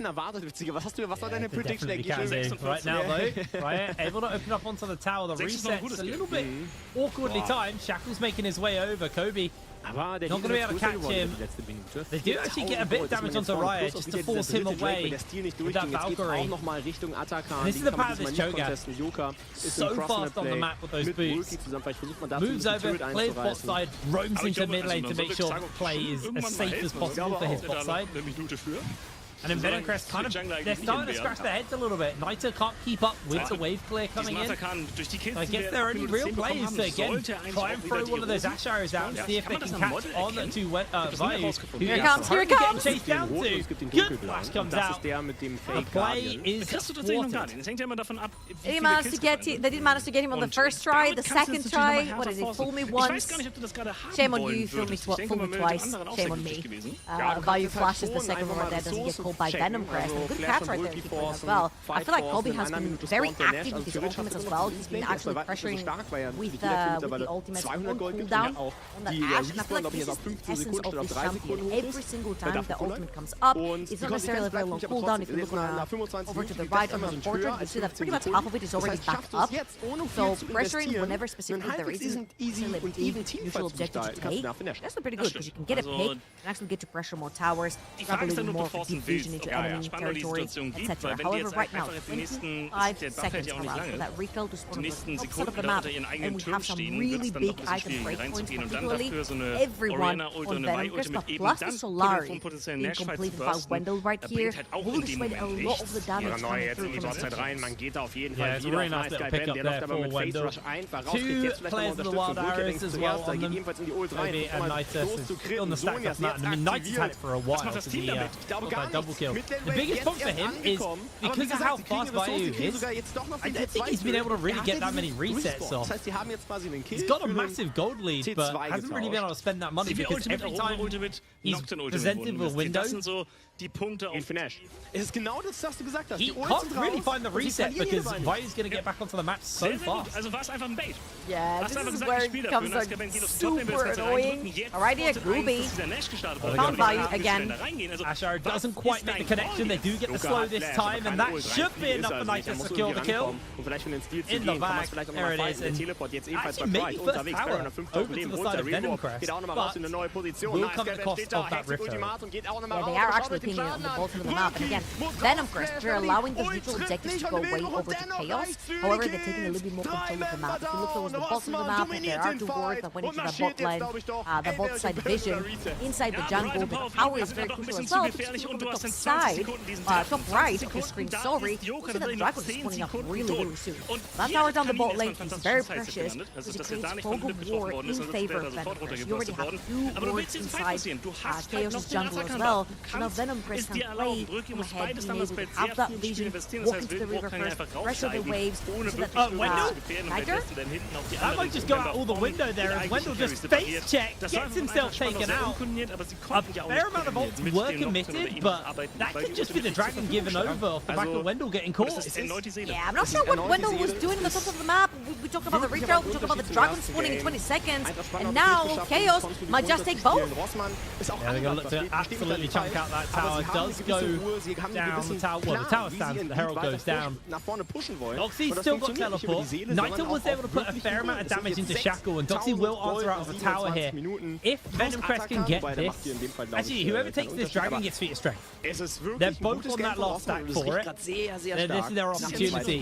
Naito almost has that Infinity Edge finished up as well. It was a huge base for him. It looks like with the resets coming into Chaos, Venom Crest should be able to just secure this dragon for themselves, unless Vayu pulls off some miracle feast shenanigans, but he has no flash, so not going to happen. Venom Crest will secure themselves a feat of strength. Dragon number 2 in their pocket as well. Team's starting to ramp up a little bit. Naito especially, almost 3,000 gold over Vayu. Oh yeah, and in his next deep press, I'm pretty sure an Infinity Edge is going to magically appear in his inventory as well, and it's coming about now.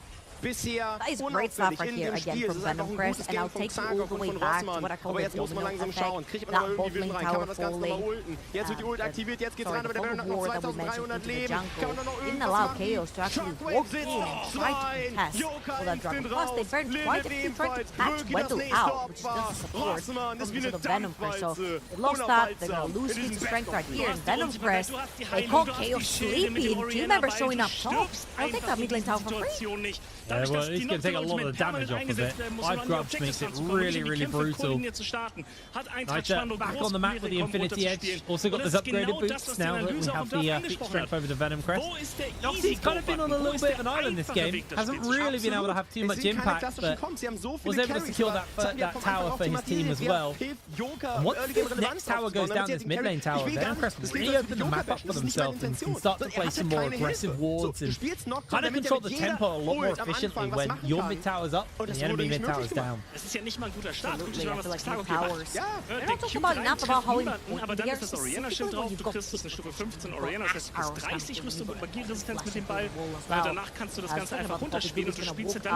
take a little bit of hurt, and I feel like right here both teams are hovering around. I'm looking at Kobe when he's gonna choose to press the trigger. They're Jones in for a fight. That's going to be the opener. Massive handshake back on to Snyder, but they're not going to be able to get anything else. Knight is going low, has to make the escape for it. They find the knock-up onto Gooby. There is going to be the ultimate from Vayu. Feeds down onto Gooby, secures the kill. Shackle continues to chase forwards onto Naito, but he is able to break away. Oh, it looks so good for Venom Crest to start, but it just went so wrong so fast. I'm not sure when we actually became NA, where it's like, hey, there's no obvious play on the map. Let's just all pile up in the mid lane and play A run. This did not pan out to be good. However, Dox is here now. That's a bit of an awkward equalizer. He isn't really going to achieve much, but Naito does teleport back in. Can he find the damage he needs to? Right, making a break for it. Naito now has those Winter Spikes onto him. Has to break away. It's interrupted. The flash forward comes in. The stun goes down. And that will be the end of Naito. Venom Crest consistently making mistake after mistake, and it is costing them heavily here. Snyder able to flash away from that final harpoon shot. Venom Crest should be able to fire out with this tower, but they paid such a dear price for it. Naito handshake. Vayu cooked alive. Gooby interrupts the bar from Turtle. He should be able to interrupt him on the blast cone as well. They get the slows. He is going to find a knock up onto one, but Turtle will go down. Venom Crest able to find something in the return, but a lot of mistakes were made in that series of plays as Kobe does hit it. Good plays. Wow, it's an absolute fist fight of a game over in the mid lane. I talked a little bit about the NA run. That's exactly what's happening right here. Both Chaos and Venom are like, hey, Ypern just said that both our towers are pretty low. Hey, Trouble just said that, hey, they give you a lot of advantages in terms of like game fog of war. Ja, für fast alle, bis auf Basti, der natürlich schon am heutigen Morgen gesagt hat, dass es mal 2-0 gewinnen wird. Aber trotzdem, ganz ehrlich, das war ein cleanes ended up Game. being Das war pretty even for both sides. However, I feel like Chaos, whenever they make a play, they tend to overextend the play to the point where you overextend your arm too much, somebody's going to slap it down. That's exactly what Venom Crest do. dem ersten They Match have heute pretty good gefragt, follow-up wie hoch with ist the die Chance, Ash, dass with the Spandau heute handshake, voraus with the 2-0 Tristana führt? and all the jumps and the resets, to the Viele point where 4%. if you Ja, overextend extending your aber chaos, die Venom Würfel sind Crest is gonna eingetreten. straight up Rossmann run hat uns you. eines Besseren belehrt und schickt Yeah, they've damit been nicht nur consistently trying to Spandau do in die that. Krise, sondern Looking for the cheeky zementiert sich handshake. selbst als Rocket from Riot, actually able to steal the Und chickens. obwohl wir sie am Anfang des Jahres Items noch are als starting to stack schlechtestes up a Team little bit here, but Chaos, Ja, von they care about the dazu, stack, they don't care about the fight. They're just looking to now turn their attention towards Atakan. Has been spotted out though.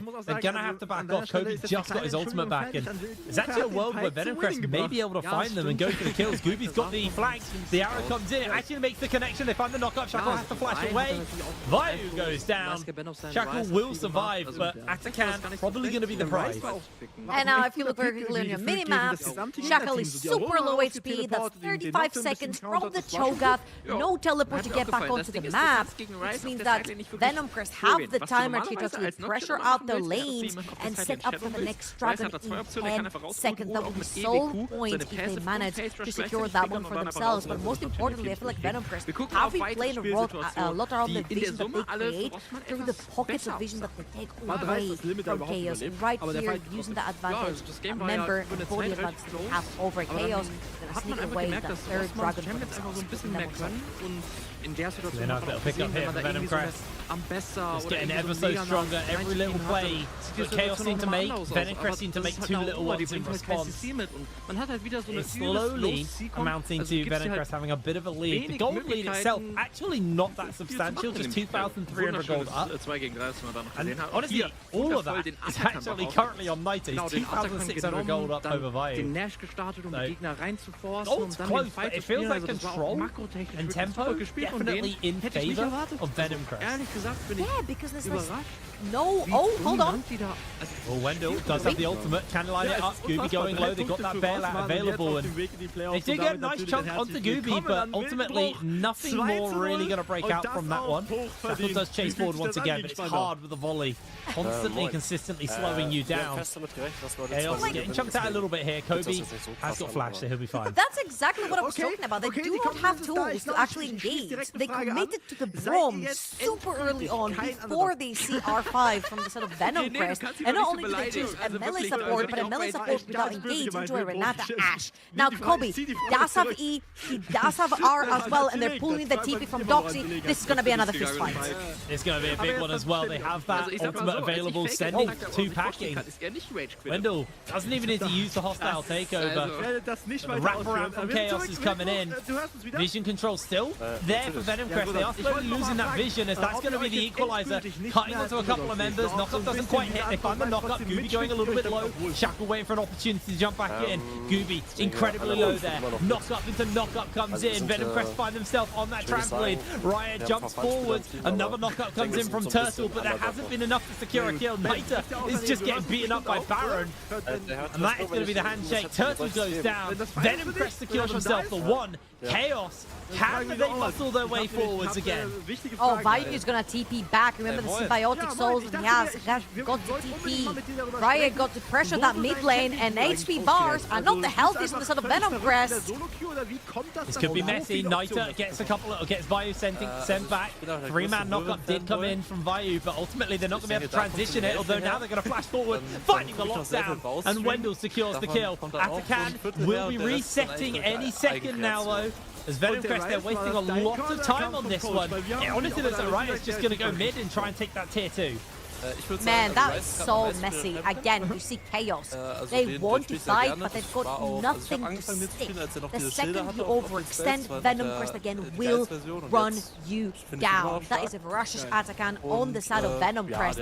And with Baron up for grabs, this is the best Atakan flavor to have in terms of buffs, because you can actually throw your body in this fight and then get back up on the map after 10-15 seconds and go towards that Baron with that tempo play as well. And Venom Crest have all the tools. Kobe has that ultimate up. Doxy, same thing. They can actually use that pressure through the lanes, get that vision down, textbook play right here from Venom Crest, and then turn around towards that Baron, bait Chaos to come in. See how they use it. Right now, it's just to strip away some of the jungle camps. Gooby still this blue for his team. No. Shackle stole, I think Turtle stole it with a Q. Doesn't matter, it's only a blue buff. This is where you want to be saving your smite. This is what you want to be securing. Venom Crest happily starting up onto this Baron. They're able to absolutely whack through it with double ADCs. Snyler making his way forward. There's a good equalizer coming in from Doxy on the flank. Gooby gets the knockback and Snyler still getting burnt down. Now Doxy's the one in danger. He's going to get the bailout thrown onto him, and it's enough to save his life here a little bit more, but he has that revive. Turtle now in his zombie form, trying to put a little bit of additional damage down. Shackle opens up onto Gooby. Vayu gets the silence down, but Gooby continues to press forwards onto Shackle. Now Vayu slowed down by Kobe as he's trying to put a little bit more damage in, but these fights feel very drawn out with not a lot really happening. One kill onto Turtle, a reset onto Doxy. Venom Crest is just back on the map, and they're going to continue to pressure forward. Soul's up in 40 seconds. Looks like they want to spend their money though. Yeah, luckily for Chaos, 18 seconds only dead for Turtle, and does have the teleport back in. Venom Crest wanted to play onto the Baron. However, at first, Atakan didn't really net them much on the map. Gut, weil wenn man Rossmann sagt, könnt ihr jemanden grüßen, haben, dann packt die immer so einen Einkaufsliste. Dragon spawns in 20 seconds, so Chaos should be very happy with the outcome of this fight. Specifically, when it comes to the fights being very drawn out, this is what happens when none of the two teams have necessarily much CC to stick down, to re-chase, to follow up on fights. So I feel like what Chaos is really betting on is Shackle getting a pretty good reset onto the Gubio Wendell and then following up on that one. However, Chaos first ones in that river, they want to take that soul away from Venom Crest. Venom Crest do have pretty good tools if they want to re-enter the river with Ash E and also Rumble. Remember though, Niter did just blow his flash as he teleported in because Turtle channeled the Q up and had to avoid getting hit by that. So no flash onto Niter. He's just going to get pressure with the wave so far. Gooby sends two packing, isolates the team. Now Shackle's in danger. Equalizer laid down onto Chaos. It's going to chunk out Shackle and Riot. That should just be the Dragon over to the side of Venom Crest. Ocean Soul in their pocket. They don't have the revives anymore from Atakan, but they can still look to pressure onto Baron. The biggest problem that I think Venom Crest have been having is the double tanks in the Cho'Gath and the Scion is really drawing the fights out. It's getting Kobe and Niter a lot of time to kind of ramp up their total damage dealt, but they're not actually getting as many kills as maybe they would like to. Yeah, and the thing is, like, you're used to having like the Kraken Slayer type of builds on Ash, Blade of the Rigging. Oh, they found Kobe! He hasn't got flash. They are going to come in with a shield. They find the knock up onto him. It's going to be a bit of an interrupt though. The bailout is available. Hostile taking a throw down. Kobe's going to get some extra damage off in the meanwhile. Turtle will lose his life to Niter. Vayu going very low there. Doxy no ultimate available as Gooby just going to make his way forward. They're able to find the one hit. Oh my word! Down goes Niter. A mistake coming out from him, and everybody's going to get caught. The equalizer in response from Doxy is absolutely beautiful. Venom Crest find their turnaround. Doxy secures the double. What a save of a play. Whoa, Niter just absolutely sent it into 4 members of Chaos right there, and Shackle was so close to getting reset after reset. Doxy saves the play 4-0-7 on this Rumble right now, and Venom Crest are going to secure the Baron. Now let's put this one more time. Again, Turtle sees Kobe, he's overextended, super far away from his team, he sees the play, they try to follow up on that knock-up after knock-up, they do not necessarily have their damage there to stick, and when Chaos overextend, we talked about Venom Crest pretty much running them down. So right here, Turtle dies, and then Vayu goes super low, Niter sees the play, and takes 4 members, but Shackle makes a very crucial mistake. When you pick up an 80 carry soul, you're so damn squishy, and ends up instantly down the equalizer. That was a bit of a sad jump from Niter because Shackle was charging up his stun as he did it, so he landed on the stun and got stunned. Not that I think it was a good play regardless, but definitely got caught out by the mistake as Shackle's going to put some damage into Kobe. It's forced to flash away. The equalizer comes down. Vayu does do a lot of damage. The hostile takeover comes in. Here's Turtle on the back line. 3 members caught in the CC. And Chaos turn the play around. Everybody goes down. Doxy will fall. Only Gooby standing and Niter. Oh, what a mistake. What a turn. What a disastrous play right here from Venomcrest. They should lose their inhibitor tower at least. 30-second timers on the bot lane, 40-second timers onto Doxy. Chaos, they've got their whole Avengers coming through. They could even look to end. Surely not. Not after Baron. They have Baron. They can potentially hold 18 seconds on Copy though. It is going to be a hard ask. There's going to be the ultimate from the Poppy. Going to try and send a couple of people packing. Gooby has to actually cancel it. They will be able to clear out the wave, however, off the back of this one. Venomcrest actually looks to try and wrestle forwards, but it came at a heavy price. Redemption comes out. That's going to be the flash from Gooby on to Riot, but he is able to break away. Gooby continuing to chase forwards. 90 comes in. He's going to immediately get caught by Turtle's ultimate, but this time, no follow-up damage, and Turtle is going low, knocked into the wall. Niter secures the kill. They handshake him back. They will see Vayu get the reset off. Can Venomcrest find anything off this? This has been an absolute fist fight of a game. Back and forth constantly. Venomcrest take the Baron, and then they absolute run it mid. 4 versus 5.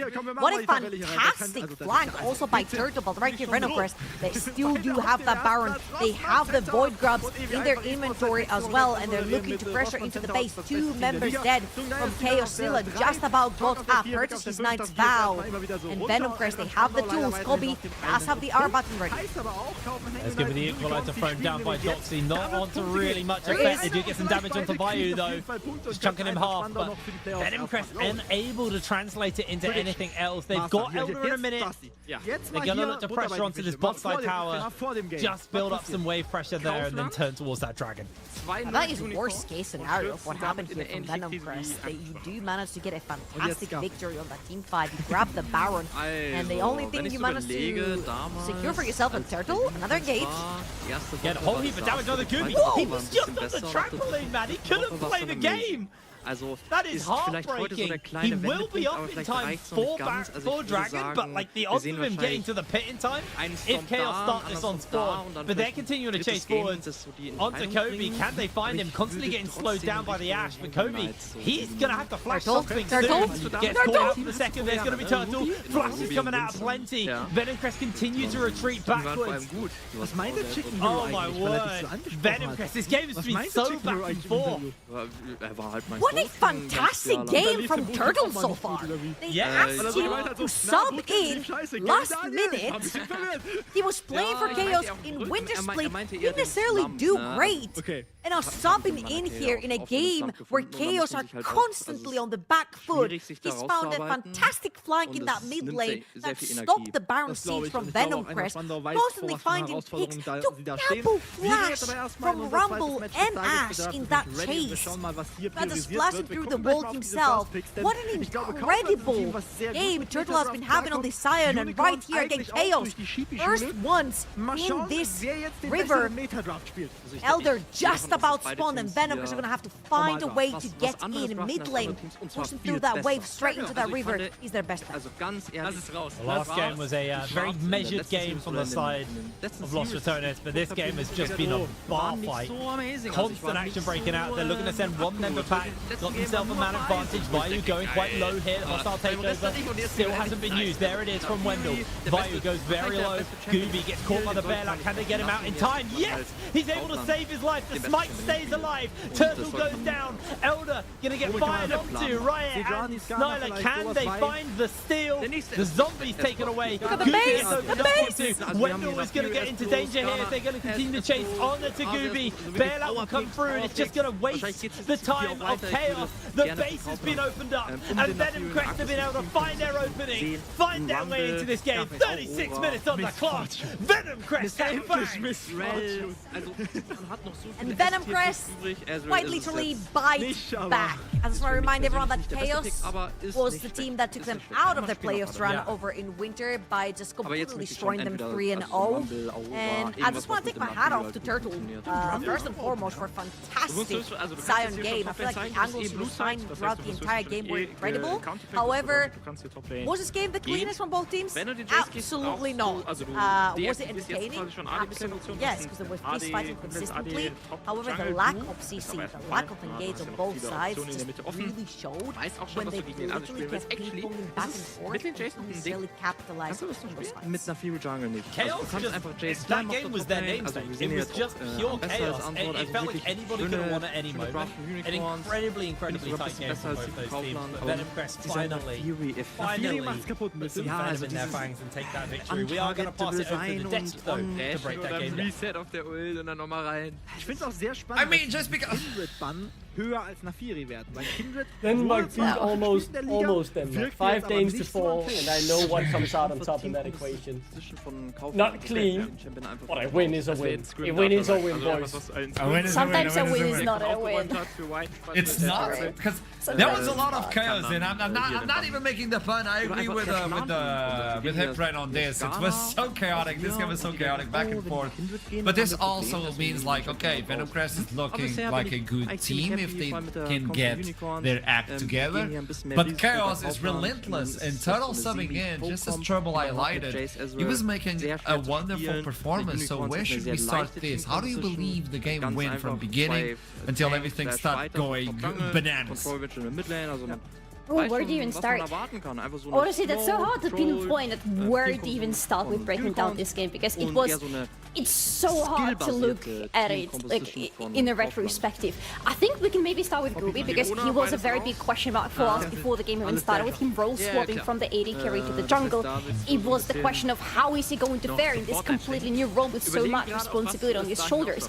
And by the end of the game, he showed us some really interesting moves, but in the first half of the game, he was not having a fun time at all, being almost constantly on the vision, getting caught out, getting caught on the invades. It was not a good game for him as a first game as a jungler. I agree. I think this was drafting a composition where he's essentially the only front line. And that once he got CC'd against so much CC on the other side, it was an inevitable death, right? The CC train was unstoppable, and I mean he had to fight tooth and nail for any chance of survival. It was rough for him. The draft was difficult to execute for him, but they made it work, and I think, as Larry said, he definitely picked up the pace as the game progressed and started showing better and better sides. I don't think this was an easy game to play as an Ashe, by the way. And Kobe did a wonderful job, the way he was sidestepping and he was just controlling the fights. Even when he was caught by Cyan, he was able to stay alive and just do the yard walking, as Double Lift would say. I think that was a rough game to start off, and he did a wonderful job. I understand you're a fangirl of Salari. I kind of agree.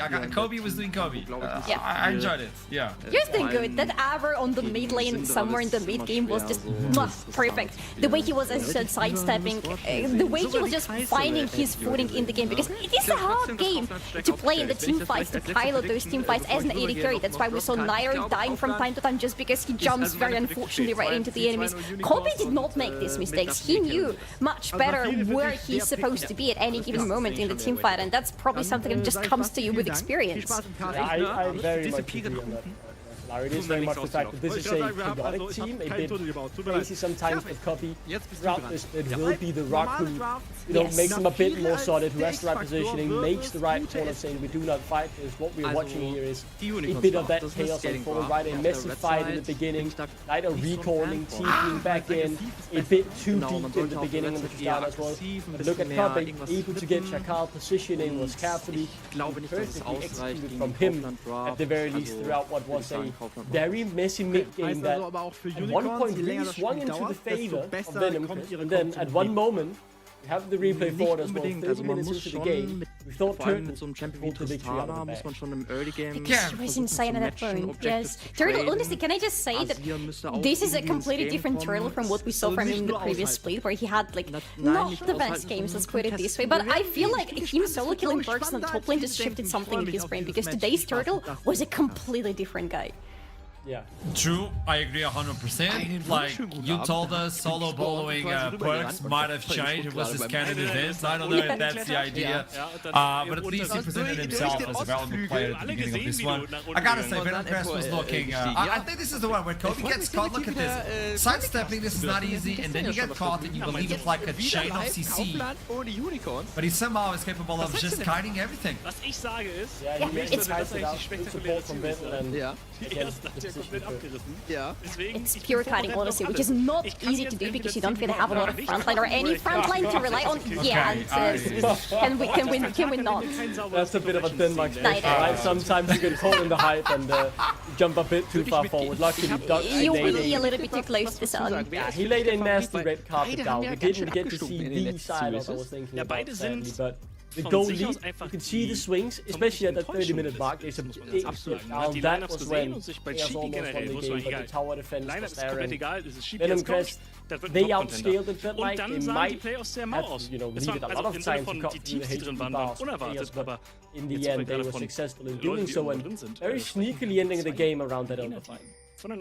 Well, to continue with this show, let's jump into the interview of this first game. They are going to play yet another one today. Let's bring in Kaya. Kaya, welcome to this show. I mean, we need to talk a little bit about what happened, this composition, this team, but before we do that, what happened in the game, boss? Well, we thought that, game one was a bit one-sided, so we just decided to make, the first day of NLC more entertaining. I understand. Okay. No, when you look into this roster, it's looking mean. Obviously, people want things like Nord announcement and stuff like that. A lot of Katanas. This is looking like a clean roster. I know the first presence of the team was not as clean as you wanted, but when you look into this roster, how can you explain this composition to the audience? Yeah. How would you present this? I mean, I think someone like Duckling can probably do it more justice as a Danish man himself. But yeah, it's an honour to work with these players. A lot of veteran experience, a lot of known names in the NLC, and obviously one that's known more wider European based. We're really excited to have this project, and yeah, it's going to be fun to see what we can kind of accomplish with these group of 5. Obviously, we've got Gooby, who's made the switch as well, which is exciting. He's fully committed to the role, and he's been putting in a lot of work. So yeah, we're really excited about, more games. I have to put in the question, I think this is a well-deserved one. When you're going versus teams that are behaving like Nord or Los Botones, I want to know how is the experience so far within the team and how the scrims are going and how long have they been going. As in order to fight versus those individuals, I think the machine needs to be oiled up and everybody should be on the same page. So how long have these 5 players been together towards this project? Well, I mean, a lot of these players have got a lot of experience playing with each other, so they kind of know how to bounce off of each other, they know kind of what to expect. We were quite fortunate compared to probably some other teams that we were able to kind of lock in and get this kind of roster set up pretty quickly into the off-season, so we didn't have any, last-minute unfortunate circumstances that we had to deal with. So we've been kind of working a bit off and on with obviously people's kind of work schedules and everything, and it's been really exciting. Obviously, we're looking forward to kind of testing ourselves more against, the kind of established echelon of the NLC, which we'll be doing later on tonight. That's the other question. Your second game of tonight, you gotta win. A win is a win, as Duckling provided on the desk with all that outfit. Good. But you're now facing a team where you slip once, and they might cut your leg, your arm, and like it's a rough one. How are you I think, I'm hoping that it will be a little bit more controlled. Maybe it's a bit of kind of rust on the keyboard, maybe a bit of rust on the mouse that we just needed to brush off or anything. Maybe we just needed to get those kind of first official jitters out of the way. Obviously playing a game against obviously not only NLC champions but EMA Master champions is going to be a really nice way to kind of see where our level is at. But I think think it's important to play teams like that because we're going to only learn by, making these sort of mistakes. If we played all of the kind of lower-end teams and kind of stomped them, we wouldn't be learning a lot. So we're really looking forward to, testing ourselves, but also getting some kind of learning out of it as well. I love a thing. When I was a player, I think this to me was the most important thing, which is the scrim bubble. You know that, the scrim bubble you have access to, and nowadays it's really hard to get a good scrim bubble, depending on the name you have. So tell me something, Kaya. Do you think the scrims you've been doing, like the bubble of the teams you're fighting against, are relevant towards facing a team like Los Ratones, or you think you need to upgrade towards a team like Farmen? Yeah, I mean, we're streaming our scrims as well. When the guys have been experimenting with streaming scrims and that, and kind of producing content that way as well. So shout out to those guys. We've had a couple of scrims and stuff. Obviously, you can never kind of really match up against certain playstyles, and I think Los Ratones have a very unique playstyle in comparison to a lot of the kind of teams that we played against, which is obviously an exciting thing, but it's obviously a very brand new thing. So it's going to come up with its own challenges. But I've just got to kind of have faith in the team, faith in the staff that we've got, that we've done our background kind of knowledge and kind of background checks on it, and we've got a game plan ready to give them their first loss of the split. Oh, we talk. Thank you so much for this interview. Hope to see you again. Best of luck with this project. It's looking clean, it's looking good. Best of luck for the next game. Alright, thank you very much. I like this. You need to put in expectations, and we know who's the David. I mean, we all say Goliath, but Goliath lost, so I think David is the one to take down. So who's gonna take down David?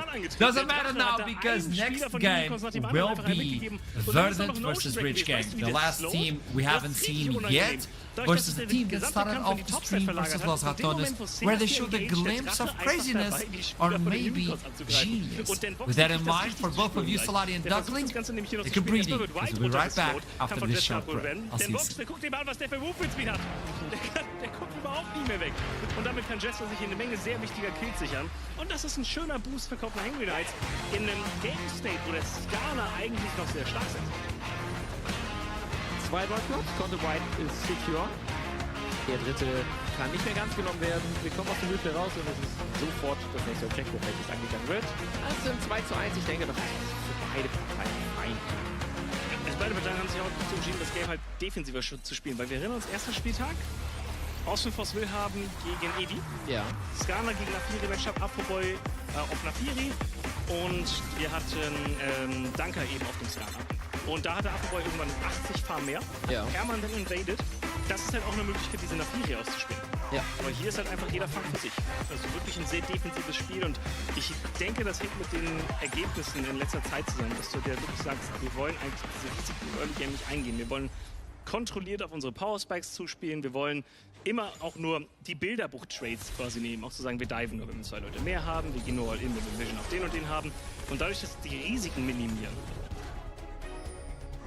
Ich sehe trotzdem das Risiko, dass White sehr krass outfarmt wird. Wir sehen jetzt aber genau das Play, welches ich eben schon erwartet hätte. Scanner ruhig schön gesetzt, trotzdem hat Random keinen Flash. Er wird suppressed, Simply hätte die Ult, und mit der Scanner Ult in Kombination sollte das der recht einfache Free-Kill sein. Jetzt kommt der Knockback, Simply kassiert den Kill, trotzdem kommt Rebel dazu, um einen möglichen Return-Kill zu forcieren. Der Schaden reicht noch nicht ganz. Wisdom stößt zu seinem Jungler dazu, möchte er das auch nochmal fighten, aber er hat nicht den Schaden. Ja, die Ultimate da ganz knapp nochmal in Gang, ansonsten wäre Rebel auch noch ein bisschen kritisch gewesen, aber schöner Scat of the Week von Random. Aber du bist ein Flash-Luther mit Laner gegen den Skana.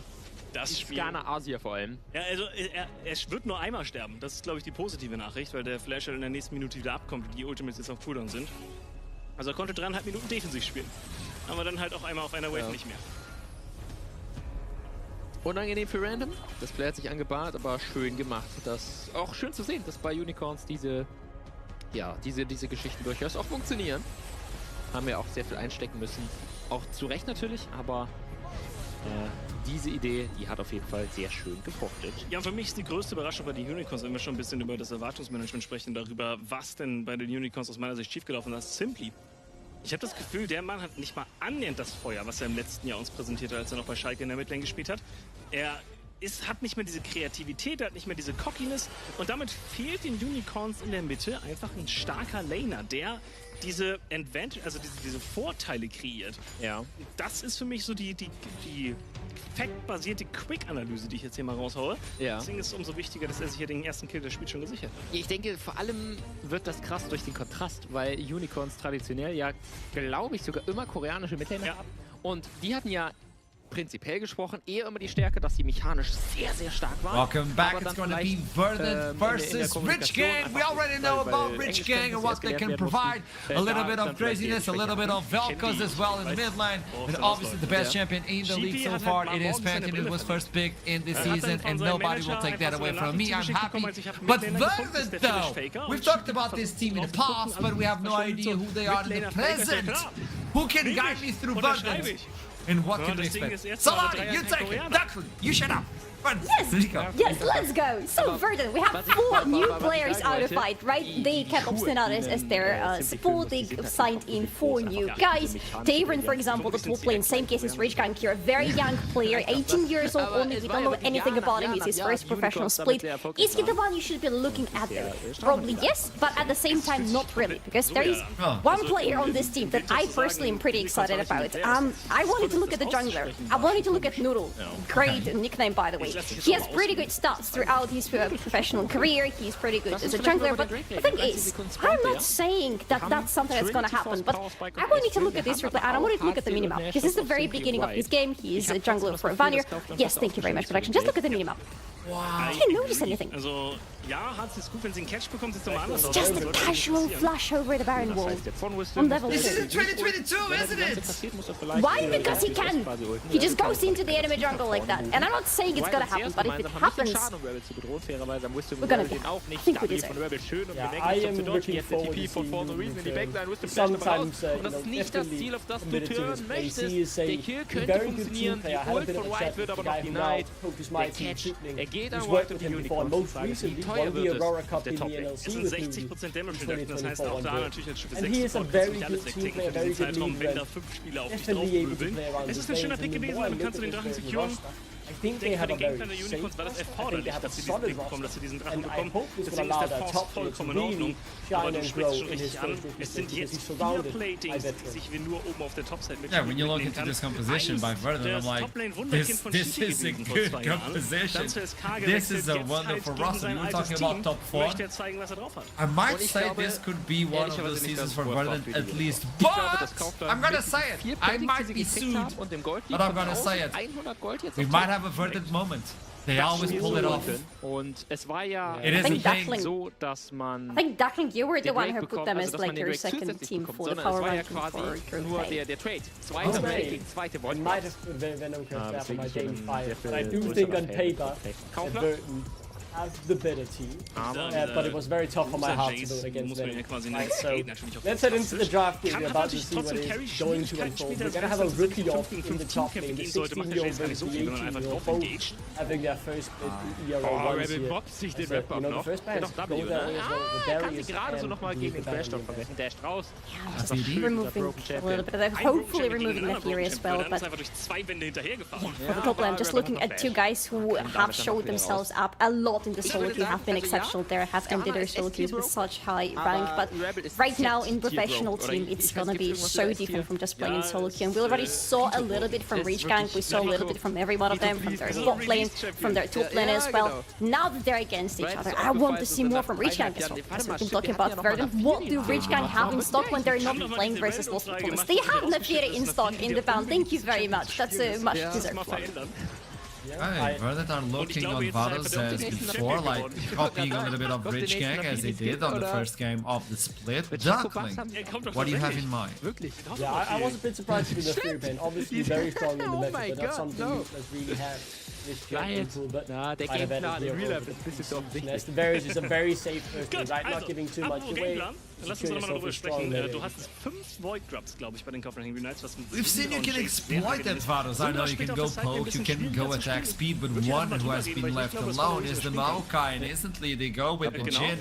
So they have the range, they have the tankiness, they have the CC as well, and if required, they do have some magical damage. I'm not saying I like it, I'm just saying it's a possibility. We have to live in this world. The possibility is talking about AEP damage. Rumble might be the lock-in, and this will leave a question mark of where it's going to land.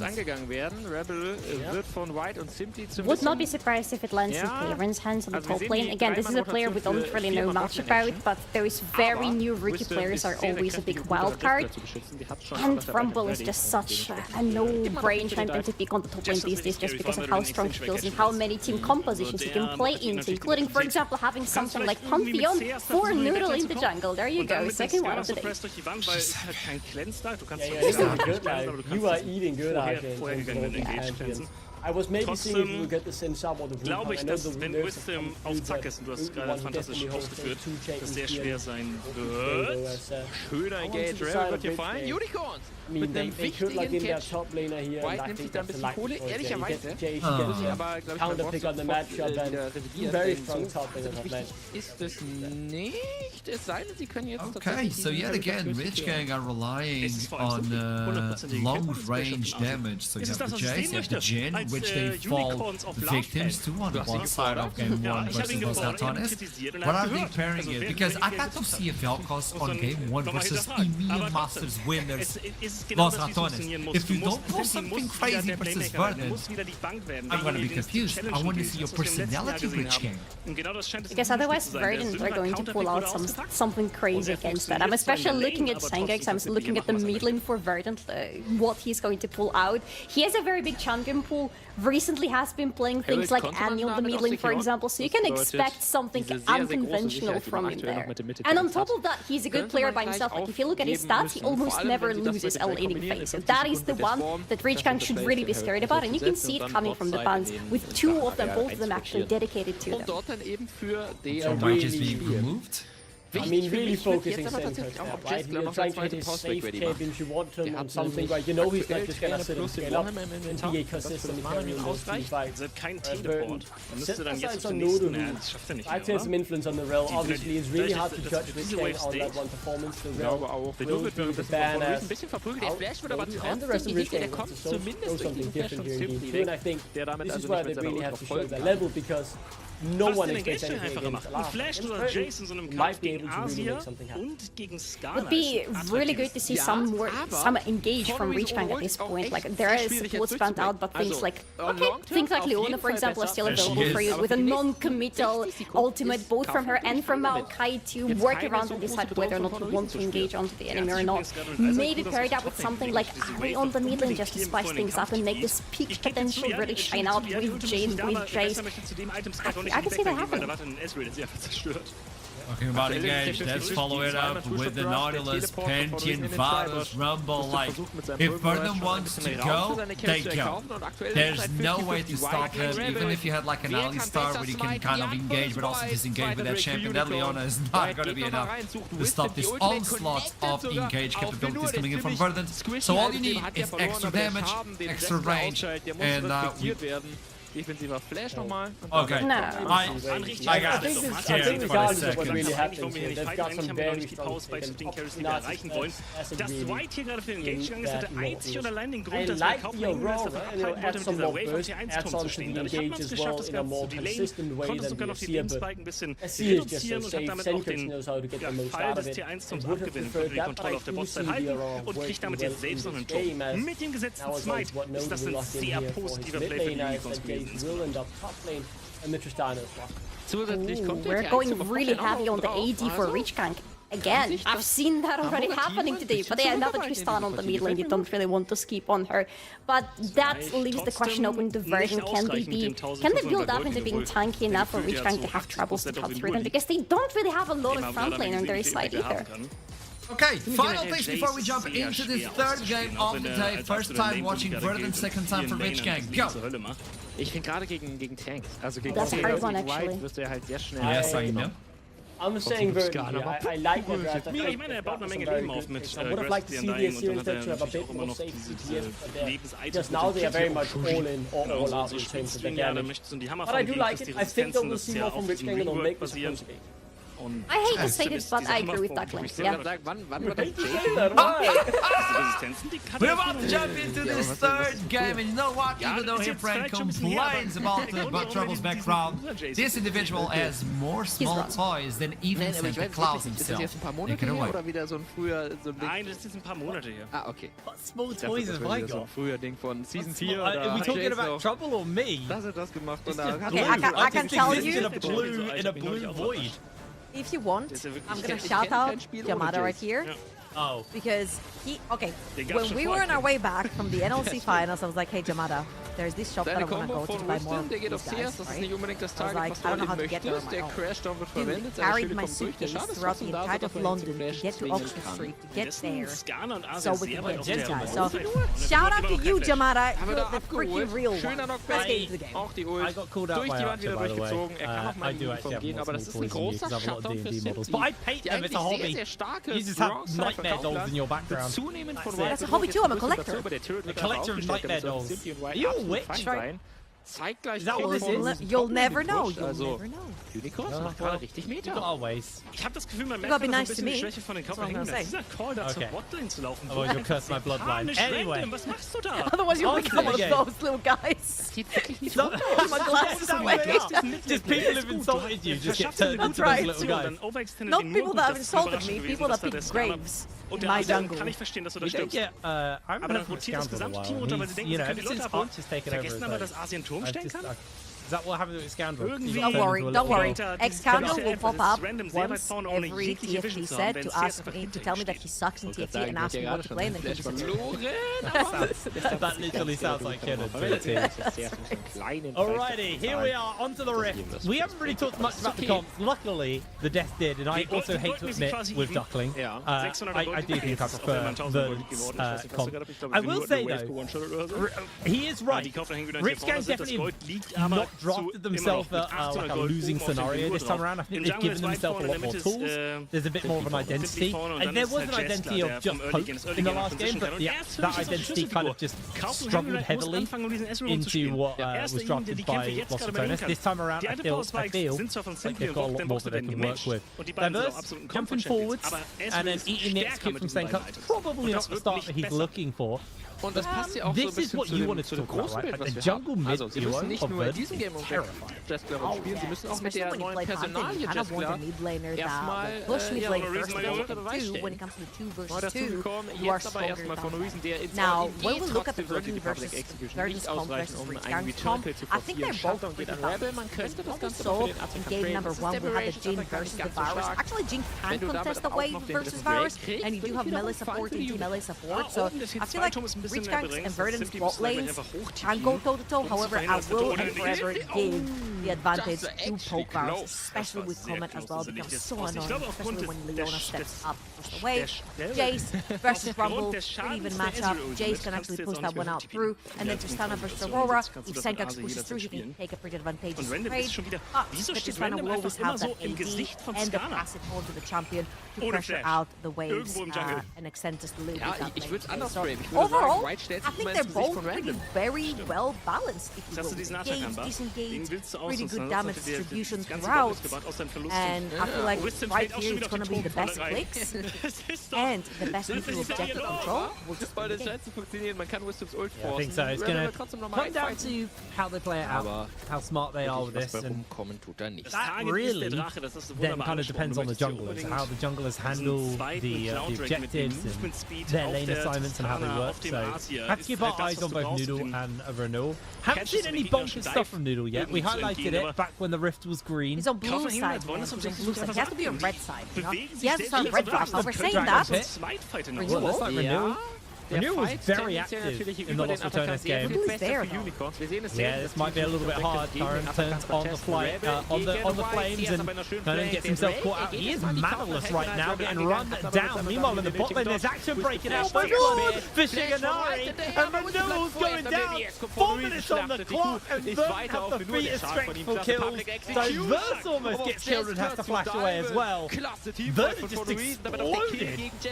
okay, I think it's safe to say right here for Rich Gang again, they had a whole sort of renewal of their team, no pun intended right here from the jungler as well. They bring in the rookies. However, if you look at the names over on Verdant, are people you probably recognize. Very nice hook over. And again, reminder, when Leona steps up into a full Varus and a Nautilus is around, this is some tough stuff right there. Senkach, of course, a veteran in his own right as well when it comes to the entire games. He played in ULCS back then. LEC stepped up, stepped down in the ERLs as well. He has been all over the place. However, he has primarily been a very, very strong mid laner. So I feel like take nameplates off. I like both comps. Nameplates on. I think Verdant just have proven through the history that they have the better clicks. Yeah, absolutely. That early kill in both bot side and top side. By a lot of early pressure over. Dragon spawning up. Let's get Hex Flash potentially coming in. Nodu not going to close that wall though and get onto Shiganari. As Riven's actually being able to hold the wave here, so that's going to suffer! I mean, it's a 1-for-1. Tayron crashes the wave, so Coden's the one who's going to lose out off the back of that one. Nice play. That was the brute force right there from Tayron as well. Establishing some dominance on the top side of the map. He's going to stop the This sort of stops the passing from Jace behind the tower, so Fern had to commit into the 1v1, which cost him his life. He did miss a couple of those creeps crashing underneath the tower. And right here, Nodu, that's not your tri-bush, buddy.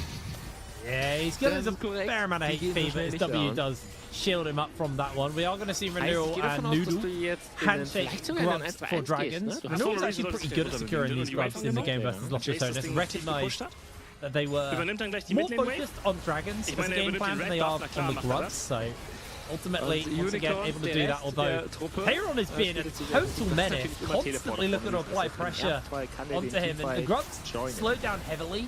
This now gives Noodle a little bit of time while Renewal is doing that objective, and Riven needs to be careful because when this wave crashes in, Noodle could potentially go for a gank, spotted out by the trap, but I don't know if that's going to be enough to turn this one off. Actually, Obstinatus is going to be looking to jump in. Riven gets caught up on the CC, going to open up onto the fire. Remember, this tower's doing a lot more damage now, so that'll be Nodu securing a kill on to the support, but ADC for support. I'll take that trade any day if I was That is a fantastic trade because Rhythm is just going to lose so much down that bot lane. And the kill going over to Leona as well is necessarily where you want it again. That Varus, when you are able to pick it on blue side and there is no much toughness pick on the red side, which means you're allowed to go for Comet plus the whole field. He's such a menace when it comes to that laning phase. A great wraparound by Noodle to get that gank going. I was actually a bit concerned. So flash fired up on Rhythm, and I'm like, maybe Leona is the better choice right here to kill, but they actually committed onto Rhythm, and that was a pretty great trade. Whoa, that hit me! His Grand Star falled in. Not particularly on the mark with their ultimates, but they start the numbers advantage, and Conan is incredibly weak right now, so down he goes. They're going to jump in, looking for the burst. Obstinatus jumps in forwards though. Vern find himself in danger. They find the lockdown as well. Senkach is caught out by the ultimate. Buster shotted back. Nodu losing a fair amount of HP, but Senkach's not going to be able to save his support there. Bit of a misstep. Cost them pretty heavily. Great trade back right here from Rage Gang, and most importantly, the kill going over to Diverse. He definitely won a very strong Tristana. Sees a champion that very easily threatens the side lane as well. And let's mention the 3 void grabs that have already been picked up by Rage Gang. I feel like as a team, Rage Gang should definitely focus a little bit more on the top side of the map. Possibly try to get that Jhin over to the top side. Play for those 6 void grabs. It would be such a very strong play. You've got a J side lane, you've got a Tristana that could potentially side lane. You could eat through those towers super quickly as Rhythm tries to do that. Really nice there. Rhythm has lost a lot of rhythm in this game, unfortunately for himself. And caught out underneath that tower, the wave crashes. Shiganari pretty substantial lead over him, and even with the Swifty struggling to dodge the poke coming out from Shiganari. It's rated I can't remember the name of the item now. So rated yeah. That is the name of the item. Gonna give him a lot of early damage. He's done a fair amount of poke already. Is that Renewal predicting a potential dive here? He's just hovering about Nodu. Smells a rat, but that rat is going to catch him with the chains. There's the lockdown. There's the CC chain. W just dissuades so much damage though on Nodu. He's going to be able to walk away from that one. Public defense is very, very powerful. And oh my god, Taylor, just stop the violence up top lane. Gonna throw the carpet one more time. He has had Conan's number this entire game so far. 1,000 gold in the lead, 2-1 and 2. Has picked up steel caps as well. This way, the brunt of that damage coming through. And as you can see, Senka's already on his way. Super low in HP for Conan. No, he's coming in between worlds. Thrown down. Senka secures the kill. He's giving a nice little pick there. Shigenari actually finds himself in danger. Has the cleanse, has the flash. They're gonna look for hooks. Everything just goes a little bit wide. It feels like a bit of a warm-up game. Everyone's kind of missing their major skill shots. Shigenari having a cleanse and flash though, because he missed that. Pretty costly price. Flash and a cleanse right there, Bird. He'll be fine for now. 1 minute though on the clock for the next Dragon. And Bird definitely want to secure that one. I feel like especially when you're playing Team Maokai and Leona, losing your flash and your cleanse could very easily be a very steep price to pay. Reach gang, as you'll see, actually resets onto the map. 50 seconds left the next Dragon, and Diverse might have taken a very deadly W forward. That was incredibly dangerous for him. That's the buster shot Noodle out. They go for the spear! And Noodle finds the mark. Beautiful shot. Diverse hasn't been having a lot of fun on that 1v1 versus Senkax. Overextends right there. And as you can see, Richgang were actually starting to play for those 6 point grabs that we stated earlier on, but now Renewal is going to have to smite one and get out if he can at this point. Conan does a fair amount of damage to Senkax, but Q's going to come through. That's going to be the proc on the passive. Spear goes a little bit wide there from Noodle, and Conan actually able to survive. Verdant are going to pick up these grubs though, deny the stacks, and also get themselves a little bit more power. But now, Verdant in danger. Chains go very wide. Shigenari in danger. Diverse able to secure the kill. Osmosis dodges away with the deadly flourish. There comes the slow into the Zenith Blade, into the dunk. Rich Gang fire back and get himself 2 kills on the bottom side. Double kill for Diverse as well. 3-1 on the Tristana. Very nice punish right there from Rich Gang. A nice TP from Diverse. A little bit of a, what do you call it, a redemption arc for that Tristana play in the mid lane. I feel like, oh, hold up. I'm gonna hold that thought. He's dead. Oh, they speared the wrong bush. Oh, Noodle. They got the kill though. Let's have a look at it again, though. Again, Tristana just spawns on the map right here. Shigenari looks a little bit too far forward. Remember the flash and the cleanse that he was missing? Again, played into a Leona plus a Maokai. This is what you end up playing through, and I feel like this is a pretty good engage done by Nodu right there to capitalize on the 2 missing summoners of Varus. However, the Dragon has been started. Senkax pressuring that bot lane. We've got Shigenari pushing that mid as well. And now Noodle taking care of that Dragon. See, obviously Natus, he's pushing his body to stop Renewal from getting in. Dragon's gone. Come with a heavy price though. Obstinitis will lose his life. Senkax is able to jump away. That's a support, man. Oh, yeah. Not a very heavy price. That's what they're there for. To die for Dragons. I mean, they're 1 stack of feet strength, so it's actually nice here for the side of them.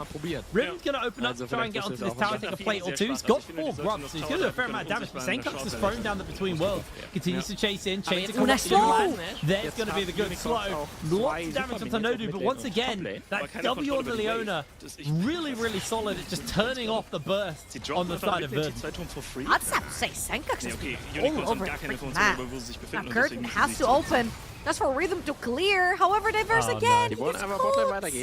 He's in danger. Noodle will get another kill under his belt. 5-0 on the Pantheon. Archer probably laughing manically in the distance. Ja, das kennen Sie ja schon. Haben Sie eben gerade auch schon gespielt, ist ja kein Problem. It has been such a rough game for Diverse. I feel like he's been struggling to find his footing in terms of how much he can pressure that mid lane without necessarily having a lot of vision. And I'm struggling to find words to make this seem constructive, but I feel like he's missed the mark. on the map, on the resets, on where to play aggressive, defensive. I feel like every single time Rich Gang are trying to prep for a play, that burst is dead. Every time there's a play being done on the other side of the map by Rich Gang, it's very successful. Everest gets caught, and pretty much every sort of attempt Rich Gang has made on the map, if you lose your mid laner, who by the way has most of the kills on this map, and he's the most head in the team, it's not going to pan out to be the best right here. If you look on the top side for Verdun, the Pantheon absolutely insanely fed, and Senkuts being an absolute shadow of Rich Gang all over the map does not help Rich Gang make those plays. Unfortunately, I think it comes back a little bit to the whole nameplates on and off thing. I feel like Verdun just outplayed Rich Gang. I mean, it also kind of boils down to what you were talking about at the beginning as well. I mean, the jungle mid duo of these two is really, really strong. Pantheon and Aurora, incredibly good at making picks. And the crazy thing is they've not been doing it together. They've just been menaces elsewhere. The jungle mid duo hasn't been a duo at all, but they have been doing so much for their team across the map that it's starting to get a little bit dangerous here for the side of Rich Gang. Like I said, one off securing those feat of strength. They can go for Herald in 50 seconds if they want, or a Dragon in 2 minutes time. Also got the tower option as well. These towers are being whittled down on the side of Verdun, constantly pressuring on all of the lanes. And if you look at the map right now, every lane, their tower is at least under half health. They've been chunking away at them very efficiently. Yeah, technically, Rich Gang does have invested a little bit more to get the void drops, right? They only got 4. Diverse down forward again! Surely not! Not where you want to be. Caught by the slow. Is going to get hit by Noodle. He just flushes off him. Down he goes. Diverse will fall. Senkux will take the tower as well off the back of that. Really, really nice stuff from the side of Verdun. Terran is looking right here. I don't think he has enough of the weight. He's going to shred the MR of Conor. He's thinking about it. Yeah, I'm just thinking about it. I'm going to do it. I'm not going to do it, girl. I was just thinking about it. That's what Terran is thinking right here. If you know what I mean, you know what I mean. Pantheon's coming in though. I did it. He was thinking about it, and he followed through. He followed through. And mid lane's falling as well. It's a disaster. Deine Bewegung gerne einfach als GIF haben, ohne Sound. This is unfortunately a Rich Gang. Like you said, absolute disaster. Every lane, also jetzt hatten wir crumbling schon aside. viele Bilder von Pixabel von 2020. Jetzt gibt es ein neues so good with this new roster. Noodle on the Pantheon. Noch großartig, dass die Unicorns scheinbar playing an incredible game. It's a return. It's a return from a player we haven't seen for a hot minute here in the NLC. Having a really, really good return to the league. Das war ein schönes League of Legends Spiel. You couldn't ask for more if you were Verdun right now. Is that a Storm Surge in the inventory as well? Senkuk's going for min-max damage right there. 100% to zero summon. He's gonna have his chance down the bot lane. He has to be careful. Noodle is lurking around. Very easy to follow up with Noodle on the Pantheon, right? He helped the semi-global is there. Terran onto that TP super quickly. And if you look at the inventory of Terran as well, very respectful place. Straight into the Seekers. You get a lot more armor through that. If you look over on Rich Gang, primarily the damage profile is AD through stun and Jin, Jace. So anyone who's been sent onto the side lane versus that Rumble is gonna have an AD damage profile. Seeker Summerguard, not only does it help a lot in terms of like a 5v5 skirmish, if you want to play around the Dragon or around the Herald, but it also really helps through that laning phase. And again, I want your eyes on the minimap, look on the top of the map, Obstinatus and Senkux holding hands back to back again. I just love the way Verdun is playing, and honestly, I'm really happy to see this sort of form coming through from Verdun, because I was looking at this group for a lot of Stratonis, and traditionally, there wasn't a team that sort of popped out to be their biggest opponent in this group. I think Verdun could potentially have a chance. I really do. We got a few ranking of the teams. And I know a lot of people had a very different ranking from me. I put Verdun second. I had a lot of faith in these guys. Top 3 sind, aber obviously lost to Tennis first. Irgendwann muss es klicken. Vielleicht muss man einfach den Stil ändern, also was für eine Team-Comp man spielt und in die richtigen Personen reinspielt. Weil zum Beispiel Noah hat ein gutes Game gehabt, ne? Der hat Toplane dominiert, aber das war's auch schon. Er hat die ersten 15 Minuten halt den Weg angegeben Well, dann halt Tayron has been pinned into the pit, has the flash. Yeah, he does. He's going to go over the wall. Are they going to be able to follow up? Looks like the answer is no. Charge from the Herald comes down. They're going to be able to take a tower. They do secure the kill onto Tayron, but a lot of people were moved into that area to get that. And another charge is coming in. Are they going to do the old wraparound? Nope, they're going to just chunk onto that tower. Shiganari not really feeling the threat road. The change of corruption out there's the burst. Grand Starfall comes in. Rhythm forced to use the barrier, but Nodu goes down. Oh my word, Verdict is just not letting off the pedal, man. They're just putting so much pressure down. And just a reminder, the slam down, the thunder from Storm Surge was here quite at the beginning when the item came out, so that it lands a little bit later, but you saw that extra that sort of electric quote-unquote falling onto Rhythm, almost killing him, had to put the barrier right there to stay alive for himself. Ruinous Atakan now on the map, and I feel like 8,000 gold lead for Verdant, 605 in the jungle, 304 in the mid lane there, absolutely in the lead in this game, and I feel like they should definitely play from the tops of the map. Look at the wards, first of all. Inside the top corner for Newell's jungle, there's no way you step in there without getting capitalized upon. Newell as well, finishing his black cleaver. He's a peak form and diverse. One more time. Oh, 7. Yeah, he's had his moments this game. Definitely got the most kills on the team, but still has been a victim to a lot of the pressure. Obstinatus and Noodles, the amount of crowd control that those two can bring to a fight is enough to get the pick, especially when the damage coming out from Noodle. It's kind of bonkers, to be honest. He's putting some serious work in. Zenkuk's just going to be able to hold the wave down here as the attention is shifting now towards that account, but only need 2 people to do it.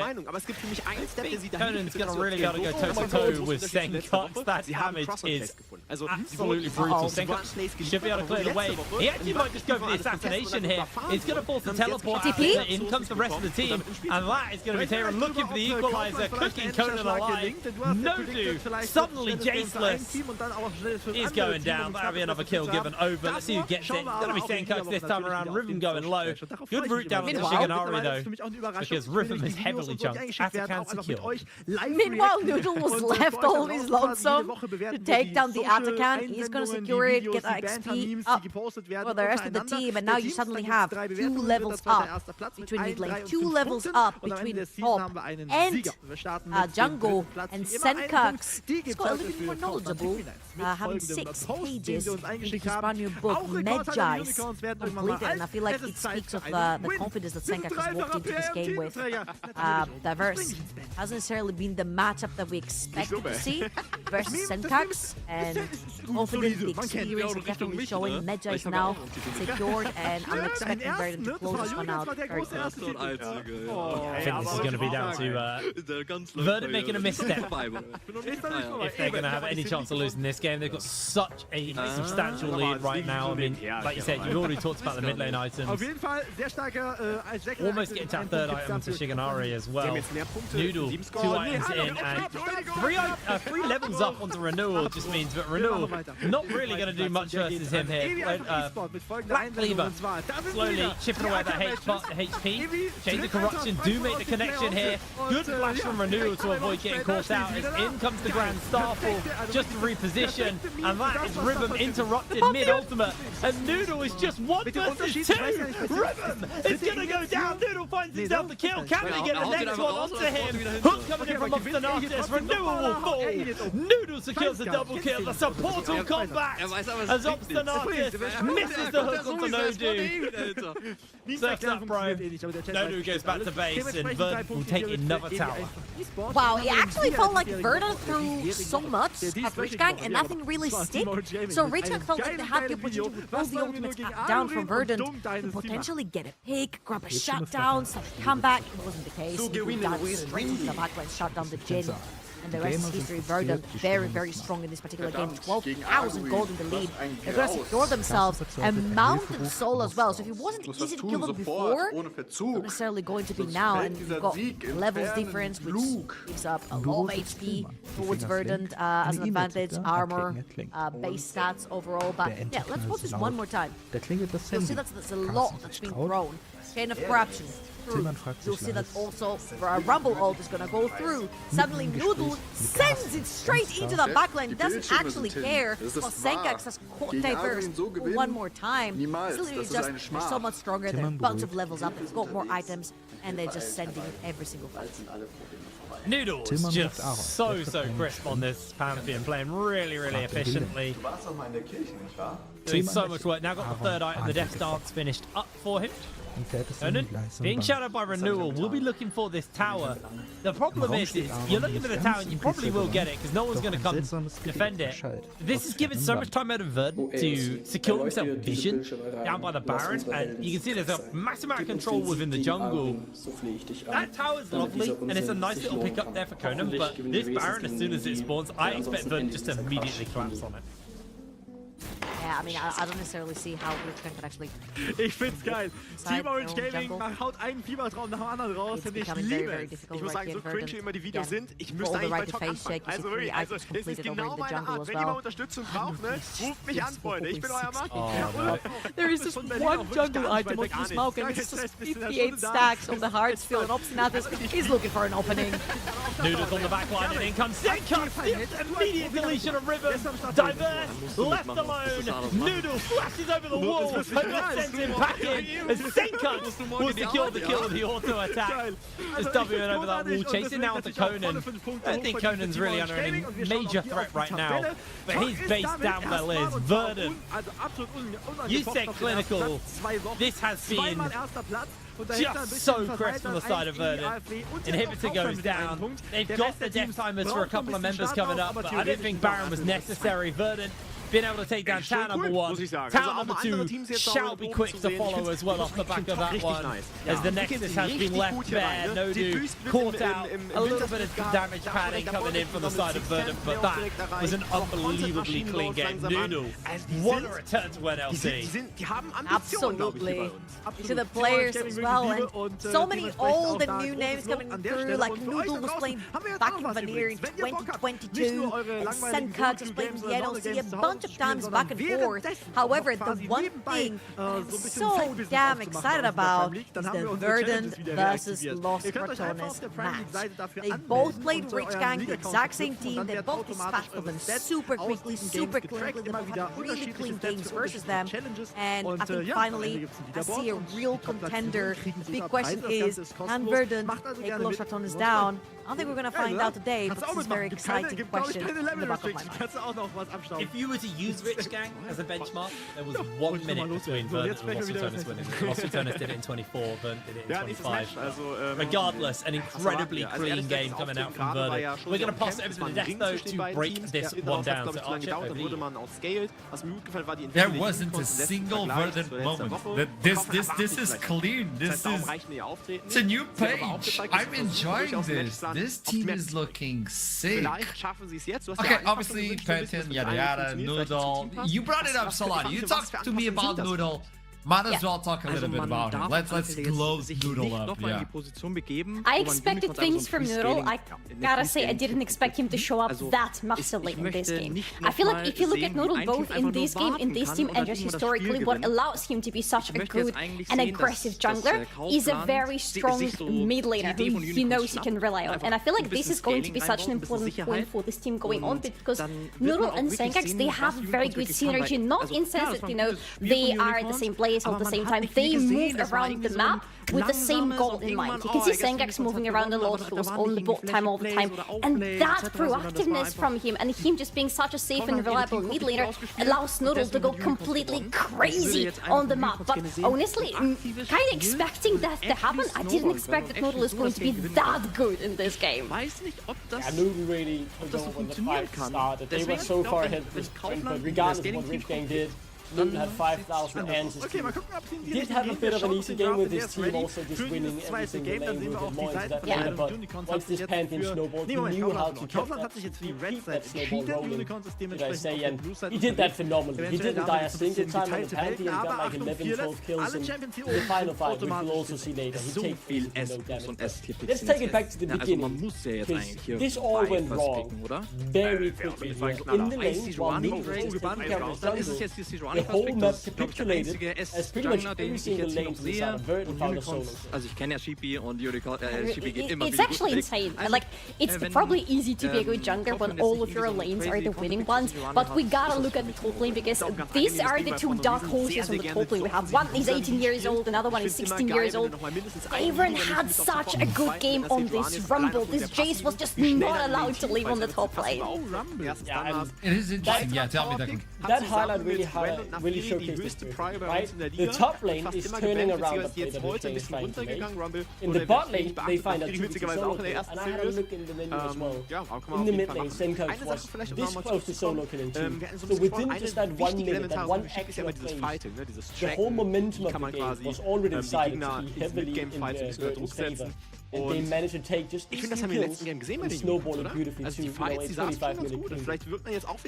Everyone was aware, everyone was on the same page as well.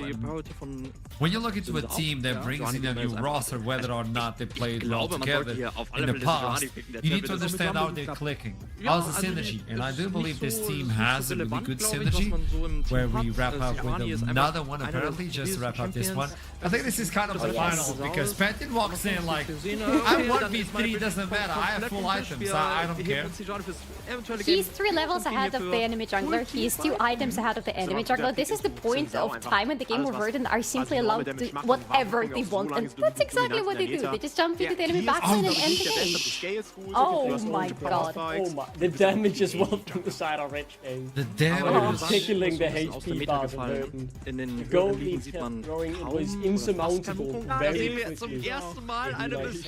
I think Verdant, he really amped himself voluntarily into this split as a team to watch out for. Das ist nicht reliable, also du kannst die Gegner ja nicht da halten.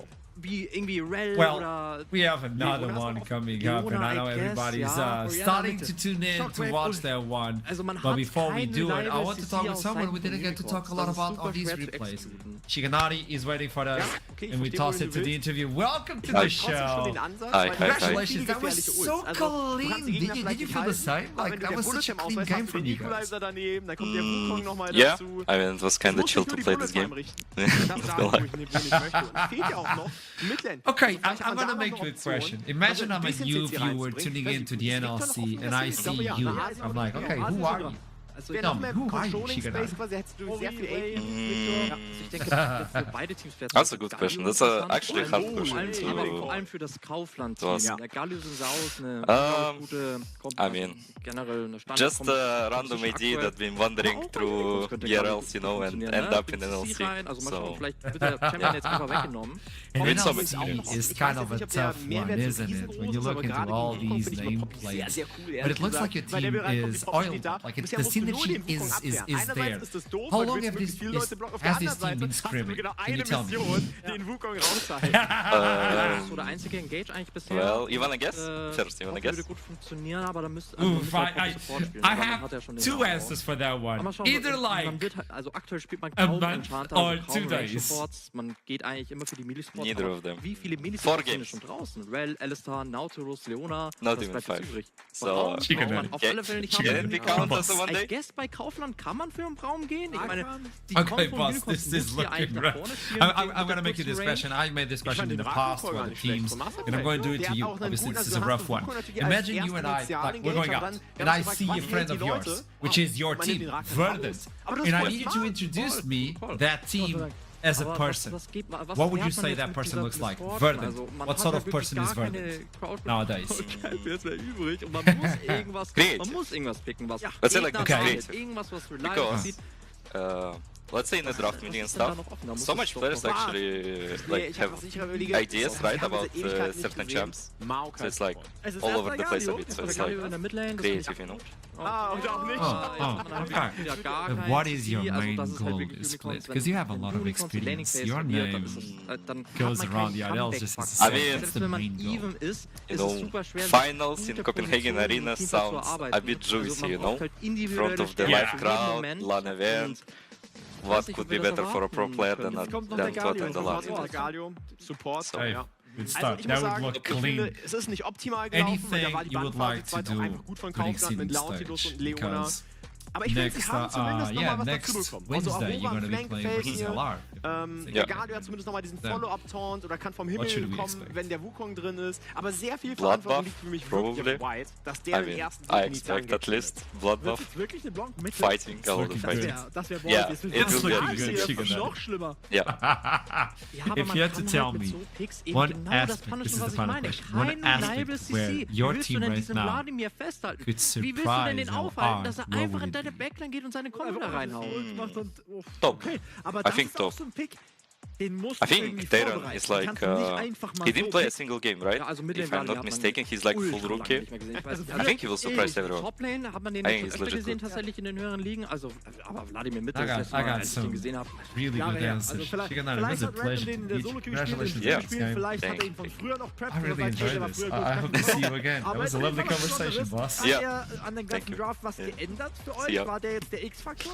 Für mich tatsächlich schon. Also er muss natürlich beweisen, dass er funktioniert hat, aber wir haben die Probleme These jetzt are the angerissen. personalities I want to meet. Engage. When he said Bloodbath, I'm like, oh, so it's like, wenig, was du gegen ihn nicht kannst. Er geht durch, That bedroht was die Backline, während die Backline bei Kaufmann selber auf sie aufpassen kann. Right, that is a Aber man kann sich way mit den to Champions announce Unicorns yourself. schon Messi selber says nach vorne they've arbeiten, only sich scrimmed in die 4 erspielen games. und dann die Gegner in dich Didn't look like that. reinforcen It bei looked like they've Objectives. scrimmed together Also for quite a while. Das wäre gut, ja. I'm Ich kann gonna mir be das honest, schon and from vorstellen, what I dass heard Unicorns behind the trotzdem scenes, schafft, Tayron is irgendwie really someone Objectives to look gute out for Teamfights as zu well. finden. In terms of how he's performed in scrims, Und der the few Wladimir they've Pick had, ist sehr and risky, how many weil teams machst wanted dir him to eigentlich gar join. nichts, das I ganze was Game. like, Also bis okay, du halt auf I deine hear this Items story kommst, too many times. A bit like Exo thing. I'll wait ich and glaube, es see ist for eine myself. Over-Midlane, Yeah. die wird die ganze Zeit pushen. I mean, in a und team with someone like Senka, Also, and es Newton, ist who all have brilliant games, we're sitting here talking about the 18-year-old Turkish top laner, who, played phenomenally all game, and I think that is fantastic. Imagine having Senkax in the team facing LR and you say the surprise will be the top Okay, one. besser als Scarface. Ich habe selten Analysten so leiden sehen. That's phenomenal. I'm looking forward to it. It will be a fun battle, and I'm looking forward to see if they can go toe-to-toe because LR is really the benchmark. If you can battle up with lots of tones and make it a close game, well then you're a good team. Yes, then you know Denmark could be actually a travel, could be a journey, could be a vacation. I don't know. 21 We could Minuten go to Copenhagen, but we're going into a small break before we head back into our fourth game of the day, which is going to be LR versus Venomcrest. Venomcrest, the snake, looked really menacing, but the rats have proved once and once again that they're not to be trifled with. So I'll see you soon. Aber wenn die fällt, ist das okay, das ist wie ein Gym. Du verschiebst dir einfach deine Frontline so weit nach vorne, dass deine Backlines, also der Backline-Lifestyle einfach schlechter von Kaufland Green. Warte mal, du verschiebst deine Frontline so weit nach vorne? Du spielst quasi eine Backline. Und Wladimir, wenn er auf die MF draufgreift, ist so isoliert, dass währenddessen der 4-Mann-Kopf von den Unicorn seine Backline komplett auseinander. Ich bin verwirrt. Ja, das waren zu viele Backlines. Ja, das stimmt. Gut, also wer ist jetzt besser? Ich sag, der Wladimir macht nichts. Der macht nichts? Ich sag, der macht was. Aber er wird im Early Game die ganze Zeit reingepusht. Das heißt, Simply kann die ganze Zeit über die Map roam. Und das wiederum heißt, Botlane gewinnt. Ich meine, das Matchup ist vielleicht gar nicht so angenehm. Wladimir ist vor allem deswegen in der Mitte nicht gerne gespielt worden, weil er mit dem Early Push von vielen Midlane-Mages nicht matchen kann und die Reichweite. Aurora hat zwar ein bisschen Push, aber auch nicht die größte Reichweite. Du kriegst zwar immer wieder diese Short-Trades reingedrückt, die echt viel Leben abziehen, aber darüber kannst du dich ja regenerieren. Deswegen sollte die Laning-Phase eigentlich recht fein sein. Ja, könnte durchaus funktionieren. Aber ich habe trotzdem das Gefühl, dass Simply sich immer als erstes lösen können wird. Aus dem Midlane und dann dementsprechend eben die Karte besser mit White. Stell dir vor, das kommt so eine fette Wladimir-Ultimate auf 5 Leute, der dasht da rein. Alle kriegen Damage, nur hat Seas vorher einmal R gedrückt. Ja. Keiner kriegt Damage, weil alle ein Magie-Resistance-Schild bekommen. Ja. Ich finde das immer klasse, wenn man merkt, du bist schon ein bisschen länger dabei mit dem Magie-Resistenzschild und ich denke mir, wir sind im Late-Game, bevor dieses Wort fertig ausgesprochen ist. Ja, das stimmt. Was hast du denn gesagt? Magic Damage Schild. Ach so, weil das so viel kürzer ist. Da hast du einen Punkt, ja. Da hast du tatsächlich einen guten Punkt. Ich weiß auch nicht, aber das ist, weißt du, ich verbinde auch einfach diese deutschen Spellnamen mit früher. Magie, wo ich das nie gelernt habe, Wolkendrachenseele und so. Das war, glaube ich, noch ein Jahr vor mir. Die Wolkendrachenseele? Generell deutsche Namen. Achso. Aber wir können die Zeit zumindest nutzen, um noch mal ein bisschen darüber nachzudenken. Was denn abseits von Wladimir, über den wir jetzt natürlich sehr viel gesprochen haben, der Plan von Kaufland ist, weil ich mag eigentlich die Botlane mit Corki und Rakan. Der Rakan sollte gemeinsam mit Rebel, also mit dem Sensao, auch, denke ich, immer recht gut playen können, also spielen können. Also eigentlich haben die Unicorns 3 Winning Lanes. Das heißt, für White ist es recht angenehm. Wenn er jetzt kein Wukong wäre, wäre es noch angenehmer, weil dann könnte er sogar aggressiv diese Lanes ganken. Aber Mitte kannst du nicht angreifen, das ist ein Vladimir. Botlane wäre eine Möglichkeit, weil MF und Galio machen einfach extrem viel Schaden im Early Game. Und wir sehen, White ist auch zur Stelle, er kann auch ein bisschen mehr Schaden dazu bringen, nur Diven ist halt ein bisschen schwierig. Oder gehst du tatsächlich für den Dive? Das ist ja crazy. Ja, es ist mutig. Es kann durchaus nach hinten losgehen, aber mit dem Galio kann das durchaus funktionieren. Der Taunt auf beide hat gesessen und in der CC one-hittest du Wisdom. Nicht mal einer, der stirbt. Ich hätte erwartet, dass du auf Jessica gehst und versuchst, ihm die Wave zu denyen und 1-for-1 zu traden. Aber ich glaube, du hast einfach gesehen, wenn du Wisdom hier triffst, kommst du raus. Ja. Was natürlich auch stark ist und damit hat man nämlich keinen Kill gegeben. Währenddessen ist Rebel auf der Top-Lane gewesen, hat da aber auch keinen Flash von For No Reason mitgenommen. Ich möchte noch mal kurz darüber sprechen, dass Rumble wieder aktuell ready to rumble also as the snake will try to eat the rat alive. Venom Crest versus Los Ratones, EMEA Masters, NLC, Winter Split victors as well. Facing Venom Crest, they fell off hard previously, but now they are back. They're looking good right now. It was a game versus Chaos, but they had a lot of mistakes during the interview. We heard it coming in from Kaya that this team just needs to focus and maybe they can pull it off. Duckling! Is it possible? I want to say yes, and I need to say yes. The Danish but you get late! Within me. Yes, I was hoping for a bit more from Venom Crest in game 1. Yes, they won, but it wasn't as clean as I wanted if I was to be confident going up against Galar. But when push comes to shove, it's 5 Danes and a Danish coach. I cannot not back the Danish coach. I kinda have to hope for something here. But the draft will be alternate, maybe they draft now, and I'll keep my eyes and ears open for what Duckling. Am Ende des Jahres You're telling me your Danish faith is bigger than what Los Ratones presented until now, not only on our region, but versus the entire Europe, including LFL. Aber es ist schön, ihn in einer Liga zu haben. Ist ein sehr How strong is your bloodline? I think so. There was nothing there, young Padawan. It's red, it's white, and it's Danish dynamite. I believe that regardless of how many revs or how many star players, world winners, MSI winners, or whatever you want to call them, 31 years of tier 1 experience, the Danish dynamite stops for no one. They are in the best position when they are underdogs, and despite the big names, Venom Crest certainly underdogs in this game. Und jetzt ist er wieder zurück. Und ich freue mich sehr, ihn zu haben. Super, never change. Ich mag CS total gerne. No, Duckling, you are a gem, but you're so hard to work with and to reason with sometimes. I swear. This is Los Ratones we're talking about. Have you seen what they have to offer? And have you seen that previous game versus Chaos? Like, there is so much to still expect from Venom Crest. There's still so much to ask from them. But I gotta say, the bot lane is going to look so interesting in this matchup because we have Crowny with Reckless having this insane synergy between the two, going versus Kobe and Virgil, and Kobe was phenomenal in the previous game, considering how the game went. Still, all things considered, he was phenomenal. I think all that experience is definitely coming in clutch there to help the team out a lot. And this will be the matchup that I think we all should be looking forward to. I agree. Bot lane should be the matchup to look forward. When you have that experience, you're talking about 31 T1 level experience coming in from the Rats. But then you look into Kobe. Kobe he is known. He has a lot of experience. Obviously, he doesn't have a Reckless with him, but what can Wendell provide towards his AD carry to protect him? We're gonna figure it out as we jump into Champion Select. Both teams with a 1 and a 0 on their right, which means at the end of the day, one will be tied up with 1 and 1, and the other one will get a 2. At the beginning, Los Ratones are expected to win, but as we jump into the Champion Select, start from level 1, keep that in mind. Rumble, Scarlet, and Beam. Where's the Nafi? Where's the Nafi? Nafi and Gwen. Nafi and Gwen. Oh, there is Nafi already from Los Ratones. Still don't want to see her despite them being on the blue side. I don't see a lot of banning Gwen. If Velia is alive, nah, don't do it. Come on, give him a chance. Ja. Champions sehr in ihrem Kit wirken sie stumpf, aber sie können halt ihren Spielstil sehr gut variieren. Tatsächlich ist Galio-Support deswegen damals supporten gewesen, weil du diesen W noch einflashen konntest. Ich weiß nicht, ob du dich an die Zeit noch erinnerst, aber das war mega broken. Dieser Multitone eingeflasht. Bro, he's scoping so much.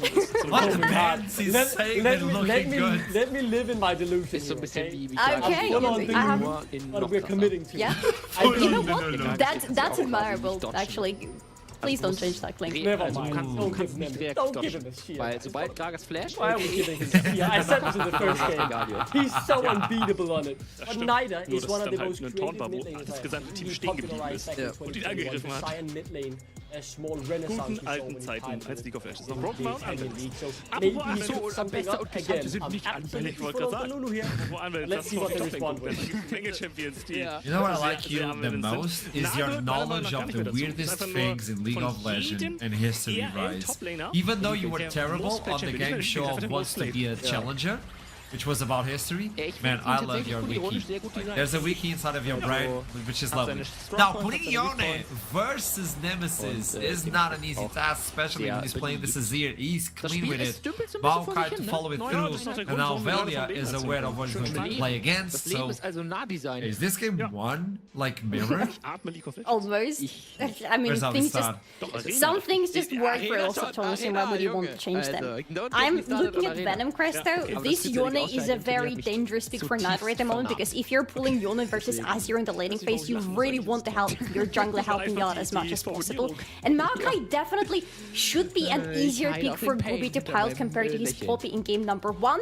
Still expecting to see something more from Gobi after that first game, but he just lanes Pop, so we'll see what else he has in his pockets. And I am so jealous of you, Archon, right now. This is the third Pumpkin we're seeing today, and still 0 Swains that I've seen on the draft. I'm feeling I suffered so much until this moment, you know. The hardships provide good times. Now, oh, wait, what? Really? Die Wukong-Ultimate ist zum aktuellen Zeitpunkt einfach zu stark. Duckling, you know it. Dass dieses Objective einfach kampflos abgegeben I'm feeling more and more uncertain over here. The Pantheon has been so strong today, especially if they get ahead early. I mean, lots of shows, they won't be running it straight back to what they did in game 1, but the two main carries remain over the same. Wir werden erneut für Simply Poke und vor allem Wave ultet, weil das ist immer noch die Schwäche, die ich eben angesprochen hatte. Mir sie nie Push-Bio. Dann sein Tool dafür wenn die Wave clearen, vor allem muss er flashen, dass Simply hier nicht so gehen kann. Auch von Wave nutzt seine Ult, um die Wave zu clearen. Man könnte meinen, Wave sind wichtig. He's questioning it. He's asking for help at this moment. Just halfway to the draft. He should be asking for help, because this Misfortune is of course going into Colby's hand. He knows what he's doing, but Misfortune is a champion who requires a lot of setup on her team, and for the enemy team to not be able to distract her when she is doing her ultimate. I'm not seeing either of the two being fulfilled right now. Venom Crest still have their support to fill in, so maybe that will help Colby a little bit, but I am uncertain about this Misfortune. Make a support now for Venom Crest, save the top lane for last, and pick the Rumble so you have enough AP so that Maokai doesn't have to go AP. Please do that. And my hope might be a little bit bigger, because that allows the setup, you have the Yone, the Equalizer, all of that. There you go, plan 1. Okay. Richtig starkes Item auf ihm. Der Leandro ist fertig auf Simply, der macht damit mit seiner Ulti mit so einem AOE Burn-Effekt quasi das gesamte gegnerische Team. Während allerdings auch Rebel Divine Thunder hat. I really like that pick. I think it really helps them a lot to have a bit of the wombo combo. If you find the right team fight, you can definitely have an angle now. It starts, you know, tying the knot around the composition that Venom Crest wants to build, and it's starting to come clearly out to me. Mit der Unterstützung von starting to believe a bit more. Maybe we are back, baby. This is the way of esports, right? So quickly up and down. Very reactionary here. But sadly, Gragas was left open. I said it in game 1, I will say the same. He's impeccable on it. Cyan, then nothing needs to be said there. It's powerful Cyan. That allows at least the Misfortune to be left untouched during the channeling, because one of the concerns for Vel'Koz was the Gragas. Now Misfortune can channel it. Okay, now, okay, it's locked in. Solari, so einer voll final durchgesteckte oder voll. I was hoping for Richgang to be the team that is going to not be playing around Baus in game number one, of course, to be honest. They weren't. Venom Crest is my second pick, so hopefully they will have something else prepared in their stage. Looks good. Do you have it in you, Duckling, right now? You think it's the Venom Crest, the Danish powerhouse, or whatever you're talking about? Yeah, okay. I like the Nah, and I will say this, right? I might have been a bit less confident. Will noch mal seine Passive abbauen, aber auch das klappt nicht. Schöner Trade und gutes Fighting der Unicorns. Trotzdem, die Lebensbalken sind zu niedrig, die Reset-Timer von Copenhagen United zu gering, sodass sie den Drachen nicht machen können. Und es sogar so sein könnte, dass tempotechnisch Copenhagen United vielleicht sogar sagen, sie können diesen Drachen bespielen. Denn die Spieler von Unicorns sind komplett in der Basis. Aber schauen uns dieses mechanische Wunderwerk an. White wusste einfach, he was ready to go off on the Copian take. Trouble has been replaced by a cursed doll. Everything about this is so cursed, man. That is so funny. That is honestly shutting Duckling down before he could take the most coke take ever. He couldn't even say a single word. Mechanisch fantastisch. Also hier he didn't even get his jacket off in time. We just cut him off before he could say a word. We couldn't even hear the D on Denmark, you know? Like, we didn't even get the essence.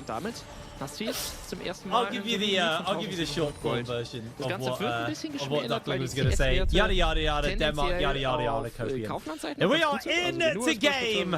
Lost Returners versus Venom Crest. Now, let's come in with the real takes. There's a lot of faith we obviously have in Lost Returners, but I like this draft from Venom Crest. I'm going to be real with you. It's not a bad draft at all. Nameplate's off.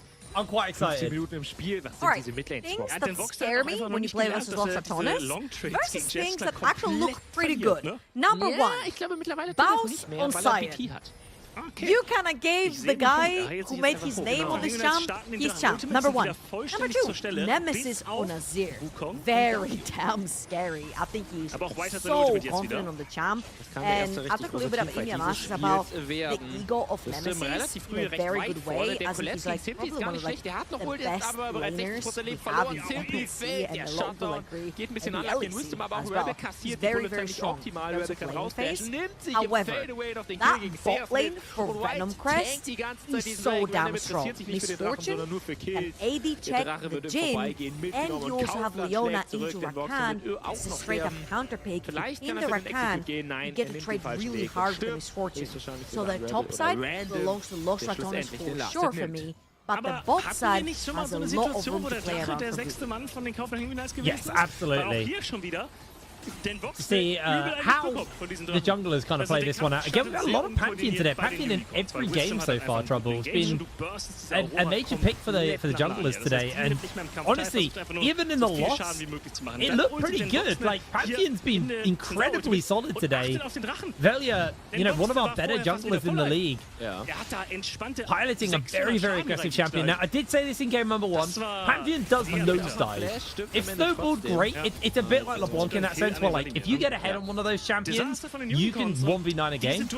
Velia, had they put the performance in, we saw in our last game. Right now, Lost Returners' bot lane are getting bullied pretty heavily, and you talked about this actually to me off air, but NF's a bit of a stat checker for Jhin. And so is Jhin as well. Like, Jhin is technically a stat checker in the early game. However, you have to straight up counter pick on the support, as I said earlier right here. So Reckless walks forward, you jump onto Crowny, and Doxy and Baus right here are going toe to toe. As you will see on the bottom right of your minimap as well. Both junglers are going to be piloting towards that side of the map, which is a very strong suit if you are Kobe and Wendell. You want your jungler to end up towards the bot side. However, due to the nature of the matchup, Velia will be done first. And then Wendell really needs to cover the drivers right there for any form of wraparound from Velia towards the bot side of the map. And they also need to be ready to allow Gooby to get priority into that river. Very nice reason right here from Velia. Go back, buy items, Taking a very aggressive stance there. I think he was thinking about flashing on Doxy. Just keeps landing those E's onto him, gets the slows, pops the W, forces Doxy to flash. And like you said, Veli is now heading topside. Flashless is going to be very exposed. Nemesis able to shuffle away from Wendell's Zenith Blade. I think we're about to see some action here on the top side, although Baus may lose his life before that even happens. Doxy gets the kill onto him, but Baus is going to look to try and run him down. Not going to find the window, as Doxy will stop the zombie form down. Meanwhile, in the bot side, Reckless able to jump on to Kobe, as now we're going to see Gooby jumping in onto Reckless. Reckless able to escape that play though. A lot of disjointed plays across the board. Top side, there's still some action breaking out though, as Wendell does Zenith Blade back in. They do get a bit of damage onto Doxy, but he's able to escape with his life. I feel like Gooby was a little bit overzealous right there. There's no way, even if you dive or can with flash, he has flash, he has W. He's just a sleeper champ. You actually have to basically layer the CC so flawlessly between the Leona and the flash. Twisted advance from Gooby to make that play work, but now it's a flashless Maokai and he's taking nothing from that ball. Never gonna heal from Reckless. Topside got a little bit punished because Doxy actually breathing for the wave, will jump by Velia, which will then in return, deprive Gooby of his Raptors. Unless he can smite that one away. I mean, his smite is pretty powerful, Yeah, was able to put that one up. Baus doing Baus things here and getting the proxy off. A bit of a pain. Nemesis slowly but surely getting whittled down by Niter. Has got the key 3 charged up, so Nemesis needs to be careful. Is gonna be able to dodge that knock-up? I guess so. It's just constant back and forth in this mid lane. Now Gooby invading into the chicken camp. This time Velia is able to secure it. Yeah, he's pretty smiting his own Raptors, right? But it shows you how strong that bot lane is. They're literally wrapping around. Yeah, they are looking for them, but you said it, slippery. It's so hard to pin a Rokan down. Jumps in, gets the work done. Crowny finds himself a little bit caught. Wendell takes a 4th shot though. Venom Crash not under any real threat. You get the heal off from the Gleaming Quill. Now Hobby needs to be careful. He's going to dodge away. The knockup lands in. Cranny's got 4th shot available. I don't think it's enough to finish the kill. As Wendell has to flash away to safety. Velia now here. I feel like Wendell has been pressing. Oh, he's going to find here it! he comes! Oh! He gets the kill! Bow! Beautiful knockup! Onto one! Velia secures the next one! Lost Ratones find their kill! Level 6, reset into send it down bot lane, catches both Kobe and Wendell under their tower with super low HP. And that's what I was alluding to. I'd like to see Wendell not press E every time he comes off of cooldown. Not every trade is a good trade, especially when you're super low on mana. And I feel like right there, Crowny and Reckless super hard capitalize onto that one. Baus, there's no way he's dying anytime soon right here. He's level 6, he's level 4, level 5. This is the BS of him. He's going to lose way too much underneath his tower, so this is going to be the nuisance that he is. Meanwhile, Lost Ratones have swapped. Well, Niter tried for the all-in there on Nemesis. Nemesis able to just send him packing. Wendell still continuing to be an irritant to Baus. Baus already picked himself up 2 plates on the bottom side. Lost Ratones aren't looking to give this dragon for free. They're not going to hard commit for it, but they were looking to just be a bit of a nuisance. Plates now secured. Doxy able to dodge away on the deadly flourish as Crowny continues to apply pressure. And Baus just going to happily hold this wave underneath the tower. Gonna get that knock up, clear the wave. Easy as you like. Gets the reset off as Nemesis. Able to escape Niter's all-in once again. Yeah, that's some beautiful macro play, right? That's what makes Lost Ratones who they are right now, because they are playing so flawlessly around the map, the way they manage to pressure through Baus, the ultimate down bot lane into Crowny and Reckless instantly do something, going straight towards the top side of the map, securing the void grabs, playing aggressive into enemy jungle, Raptors taken away by Velia again. He's going to secure that level 6. He might look for a dive to the top side of the map. He's going to try to take that red buff. However, Gooby and Wendell are going to be there just in time. Just the sheer pressure of just entering the jungle, taking control, setting down the vision, resetting, forces teams to chase them around the map. And that's how some gold has already been created for the set of Ratones. Not seeing as well, the swaps coming in. Baus able to escort the wave underneath the tower. Probably could have taken an extra plate, but he wants to get that reset in and head back towards his matchup. What's this though? Venom Crash bot lane has a swapped into the top side. What does Los Ratones do? They wait in that tri bush, they reset, and they're gonna play towards the bottom of the map. Or no, they go faked into it the and they're gonna kill. Kobe goes down, Grand Star forwards on point, and now Wendell finds himself in the curtain call. Dodging away quite efficiently here. Fourth shot makes the hit, and there's the spear from Velia to dunk the kill down. Los Ratones take exactly what they wanted.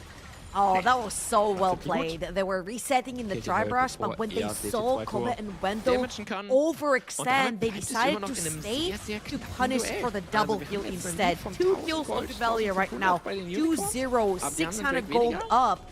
And we did see in the previous game what happens when a Pantheon gets ahead, especially in the early game. Just one more time, they were actually resetting. You see Baus was heading towards the top side of the map as well, but they did see kills on their sides. They had Velia diving in from the sky with that Pantheon ult as well, and capitalizing on Wendell here as well. Very well played. A little bit of a sacrifice onto tempo, if you will, but 2 kills in the bank.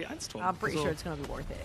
Oh, they're sitting very happy off the back of that one. And again, it feels like Venom Crest are behind the lane swap every time that Los Ratones move their bot side somewhere else. Kobe and Wendell are just not there to answer, so Doxy getting pushed behind. Is Val's dead? Oh, he does that. He does that. It's part of his MO, really, isn't it? That's true. Listen, I was just thinking, like, in terms of an anime, Valve was a side character. He would be such an interesting side character. He wouldn't be the MC. The MC would have to be like some loud guy who's like all in every time, but like he would be probably the best side character that an anime could ever create. He's the main character, what you're talking about. We're actually having a replay on the bottom side of our screen of Baus getting caught out. As, he's able to grab himself another plate in the meanwhile. And this fight just went on for ages. We're currently watching Baus fighting in 2 different screens right now. He's actually in real danger. No flash available to him. Doxy has that flash that he can just chase after. Baus just flashes over the wall. Doxy's got R. I think he got away with it. There's no way he pulls that escape off again. What a fantastic escape. However, talking about escape, Gooby is looking. He's thinking about the R. Brownie has that cleanse, has that flash. He's going to get caught out. Xenoplay comes in. There's the bullet time. He's going to get cancelled out. 3 ultimates for a flashing cleanse. Wow, that was literally the tip of Leona. With that tip right there, just about off. And it's not going to result into anything. However, the very crucial part is that a minute and 20, again, late game into Leona, Yone, and Maokai not having flash cleanse. Really, really close to, let's see. Venom are actually going to capitalize. The reason they're going to start coming through. 1 minute on the map, and I'm seeing Wendell will head towards the top side of the map. They could potentially look to play for the Void Grab to not take 6 away. Los Ratones, with Juno Baus on the side lane, and what you can do, even 6 away, your towers are going to start really getting. Looks like everybody's coming in though. Crowley and Reckless have gone for the resets and are looking to move over. I think Venom Crash is just going to have to give this up. The question is are they going to get that second dragon under their belt? This grub cap is going down so fast with the Azir in the area. They probably have time to move over in time. You can see that Crowley and Reckless have just redirected their appearance and moved over towards that mid side so they can pressure here on the bottom. And try for this dragon number 2. This will be the feat of strength upgrade for the side of Los Ratones if they can grab this dragon, and it looks like they're going to contest it. Yeah, absolutely. You need to play towards that bot side of the map. You've got Bloodthirster onto Kobe, onto this Misfortune. Summoners up and available. Unfortunately, you do not have item for Nitro, which really makes Yone what he is as a champion and makes him super strong on the spike. He's great. At that one item, he can start trading, he can start diving backline. However, it's not going to be the case. From the other side, Los Ratones do have their first items completed. This is for everyone joining. Baus is going to push down that wave and head towards that bottom of the map. So it's a 4 versus 5 in favor of Los Ratones, and Doxy has got a long way to go until he reaches the bot side. That's it. Gooby's caught. Cool comes out, and that's going to be the shot to secure the kill. Reckless interrupting onto Kobe. There's the shuffle back. caught out by Niter. They trade out, but Bounce finds the knockup. Wendell's low, Kobe's low, Crowley secures the kill. Good little interrupt on Reckless trying to jump in as the Grand Starfall makes its way over. Can they find their mark? Niter trying to get a bit of additional damage out. It's not going to be enough to secure a kill, but Los Ratones will get the Dragon off the back of that one. The tempo is very much theirs. Yeah, and I just want to give context right here. That was a Yone with no items, and he looked super scary. Imagine if that was a play for King Niter could potentially change how this fight went. I was going to head over to the top of the map. Doxy has taken all but one Terry plating off of that top lane tower, and I feel like Venom Crest again. This is where teams become from good great when you suddenly get out of that spectator mode and you do have your play done. However, we talked with the players before as well, and we don't necessarily know how much practice they've had together as a team, particularly from Venom Crest. All 4 power platings are going to go over to Doxy onto that Gnar behind him gold steal for Doxy. But again, for Venom Crest, I feel like it was a little bit of a thorn right there. Just not completed the reaching. Or Niter to have even major strength away and that second Los Ratones did give up a lot of tempo on the map. You can see they're currently kind of scrambling around the map, trying to figure out their lane assignments after sorting that one out, but they haven't given up first Tower Blood yet, although it looks like Nemesis may be able to catch that in on bottom side. Niter's been interrupted on his way in to the lane. So they are going to back off though. Too many people starting to collapse towards that bot lane and towards Nemesis. So Baus under fire. Doxy will be able to finish up this tower nice and easily. Just going to quickly get a chunk onto the wave, force it back, and Doxy can't take the tower yet. Yeah, a little bit later here from Venom Crest, trying to take some control of the jungle, but I would love to see this when the Dragon was actually up. They're looking for a Hex Flash onto the Jhin. Oh, Crowley, he's got that cleanse. He's had to use it already inside the bullet time. Finds himself in danger, but Wendell chunked out. There's the deadly flourish. Curtain has been called, and Wendell has been sniped. Beautiful shot coming in from Crowley. In comes Reckless with the 2-man knockup. Los Ratones are just so hard to catch out. Crowley burns his cleanse, but most importantly, gets out of dodge alive. And what an unfortunate event, the twisted advance and went right through the bullet that killed Wendell. Oh, that's been so unfortunate. Meanwhile, Velia has found himself sometime to not only take those flowers off of Ruby's jungle, but also this blue buff. Los Ratones all over the map, 4,000 now. The gold lead for the rats. Usually the snake eats the rat, but in this particular case, there's too many rats to handle. Big old rat, this one. Nemesis. He's been struggling to close out on the wave, though. Niter with that Bork, gonna jump in. Nice little shuffle back. Reckless is here, though, to buy the time and save the day. Catch up onto Niter. And Nemesis is able to back off. Grand Starfall committed here from Velia. Niter has the knockup. Is going to catch it up onto Baus. But Baus finds the knockup onto Wendell in the middle of all of this. Teleport coming in as well from Doxy. Deadly Flourish makes its connection. Baus flashes away. Solar Flare lands onto one. Kubi finds himself in danger. It's going to be one already for Los Ratones. In jumps Nemesis and secures himself the kill. Doxy trying to make a run for it. Zenithblade makes his connection as Velia slides in once again. Double kill for him. Reckless finds the knockup onto 2. And Los Ratones find the ace. It's triple kill for Velia. Down goes the tower. This team is looking so clean. So huge on this Pantheon. 2.6 thousand gold up. And they played this perfectly. You know why? Because Kobe didn't have his bullet time. They knew they could funnel through that choke point because Doxy was mid-inar. Kobe didn't have ult. Gooby didn't have ult. Venomers were missing key components to fight this Tribrush. Let's go one more time. Niter, first of all, misses ultimate way too early on to Nemesis. And this is how the Azir versus Yone matchup works. You're going to ult one, the other one's going to ult out, you're going to ult your way. Reckless and Slippery together with Nemesis ult this Azir. Velia's then going to come in. The TP committed by Baus and decided to cut them off at this Tribush. And if you look at the key component ultra here, they're all missing. Kobe's gonna come through and suddenly you see it's starting to look pretty good, but there is no bullet time. There's been chances for such a great bullet time right there, but you don't have it. You do not have the Mega Gnar, and Los Ratones are taking complete advantage of those cooldowns missing from the set of Venom Crest.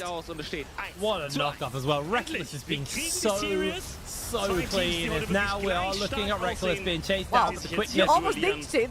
He's so hard to do. it, and that is going to be the kill on to Wendell. The curtain has been called for Gooby, able to evade one shot, but not the third. Brownie kills another kill. 8-0 on the Jin. He has had an absolute cracker of a day. I was about to say from downtown, but Baus came from uptown. All the way from that top lane on the flank all onto Sion. You're right. Brownie has looked invincible on this Jin.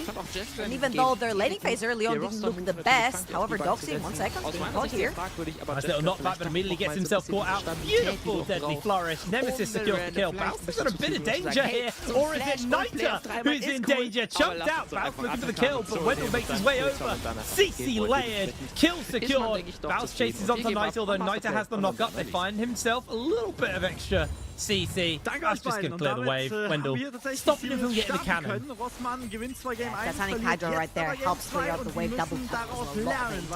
As Crowny and Reckless take mid lane tower. Velia is taking care of that bot lane. Pushed it out. Off to the Dragon. It's going to be the second one for Los Ratones. And again, I feel like we've talked about this way too often, but I feel like it's worth mentioning the fact that not a lot of people have played or practiced around how Baus likes to play the game. He will overextend, but the overextension is taking advantage instantly from the rest side of Los Ratones. Look at the deep wards on the bottom jungle of Ruby. Mid lane tower, gone.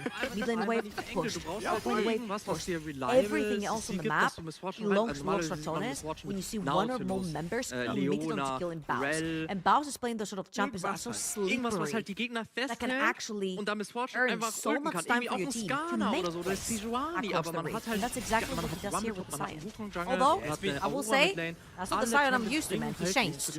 That's not full AD Sion. Yeah, true. I mean, Overlord Bloodveil gives AD, I guess. So they are looking for something. Velia actually finding himself a little caught out, puts up the W. There's going to be the knock-up onto multiple members. Curtain Call comes out. Bullet time kind of wasted. Baus teleporting in. They find an interrupt onto a couple of people. That's going to be a good shuffle back as Nemesis, of course, the kill. Grand Starfield forward. Velia jumps in. CC's too thick. And Los Ratones. Jetzt habe ich's. Amumu Support. I mean, we're not surprised, are we, really? These guys have been so clean. Oh, Kobe, caught out, deadly flourish, instant turnaround, and he is popped by Baus. Doxy gets the transform, gets the knockback, Crowley four-shots him into the ace. Yeah, Los Ratones so dominant for yet another game. 2-0 most likely on the day, and that's what you're expecting, right? Winter Split champions, EMEA Masters champions, coming through absolutely breezing through that day one. And let's watch this one more time. I feel like there's so much miscommunication going through for Venom First right here.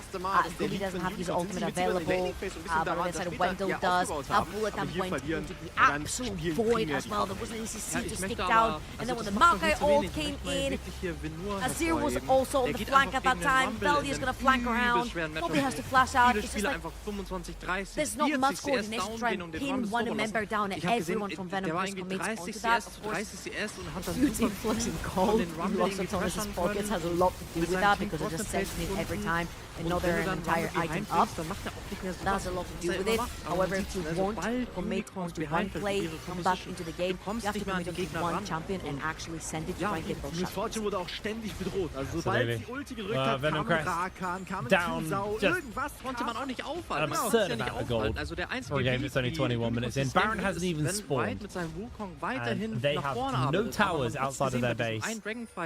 Los Ratones closed out their first game versus Chaos incredibly fast, and looks like not too much is going to be changing this time around. Venom Crest, and not a bad roster as well, so it kind of shows you that, you know, Los Ratones just don't feel a threat by anybody. In jumps the fight. Doxy's going to jump over as well. Gets himself the two-man Gnar back. Good ultimate comes in for the shutdown onto Velia. The problem is Nemesis is on the back line, and Kobe's being stack checked, run down. Crowley throws down the curtain call. 1 kill, 2 kill in the bag. Los Ratones with a double kill to finish that one. Look on the bot side of the map.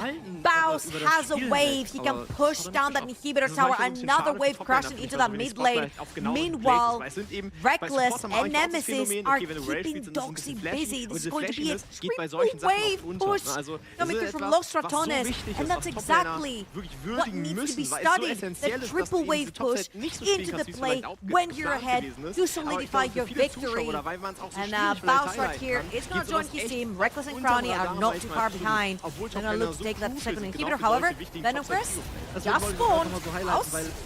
He's going to get himself in a bit of danger, able to flash away from all of the CC. Doxy maybe trying to chase forwards, but the healing comes in for the Quill. Baus slowed down by the boulder toss. Solar Flare not available to Wendell yet. In comes the teleport. Venom Crest see this is their best opportunity to get some shutdowns and get a kill, but now they're going to find the damage on to Gooby. Here's Dux. Crowley gets himself the kill. Wendell making a runaway is now in jumps Reckless. Doxy could find himself under fire. Crowley gets a double. That's going to be Doxy running away as well. It's a triple kill. Gifted over to Crowley. He just continues to chase forwards. They're going to find the lockdown onto this Misfortune. A little bit too quick to catch. Niter trying to find a kill onto one, but can't find that knock up. They get the lockdown. They get the shove back, and Niter is going to be able to escape just about. But with the rift held up, it looks like Los Ratones have got this in the bag. Baus jumps in onto the fountain. That's the lockdown onto Copy as he is dunked. Crowley finds the kill. It's a dancing herald. Los Ratones are back in full force. Exactly what was expected by the Winter Split and India Masters champions. Coming back into the NLC, absolutely breezing through that day one, both of their games. I just want to give a huge shout out to the unsung hero, Reckless. Died 0 times, and I think he had very close to 100% kill participation, and it's so easy to lose the small details, especially when you're playing support and you only carry like Frank has been popping off the entire day. So easy to overlook someone like Reckless, but his performance in this particular game, chef's kiss. Honestly, it was an impeccable Rakan game. If anyone's getting MVP for that game, it's Reckless. He played superb. We're going to pass it over to the desk though to break that game down to Archer. Hey Duckling, how are you doing? I'm having a very good day as an average viewer who's definitely not wearing a Denver jersey right now. I thought it was a quick little game. I'm XDDing in chat. I love the rats. I'm happily quacking around there. Absolute disaster. I had nightmares. This wasn't a nightmare. I was awoken from the nightmare, then put right back in, and then I was like, this was torture. I'm sorry. This was painful. I mean, this was waterboarding or some crazy stuff. This was unbelievable. Let's start from the highlights, right? Because Baus was peak Baus this game, and that's what happens when you get inside, right? He was unbelievable, getting solo killed, and then, Solari, you can talk about what he did in the back. Listen, when we were discussing it behind the scenes, what Archer said is really nice, is that every mistake that you make against Los Ratones is very expensive, and it gets more expensive the further you go into the game. But the most expensive mistake for Venom Crest here was giving this Baus, this Cyan Baus. He's just rolling in there, and it's like, you are supposed to be safe at this point as Venom Crest to recall back to your base. You're not safe at any point on the map if there is Baus, especially if he's on Cyan. It's scary because you're under your turret. It's so early in the game. Everybody's like level 4, level 5 boss. You think you're safe? You think I care about ADA? And I'll chase you to the fountain and I'll die killing you. This guy is scary. I think when we got Baus joining in pro play, it was like having this idea of how to play top lane, yada yada, with it's a good death. And now he realizes what good deaths are. I'm getting scared because his marker is upgrading. This guy has no ceiling. I'm scared of Baus, to be honest. And also team fights. I think we need to highlight those, Duckling. Yeah. Just before. Macro was like the only thing on top of this game. He had been solo killed once in lane. Doxy though thought he had found his moment, and Baus just shows his macros are still there. It's still very good. This is a fun one. Look out for the blast cone, and then I mean, Damit haben wir It's just peak League of Legends. There is no other way to describe it. He might be Swedish, but even I have to praise this. It's just so fun. And that's the fun part though, but now we can get into the painful part for me, the team fighting, because... Yeah, Lost Returns, they okay, There's one video of Baus talking about team fighting and how you should look into your HP bar and cooldowns. If you're low on HP and you're low on cooldowns on your team fight, just step away for a second and then join in. There's always something more you can provide instead of recalling and then saying good luck boys. Like that vision is also translated to the entire team and the way they space. I think Reckless is the king of that. When he engages, he goes back, gets some time, goes in. Trouble was highlighting it. I'm giving you props on the way, Trouble. So don't attack me, please. Oh, look at Nemesis reflexes. Yeah, see ya. What? He had no vision on. What? Great reflexes, and the most important thing this does is buy them time, right? Because this is actually Venom Crest making a move. It turns into a Lost Returns move because Baus TP'd in on the flank. Venom Crest weren't expecting it, and now they are on the back foot. I think this fight was close. I want to keep my eyes on Doxy here. I thought he was very close to potentially turning the fight, but you know, the target selection of Lost Returns was phenomenal. Nemesis, brilliant as well. And it goes back to spacing, right? Because you can see how much peeling Reckless, Baus, and Vilja are doing in this team fight for Kralny and for Nemesis, but mostly for Kralny, always making sure there is enough space between the enemy team and that there is enough space for the carries to do what they have to do, which is what you can see on your screens right now, deal all that damage. I always said this, and I think Jhin is not an easy champion to play with because you have to have a lot of tactic and knowledge and map awareness. And somehow Kralny pulled it up 2 times in a row with the cleanest possible gameplay. It is absurd what Los Ratones are doing, and it's even scarier when you look from Winter Split to Spring Split Day 1. I think they look even harder to beat, so good luck to all teams you have to face Los Ratones, the XTD squad. But meanwhile, talking about that, we have one of them waiting for the interview. It's the return of Kralny, if I believe it's correct. There you go, welcome back, Kralny, long time no see. Man, your team... Come on, man, you guys can't get better than this. This is looking menacing. This is looking menacing for the NLC. Tell me something. EMEA Masters, you got it in the bag. What's the first feeling? I didn't get to talk to you, so how are you feeling with that? Yeah, it was definitely not an easy tournament. I think we ramped up. I think the Supermassive series taught us a lot, and after that it got easier. But I think we all learned a lot, and yeah, it's been great. Tell me something, Kralny. I've been noticing time and time again. Looks like the synergy between you and Reckless is just on peak level. It's like on the milliseconds of going in, when to go back. How is the communication when you have those team fights? Do you even talk? Or it's just like, you know each other so well right now, you just click? I mean, we definitely talk, but since we've played at a pretty high level, and he also played, he was like the best AD carry in Europe for so long. Obviously, he knows what I need, like in lane and in fights. So, I mean, yeah, he makes my job easy, pretty much. It definitely feels like it. Tell me something, we're talking about team fights and the way you punish the enemy. Every single time you guys take a team fight, it's not only because it's a team fight. Everybody's aware of when to join in and what to take afterwards. People like to win team fights and then recall them by items. No, there's always an objective. So what's the vision when you take a team fight? How do you decide this is a good one, we shouldn't fight this one? Like, that map awareness of when to punish.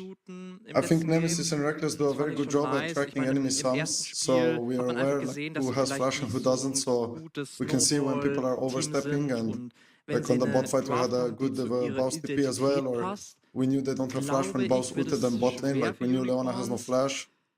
Like on the first dive where we killed Mef and Leona, so I think we're just very aware of what like summoners there is and what the potential plays on the map. Yeah. So obviously the team is looking clean, probably the toughest so far, and I think a huge improvement has been, and I know there's a big meme and all that, but the way Baus is now playing with the team, like every single time he's TPing, he's not saying he has TP on cooldown and farming the mid wave. So how is it playing with this team improved boss. ist so gigantisch. I mean, I think him and Velia's growth in just a few months has been amazing. Like to go from pretty much not playing competitive at all to winning new Masters, and it's not an easy change to go from like playing mostly solo queue to playing competitive because the game is very different. So I think they're both doing amazing because of everyone helping them and because they're so willing to learn. So yeah. Aber jetzt ist halt wirklich congratulations on this one. I don't see a team taking a game right now, aside from the Queen incident. We don't talk about that. That has been deleted for the VODs. But congratulations, Crowny. Hope to see you again and good luck for the next day. It was clean. Thank you. Um dieses Snowball-Engage-Potenzial rumspielen. I like it. They know. They are aware of what they need to do. It's scary. It is scary.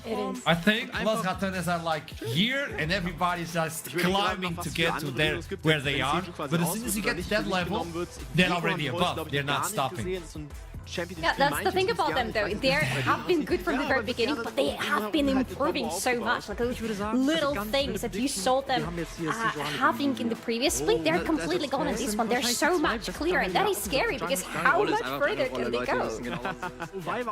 It is unbelievable, right? Because normally you have like a stationary point of this is where we need to reach, but all the teams trying to catch up to Los Ratones. Los Ratones might be here right now, but next week they'll be here, and here, and here. Like, they will keep improving. They're not standing still and accepting, you know, we are good, but we could be better. Like, no, we might be the best team in the league by a mile right now, but let's make it 2 miles, 3 miles. And all the other teams have to make up that ground somehow, and it's really hard to see anyone do it. I mean, we have some candidates who are qualified to give it a shot. They are the undisputed raid boss in the league, and so far no one has been able to even take any hit points away from them. As we're getting ganked by Warwick, Doctor, can you imagine if they were Danish? That would be cool. Dude, I would have bought all them birds. I would have bought all them birds. I would have painted the walls, Lost Ratones. Like, I would have done everything already, but sadly they have 2 sweets. And wow!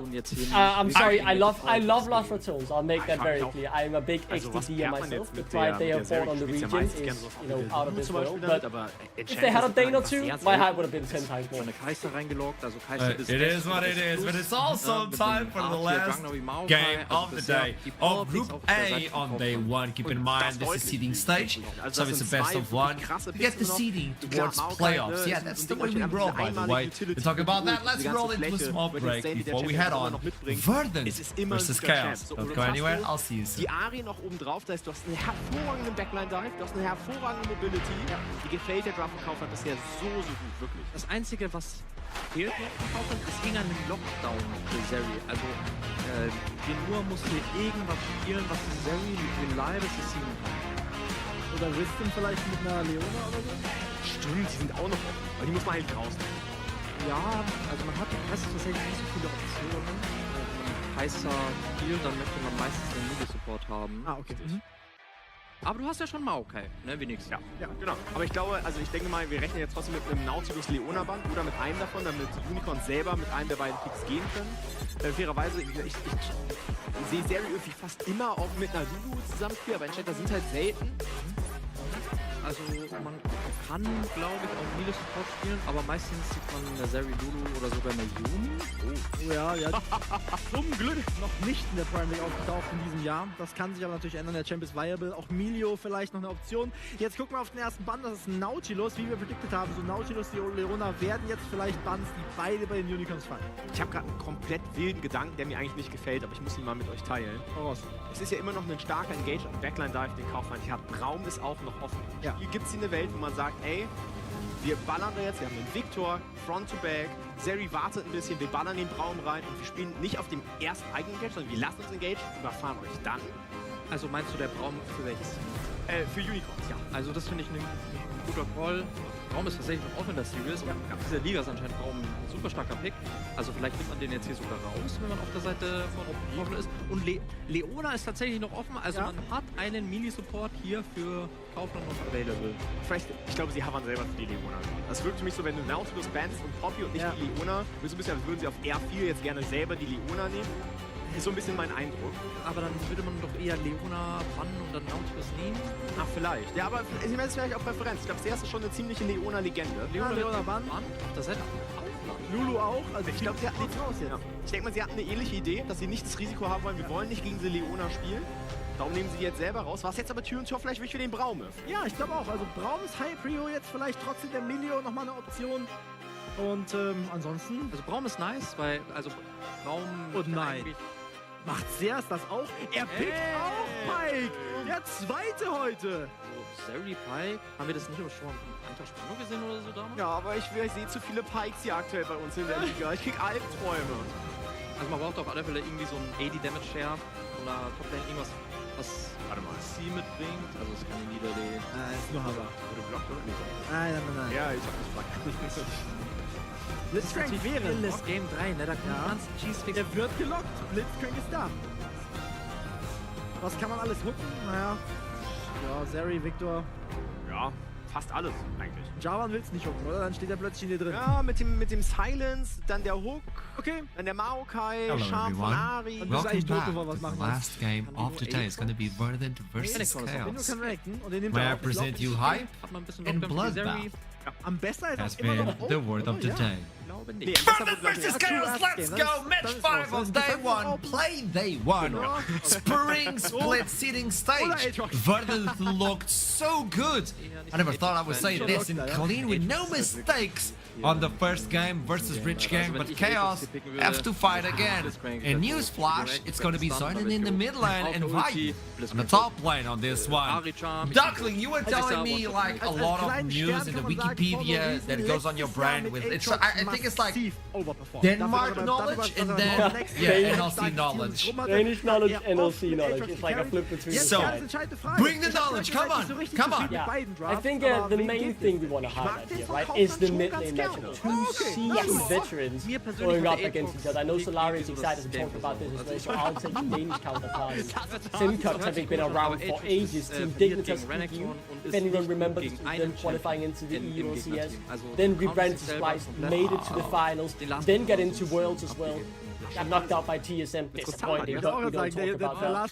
Regardless though, he's a story veteran who's been around the block and has also been in the NLC before from Scotland's talent. Okay, also wenn du das als Toplaner sagst, dass das einfach ein schlechter Pick ist, dann werden wir das I mal mean, so hinnehmen. you're right about talking about the mid lane because I think this is going to be one of those two most explosive potentially lanes because we are talking about Zorin, who is by the way back because in game number 1 of Chaos today we had a little bit of substitution situation with Turtle playing all the top lane and Vayu moving to the mid lane. In this game, Vayu is going to be back where he now, after the lane swap, belongs, and Zorin is going to be back on the mid lane. And this guy has a decade of professional competitive experience behind his belt. This is insane. He has been playing longer than some of these people have been playing games at all, full stop. Okay, I'm not getting the hype because on the first game we got to see from Chaos, it was chaotic, no pun intended. It was, yeah, but with this roster, would it be different? Should be. Hopefully it will be. Because honestly, it can go both ways to be honest. Because on one hand we had the substitute coming in, we had their lane swap. On the other hand, the substitute coming in was Turtle, who had a really good game despite all the expectations. He shattered them all by having a really good silent game. So this game right now with the full roster finally playing, it can go both ways. Duckling, should I be biased? Vielleicht ist es auch einfach for no reason, der uns No, I think Vert's are the favorites. I'll go out and say that. But obviously, I am a bit biased towards the 4 things, but I think they have an up in front of them. Vert looked phenomenal in game number 1. And while I will say Chaos was a substitute, looked completely competent as well. I'm a bit worried for the top lane. Vayu has won the Nordic Championship before as a support. This is his first ever competitive game in top lane. And while yes, Vert's top laner is not very experienced at all, 18-year-old, only played 1 competitive game, he absolutely dominated that game. So I'm a bit worried there for Vayu, and I think he might have a rough start as his top lane career is about to begin. I agree with Solari on a big point on this moment, which was Turtle stepped in. He did so much, but the team couldn't follow what he provided. And now Vayu is the one on the top lane. And I think on the second game, it's more of a, hey Vayu, it's your first game on top lane Spring Split. You have some big shoes to fill because your sub did a wonderful job. So either can you lead the masses and Zoiden steps in and does a wonderful job as well in the mid lane, or maybe, I don't know, Turtle will leave a big like our place. Well, we have, there you go. The start is a little bit delayed, but we'll jump in as soon as possible. Duckling! Series. Start the game. Come on, Duckling, not for the second time today. Actually, it is my fault. No, I'm in the lobby right now. I can call out whoever is guilty, but I will not do that. It is me. It is I who has not pressed start yet. I am the guilty one. Duckling, I got scared. That's like a production already. Now, I want, not best, but I want predictions before we go into Champion Select. Do we actually know what sides are gonna be in this game? Are Verdant playing red? I was hoping for Verdant red side, to be honest, just maybe to see a little bit of Noodle shenanigans, because they usually happen when the team is playing on the red side, but I would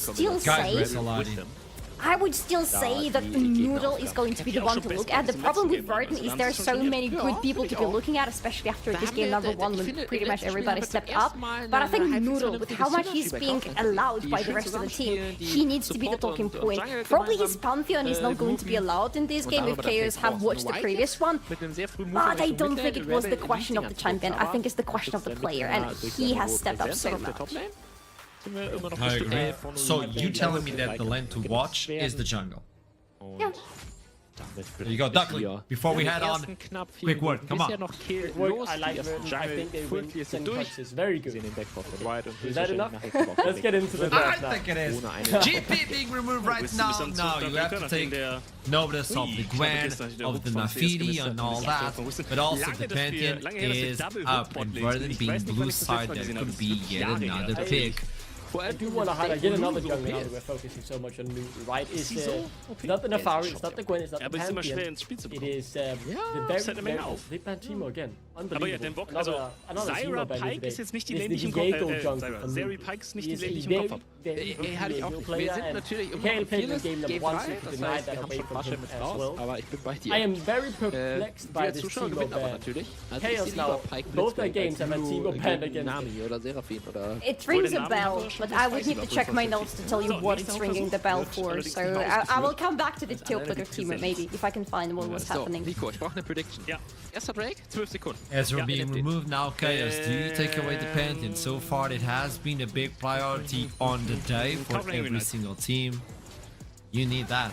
Because so far Pantheon has a really good win rate at day 1 of Spring Split. And also with that in mind, all of you back at home, love you very much and welcome to the show. I'd like to have you around here. And all of those joining in from EMEA, we were good work. There you go. We got the reigning region. Look at the focus of the jungle push. Nafiri and the Gwen ban are basically forced bans. These are not the most preferred champions. He still has a plethora of champions to pick from, but we've seen it earlier today, the very safe version, so that's what they go for now. Really handing the cards over to KSA. Show us a bit of what you want. Vayu has said something about being Crown Kuan Ine playing Omnium Teemo. I don't know if these two things are related by any chance. I'm just saying there was a tweet that I saw with my own eyes. There was a tweet. First picking Aurora would be bold, and I believe that was a bold move. When you have something stable like a Pantheon, already revealing a little bit. But it is exactly the pick that Sangox decided to go with in the game number 1 of Verdant today. He had a lot of success in it. He was able to be very stable on the lane and help outside lanes a lot. So it makes sense why Chaos might want to yoink it away from themselves. Aber es ist schon ein anderes Niveau, als wenn wir jetzt hier K-Sante gegen Cho'Gath I think in a bit safe. I'm locking in the AD carry. Yes, the mid laner is now known, but I think in the jungle is really where they're waiting. I think Verdant will just take one of the jungles and pull this trim too much. You have still plethora to choose from. Maokai is also one of his most played champs, so we'll take a more defensive role this time around and play for his lane, which is also one of Nuke's strengths. So it is totally fine. I was hoping for the Viego or the Pantheon, but we didn't get that this game. That does still leave a lot of strong engaged junglers open side of Chaos, and we know she can. That's what he likes to do. We don't always get what we want, Duckling, especially with your Danish. But hey, we have a really strong team fighting compositions from Verdansk already. We have a lot of setup for them. This Rumble works in perfectly with the Maokai, with the Varus, a lot of poke, a lot of potential for the team fight. I love this fight, finally! Oh damn it, finally we're seeing Vi being picked into Varus. Finally, the point and click reliable CC into an immobile and very deadly AD carry. Thank you! Well, I'm just gonna say it, this could be a flex, and I don't care what anybody else says, because Bars exist, and that's a Bars law. This could be a flex. It's not. Yone being removed right now in the second phase, and wants to remove his option from midline to fight off versus what has been picked already from Zoiden. Yone, engage tools being removed as well. The Nautilus could be another one, the Real, especially for the team of Verdansk. So maybe Chaos is going to... Oh no, where are the Jax? They're banning away the strong AD mid lane, right? Look at the AP damage already on the side. You have a full AP top side in the Maokai and the Rumble, so it's natural you want something AD in the mid lane. And with two of those strong options now being taken away, you might have to go something AP or more mix damage. And it could hurt the damage profile of the line. You know, Tristan, Magic has played Tristan on the mid lane, so has Zoiden actually, she's very strong in the current meta. Yeah, unless Chaos want to take it for themselves now and then send it over to the top lane, I can see this happening for Verdansk. Yeah, I think that's a good idea actually. They could look to take it away, as you say, taking away the last really strong AD mid laner. But I do doubt it though. I don't think Chaos are that flexible. But what? First game top lane competitively and you lock in. What? Yes! Excuse me? This is what we need! You have to think outside of the box! Bring in the Kled, bring in the Skarl. I love it! Now, you bring in the Corki, you bring in those 80 carries with not a lot of range. I mean, Kled is gonna have a field trip. This side lane pressure is going to be so hard to deal with from Chaos side because Kled is a menace to kill the side lanes. He's a menace to even catch on the side lanes, to be fair. This is where Rakan should come in very handy for Verdansk, so I really hope that Optimus is fully locked in this week. Never mind, they're not listening to me. They have their own ideas, but for Chaos, this is the silver lining. I like it quite a lot. Und können jetzt sogar die Kontrolle hier im Bot-Set. Like, if they can peel correctly for their carries, they have a good shot, Verdansk, but it is hard, especially if Chaos get ahead early. It doesn't take much more than the Via Scar, rather, and you just instantly there. As he charges forward with that ultimate. Aurora can jump on top as well, curtain call from afar. I can see the idea clear as night and day. It makes very good sense what Chaos wants to do here. Wow. I do still think Verdansk's composition is safer, but if Chaos gets one snowball rolling, they have a good chance of just steamrolling. But how will you kill him? That's the neat part. Are we back? Are Denmark back? 4 Danes rocking in this composition? We might be back, baby. Maybe I need to flip back on. This could, I mean, that is well thought. You put the shield on the W from Taric on anyone like Vi or Kled, they go to the backline and they're gonna be stunned. Okay. Also, you provide with the immortality. Guess what? Chaos have cooked. This is damn Chaos have absolutely cooked here. I love the idea of this. I think it's creative. I think it's fun. If they fall behind early, it could look horrible. But if they just stay even and pick the right fight, I see how this composition will work. I don't want to do that to you, Duckling, but so many things unfortunately go wrong for them. This is a composition that is very much very high risk and very high reward, but the risk is exceptionally high because the cooldowns are very bad on those ultimates. This team needs to play around their ultimates, needs to play around full composition being there, and if somebody messes up their ultimates, they're not winning a fight, they're losing it, and they might not lose the game. Well, with this in mind, it's about to toss it into the game. Verdansk, the clean and well thought composition walking in. While Chaos, well, they're deep front courage and an ample pyramid. Take it away, boys. Wann werden wir das nächste Mal sehen, dass diese beiden Teams aufeinandertreffen? Ich würde sagen, nächster Break. Ich sage eine Teamsgroup, nein. Ich sage, ein Team versucht was zu machen, es klappt nicht, dann hat man Ressourcen. Das ist ziemlich tot. Der Kampf wird nämlich ziemlich hart verwendet. Die Execution sitzt gegen Blitzbang. Es ist nur der Support, aber So, let me explain myself when I say I am the #1 Vi's biggest freaking hater, especially in EU. Because teams don't necessarily build around Vi in the jungle. Vi needs to do things. artillery support or body diving? Hold up. Sniller's getting dived by Verdant here. Oh, good start. He'll be fine, he'll be fine. Okay, I'll continue. So either artillery support or body diving together with her. Right here, not only does she have artillery support from Jin, who inherently is a very good champion to set up for teams that want to dive forward. But she also has 5 body stream. The Aurora is an incredible 2v2 with her. Not to mention, you have the lead over in the top lane, and Tarek synergizes so well with the Vi and the Kled, because you can preemptively ult them before they get into the fight, and mark them for the kills. So, I really like what Chaos have together. The only worry that I have in mind is, can they actually coordinate it? Because that will be the biggest task. Yeah, I think they've drawn through well around this fight, so I'm excited to see it. I'm more excited about this Tarek. It's been a hot minute since I've seen a Tarek in a competitive game. I'll tell you what, I'll tell you one name. I'll give you one name. Okay? Bravado. Oh my word. Oh my word, I forgot about Bravado. Xmati and Bravado bot lane. Fnatic 2020, I want to say? I cannot. It's been so long, I can't remember. Nice to see this from Shackle going straight from their red to the blue. I believe they could have been seen. I didn't see what was Pathmaker, but for the fact that Noodle's not immediately going for the red side, this may just be a little rough here for Noodle, actually. Oh shit.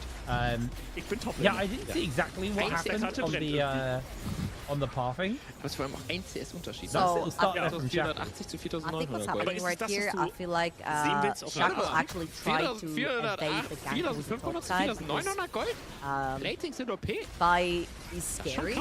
So, we had priority for mid, we had priority for bot lane. Again, he definitely do want to be taking any 2 versus 2s. Rumble is not strong in the early, especially when you have Scarlet chicken up top, and you get passive and you can basically double lives. Aurora plus 5. Very strong 2v2 in the mid lane in comparison to Porky and Maokai, who are looking to scale, do a little more attacking, do a little more damage on the Porky as well. So I feel like that was a pretty good dodge right there. And Shackle so far, good pathing from him. Yeah, no, I made my point and then I just looked at the map again and I realised the mistake. Nobody actually walks away with a large advantage as the other on junglers here because they both took the same map count. So actually, it's not quite as big as I thought it was. The difference though is now, where does this lean? Where does this put the power? Shackle is obviously playing towards the top side and is going to be looking to attack top and obviously the mid as well. Where on the other side, you can see the Noodle potentially looking for any bot lane shenanigans. He's not going to be stolen on the crab here, but may get caught out by the Dazzle into the deadly flourish. Chaos just rotating their whole team down towards the bottom side. Zoran gets caught if they go in for the invisibility, but they're going to be able to walk away from this one nice and safe. Because Raya uses W right on top of Sniller. So the CC overlap, so Shackle and Zoran didn't necessarily have the time available to them to get there.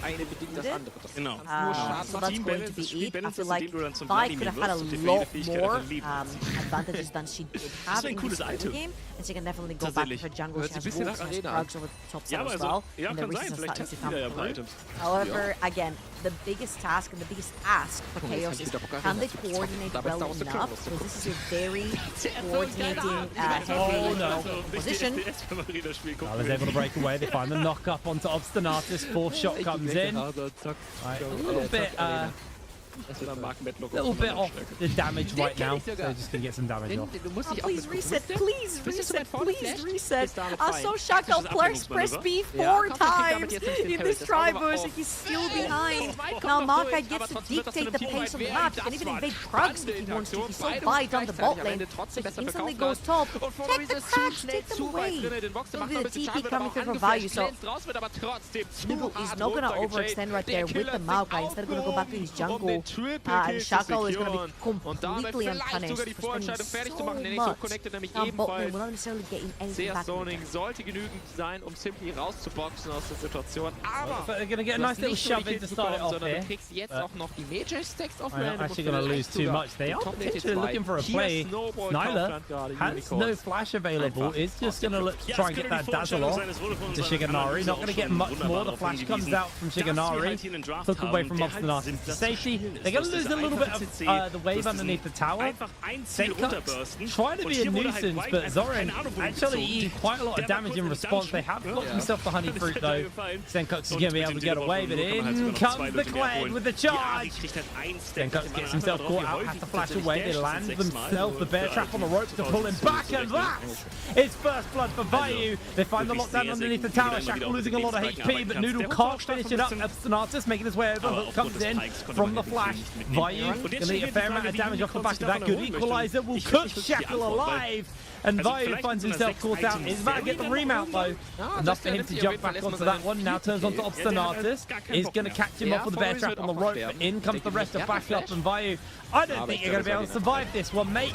He is absolutely done so. Shotguns will not save him. Taeron just secures himself 2 kills. And that is huge for the top lane as well. We've seen Rumble and a freaking care. Excuse my language here. He's the champion, he brings the worst out of me, I guess. He's been on a tear today. Like, this champion has been dominating the Rift for half a year at least. I'd say 1 year as well. Mit der gezündeten Ult, der trifft aber nochmal schöner Hook. Again, from Chaos. Question marks right there. Led ult was cold. Zoran didn't go to aggro. Shackle pulled back. I felt like, again, they were a little bit miscoordinated in terms of, like, who wants to go in, do they want to engage, do they not want to engage. And again, playing that spectator mode in a team, not necessarily coordinating as much as you should. In combinations like this, where Zoran did not ult early enough, let Senkuks go, Senkuks was too far out, which forced Vayu to want to dive, and they really didn't want to dive, but they dived anyway because they had the chicken passive. It has put Chaos in a situation where they're about 1,500 gold behind. Ist das bitter. Ich sag dir, nee. We're losing a lot of HP. Snyder goes down in the middle of that. Chains of Corruption, CC chain, you're dead. This is the problem with Tarek, he's quite susceptible to getting blown up. Ohne Minions ist krass. Aber 28? Kind of like Fresh, where he's like a pseudo tank right here. Zoran doesn't have the ult, looking down. The chain missed as well. Ja, stimmt. He'll get a bit of damage off by about to lose his mount there. The rocket. Obstinatus making his way over. Only got level 5, no Hex Flash. Can he land the hook is the question. Zoran is going to be the target. There's the lockdown. There's the kill. And now they're turning onto Vayu as he is about to remount up. This could be the turnaround for the Kled. The healing has come in. Obstinatus will go down. Shackle secures the kill. Noodle now being chased down. Charge forward. Noodle tries to buy some space, but there is too many people around. And Vayu secures his second. Great turnaround here from Chaos, picking up a few kills for themselves, especially getting Vayu on 2 kills over in the top lane.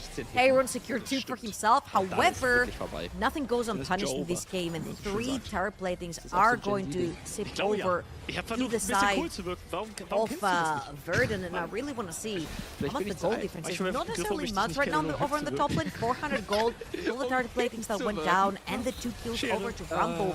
Vayu did manage to catch up with those 2 kills and managed to pick up those map. But again, that was a pretty good play from Verdun. They punished. However, here Chaos do have to catch up on a few waves. That bottom can push on the tower. Chaos will just have a vision for the map. That first target.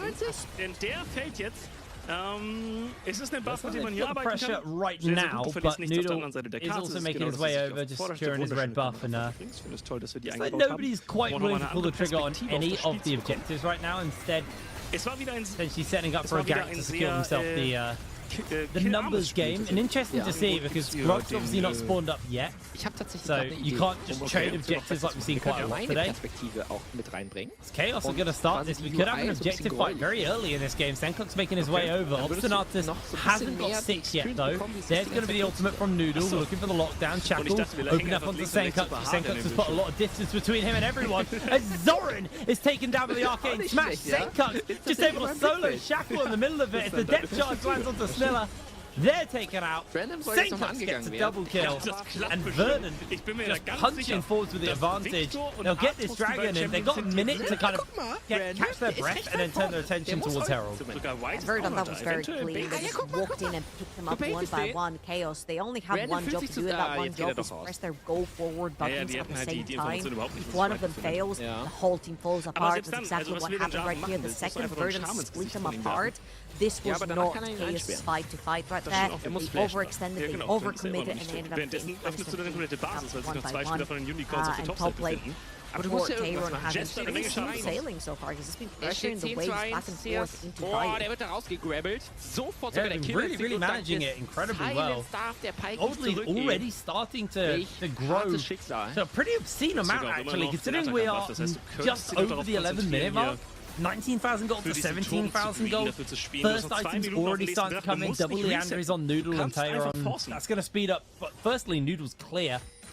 And we're able to really cut through these traps at this point. Now, it looks like Chaos is setting up for something onto Tayron. Tayron with that ultimate, though, not a big wave to crash in. This could get really dicey for them. As Vayu under a similar threat, except Jungler not quite in the area. Instead, I think Noodle's going to turn his attention towards those grubs for this dive. Looking to be set up onto Tayron, but That's a level 5 he's going to be able to Taric. melt through this tower. That's a level 5 Taric and no wave to dive with. That is a lot of valuable time wasted. 6 Void Grubs are going to be taken and top them up for Verdun. And if they were not already hammering those towers, now they're going to be chipping through them super fast. Having the Porky plus the Varus right here, Chaos are a little bit behind the play and unfortunately haven't had the chance to make that Vi plus Aurora dual work so far. And I don't want to be a pessimist, but Vi in the mid to late game, once he's fallen behind, this is the work. 11 Sekunden später ist der Buff abgelaufen. Now, that was a 12-minute feat of strength over the Verdun. It's such a nice way to just kind of track how far ahead they are in pressure. This is a really clean game from Verdun so far. These guys are looking very solid. Tayron is going to get jumped in onto. Does have that flash, tries to put some damage down. Charge will lock him in place. Tayron is just going to try and clear the wave as much as possible. Is able to clear out the back lane. Maybe be able to get another couple there. Gets a bit of damage onto Zora, who gets the shutdown. They're not going to be able to follow up much more, just due to how much of the wave got cleared. Yeah, but if you look at the tops of the map, it doesn't belong to them at all. The wave has been pushed. Verdun have been having super control of that mid lane as well. And I feel like Chaos are looking for a few picks right now. Very importantly, Luden's completed for Zora and onto that Aurora are going to be hurting a little bit more. The wave is going to get much easier for him as well. Let's see if Chaos can start finding the picks. They have been warding pretty aggressively right here. They're looking for Noodle. Yeah, they've got the tether between the two. Shackle able to steal away the camp. Noodle going for the fight. Stuns available. There's the dazzle into the interrupt. They're going to throw down the ultimate as well to keep them alive.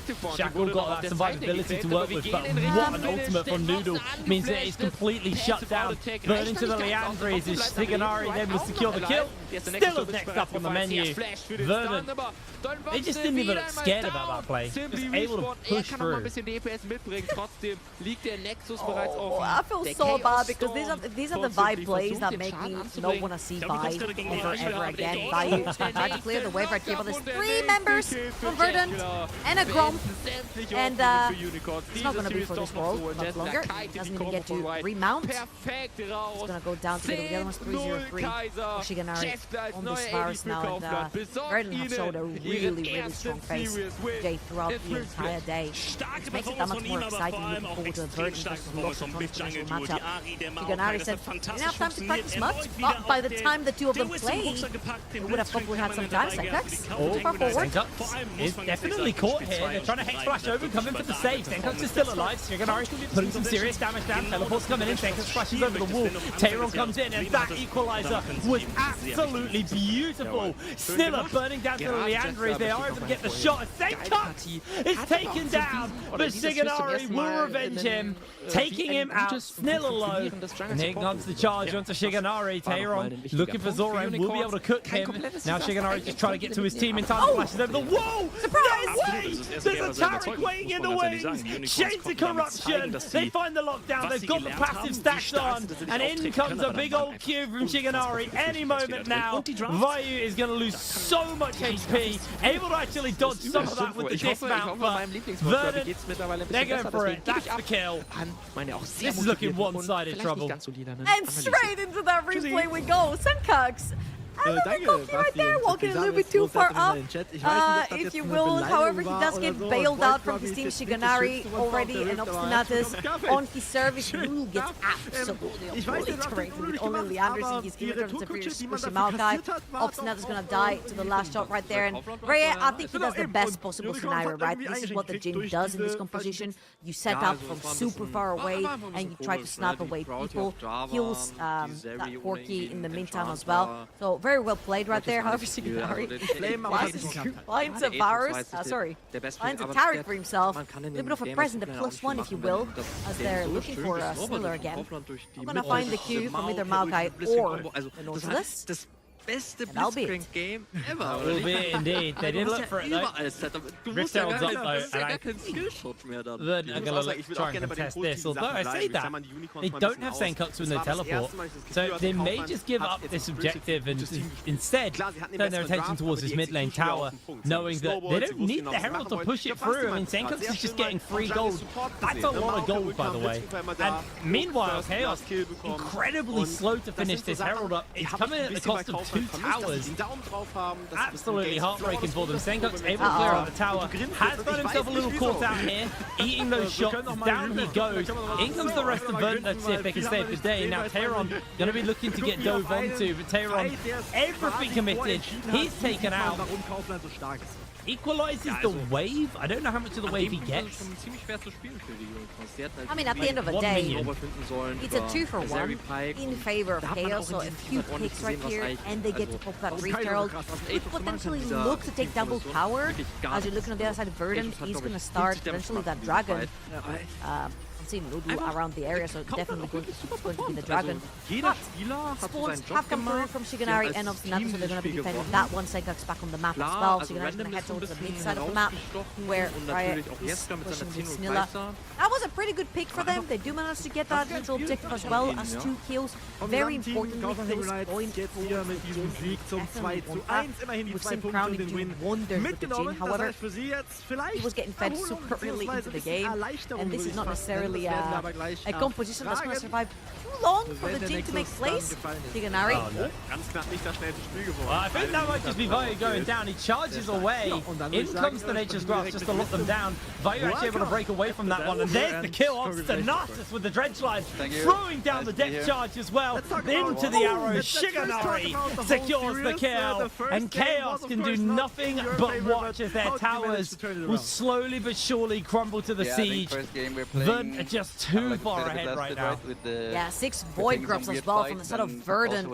These towers are going to be melting. Huge wave on the top lane. Supported by Senkax's support push as well. Sorry, takes a Q to the face. HP and Obstinatus. That's all she wrote. Obstinatus will go down in the middle of that fight, but we're going to see Shackle fall as well. The Dazzle lands onto one into the Deadly Flourish, but no real follow-up. In jumps Noodle. The teleport's coming in. They're going to pull the curtains down as Vayu trying to find the opening. Bench up on a rope is going to connect onto Senkux. Senkux gets caught, but Noodle comes in for the backup. Senkux continues to fire away the extra bits of damage. Noodle going low, the arrow's doing so much. Shiganari gets caught out by the Dazzle, but it matters not, because that is Chaos collapsing to the side of Verdant. Yeah, Verdant is kind of slapping them in the face with extra items, and honestly, Shiganari, what a performance on this virus. 10, 0, and 8. And Blood Cold, as you can see his camera as well. He doesn't care, he just wants this game to be finished. Wants this game to be over. Few question marks I will say so far in this game about Senkux, but I feel like A lot of the overextensions have come from like all the confidence of being ahead, being able to capitalize. We saw the pike, and I was having like, Blitzcrank is basically just a better pike, right? I think a goal difference so right here.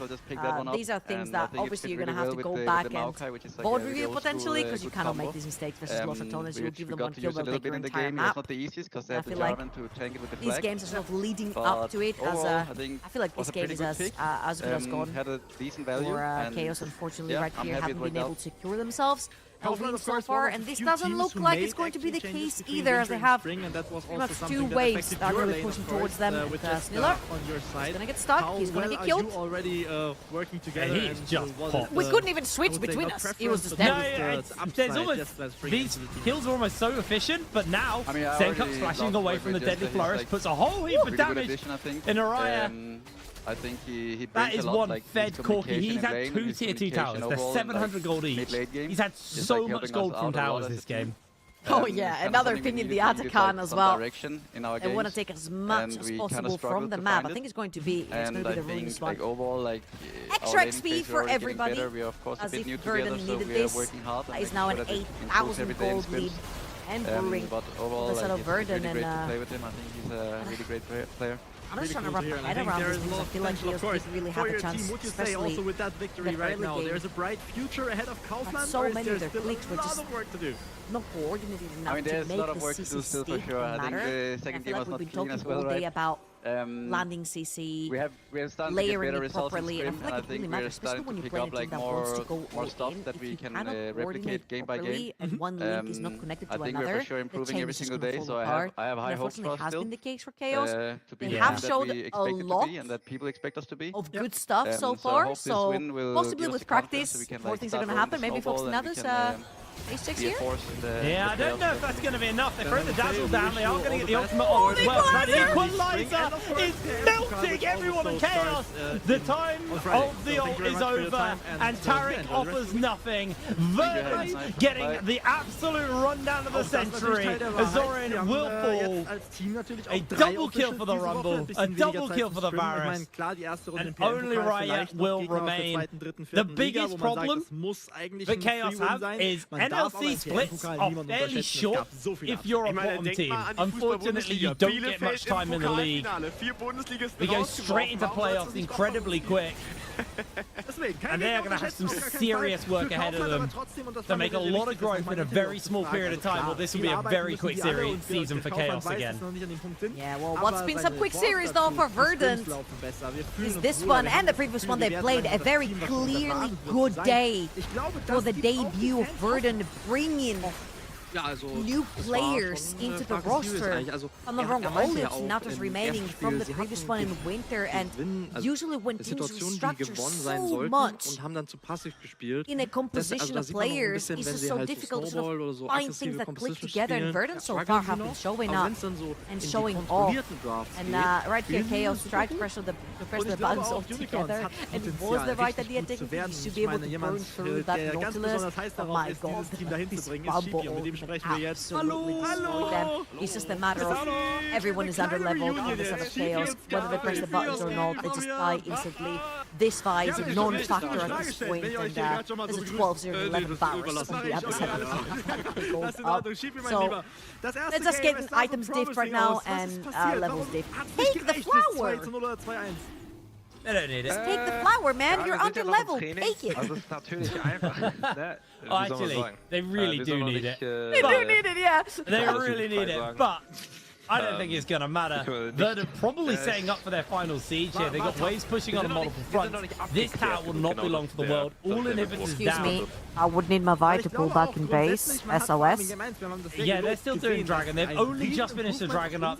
Waves are a bit of a way off crashing. They've only got this one, but they're going to throw down the ultimate. The Rumble ult catches on as well. Riot able to break away, but that's not really going to do much for his team, as they are melted by Verdun. Zorin going incredibly low. Hook hits onto a minion. You're going to already know Q available, so Zorin will be able to break away. but two super minions are about to crash into the base, and this looks like an incredibly fast win here for the side of Verdant.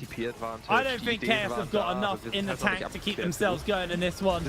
As Zoran loses half his HP, Shackle jumps in onto Noodle. It's not really going to achieve much as Shigenari's trying to put a bit more damage down. Shackle finds himself doing a little bit more work, but there he goes, shut down and immediately taken out. Verdant looking so clean today. A 2-0 start to the season. These guys are looking really formidable. Ja. Wow. Also wir probieren verschiedene Sachen aus und das ist It's natürlich making nicht it immer exciting. I looked at the group, they're laughing, they're feeling good, and they should be. They had a fantastic day so far.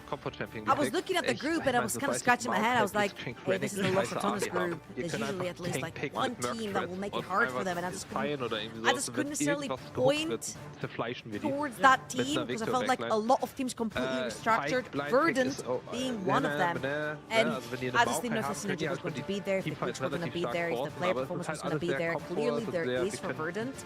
I actually was asked from the chat before we turned over to the desk. If Vows gets a Vi pass, absolutely. Infinity gets Vi, always gets a free pass. I mean, yeah, I'll take Crit Vi any day.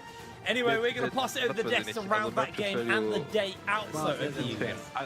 That was my question. That was my question. Does why Bounce gets the pass? There you go. It does get the pass, but also Verdant gets a big pass with this guy versus Chaos. They're looking clean, even with only 4 sprints in the back. It's looking good so far. What do you say about this game? Because if you play Chaos high risk, high reward, the risk is there. Can I just say one thing? Because we had Shigenari on the interview today, and he told us that we should be looking at the top lane. And while we should be looking at the top lane, and we will have to talk about Taron having such a great performance today, Shigenari was exceptional, and it was such a joy to look at him in the team fights because he was clean. He's very clean with his positioning in those fights. He's very clear on what exactly he is to be doing, and even that Vi that I was having so much hope about when I saw him in the draft, Trouble did slender me, and she was absolutely right that Vi did not live up to my expectations, and I had too high expectations. Du machst EQ und all solche Geschichten, dann holst du Merc Threads, dann holst du was weiß ich nicht. Wir sind jetzt Black Cleaver Sack gegangen, hätte vielleicht ein Kenny Brooker gerne gesehen, wenn wir nicht 200. You have been hit by the curse. I've been hit by the trouble curse. My whole day just went apart. That's unbelievable. Regardless, though, I thought it was a phenomenal game there from the side of Verdant. I think, yeah, as you guys have already said, when you're Chaos and you draft this sort of competition, it's high risk, high reward, and when you don't get the reward, you take the risk, right? And you just get absolutely rolled over. It was fun, but what saddens me is they never really got the fight. This is where you thought they still had a chance if they could win this fight in particular about 15 minutes into the game. Catch out the opponent's mid laner. But sadly, they didn't have enough damage, and you know, Verdant, they were very good spot. It's a very good position for Verdant to have a fight in because Chaos want to keep their backline as far as possible in their front. They pretty much want to have a front to back here, right? In this piece of the jungle, in this part of the jungle, it's not possible. And Verdant makes sure that it's not possible for Chaos because they have absolutely no problem just going around the walls and getting into the backline of Chaos, not letting them regroup or just to think straight in this team fight. Really pulling through here in the end in a difficult position. I will say that fight was close to going to Chaos' way, but it felt like to me when that fight was over and it was won by Verdant, the game was decided as well. You can see this pretty much outside of that, just the stake with gold graph and the goal was scoring. Chaos, that was fun to see, but it didn't feel like we really get to see what they could do as this composition. As soon as they lost that fight around 15 minutes, there was no At this moment, Verdant are going to finish the day with a good score, with a 2-0, tying them up versus LR at this moment. We talked about it previously on the interview with Shigenari, and they look comfortable even with little to no experience, let's call it this way, at least together the team is at least clicking together, and that's a good sign for Verdant as they look as one of the top teams right now for the NLC. Obviously tomorrow we're going to look into Group B, and we have have other sharks over there waiting to bite on the enemies.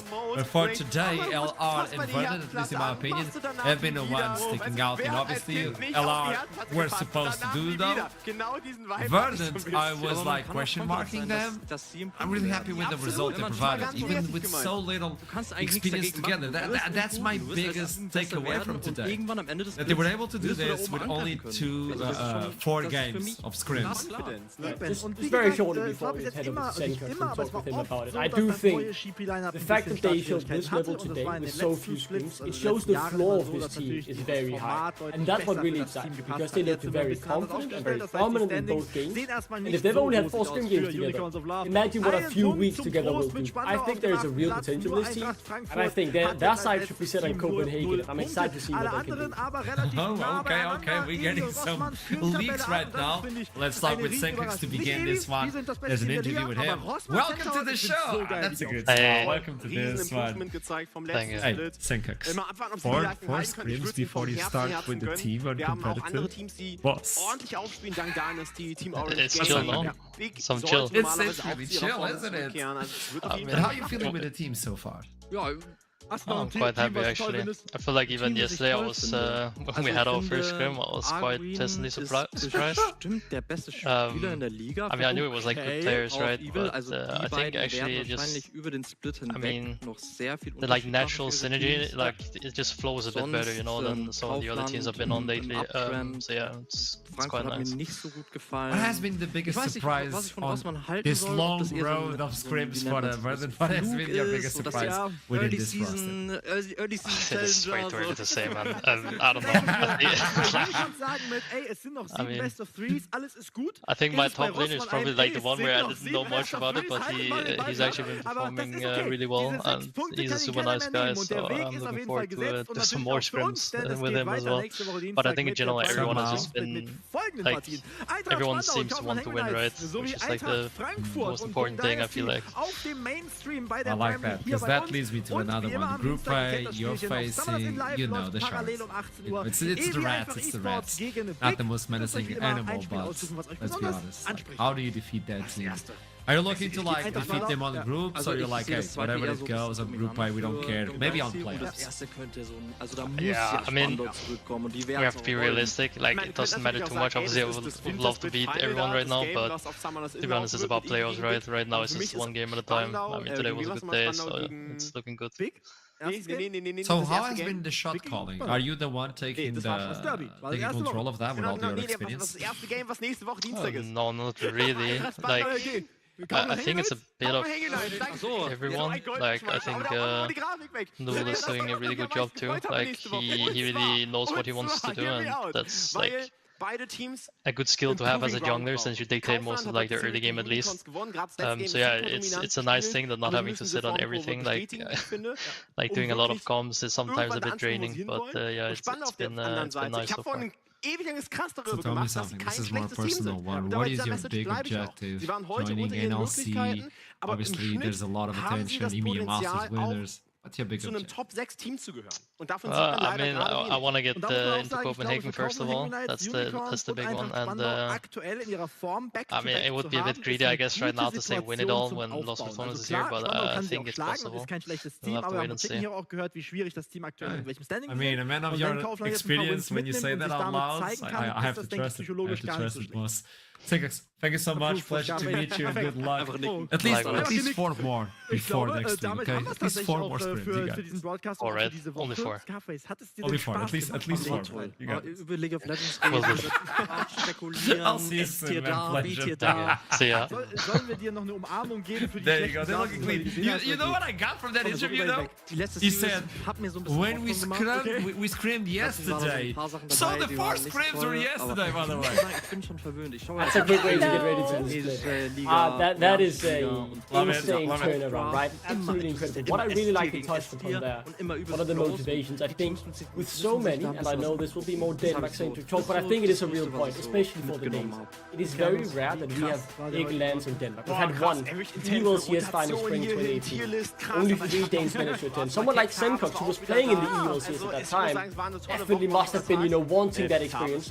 No, Venom Chris, Copy was at that finals in Copenhagen Copenhagen, and I'm sure he as well is thirsty for more as a big land for the first time in 8 years, 7 years.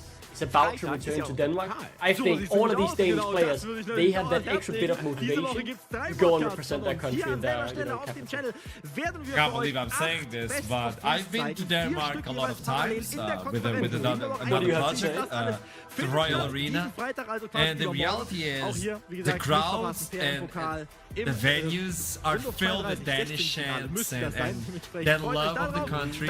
So playing in front of that crowd as a Danish player must bring you a lot, and obviously as a Dane, that is a life objective. That's a life objective, to be on that stage and get the Danes shouting your name, because you folks can be extremely proud of your countrymen. I'm smiling end to end, Archer. This is sweet music to my ears. The Denmark glazing is going crazy and I'm loving it. What have I done? Well, for you back at home, if you want to join the finals, this is your opportunity. What do you mean finals? What do you mean it's going to be in Copenhagen? Experience the NLC finals like never. You go into this website. If you go onto our social medias, you get directed to a website where you can pre-sign. Because in Nottingham, we sold out in 3 minutes. So, if you don't want to be a spectator on Twitch and you want to see it live as you should, because this is not only going to be NLC, there's a lot of influencers, there's music, there's a lot. I believe there's someone with the flamethrower on stage. I've been told no, but I still have my dreams. It has to be in Denmark. It has to be, you know. You both are delusional, you know that? Give me a confetti cannon, you know, I'll be happy. I don't care. It's something, okay? It's something. Salani, what do you have to say? Because standings will show up soon. You know what, in terms of today, we have been expecting some things, like a lot of Satons cleaning the game with a 2-0, but some other things were a little bit more unexpected, like Verdun, for example, ending as 2-0. I'm sorry, Ducklink, I know what you're gonna say here, but I wasn't necessarily putting Verdun as team number 2 in Group A, but after seeing them play on day number 1, I think in my personal rankings, they have just climbed a lot. I'm gonna agree with that sentiment. I was a bit naive, hoping that Venom Crest would really prove to be a great team in this group. They have the level, I'm sure of it, but they need to find out how they want to play the game. They feel a bit disoriented right now, whereas Verdun, which, you know, very little practice, felt very coordinated and on the same page, which to me is the big difference, because I think both of those teams have good players. Verdun just looked way more coordinated, whereas it was a bit too much chaos on the Venom side, and they need to figure that out heading into next week. Alright, this is it for today. Day 1 seeding stage tomorrow. We start with Group B, so you know you can't miss that show. We start at the same time. It's going to be DMG versus Bulldog, and well, Bulldog made it to Nottingham. They looked really clean. Were they able to improve? Because they are the second team who didn't change anything on the roster. Talking about changes, Ruddy did a lot of changes, Nord did a few changes. I mean, they're looking menacingly, so might as well join us for the show tomorrow. So, Larry Duckling, it was a pleasure having you with us today. You guys did a wonderful job.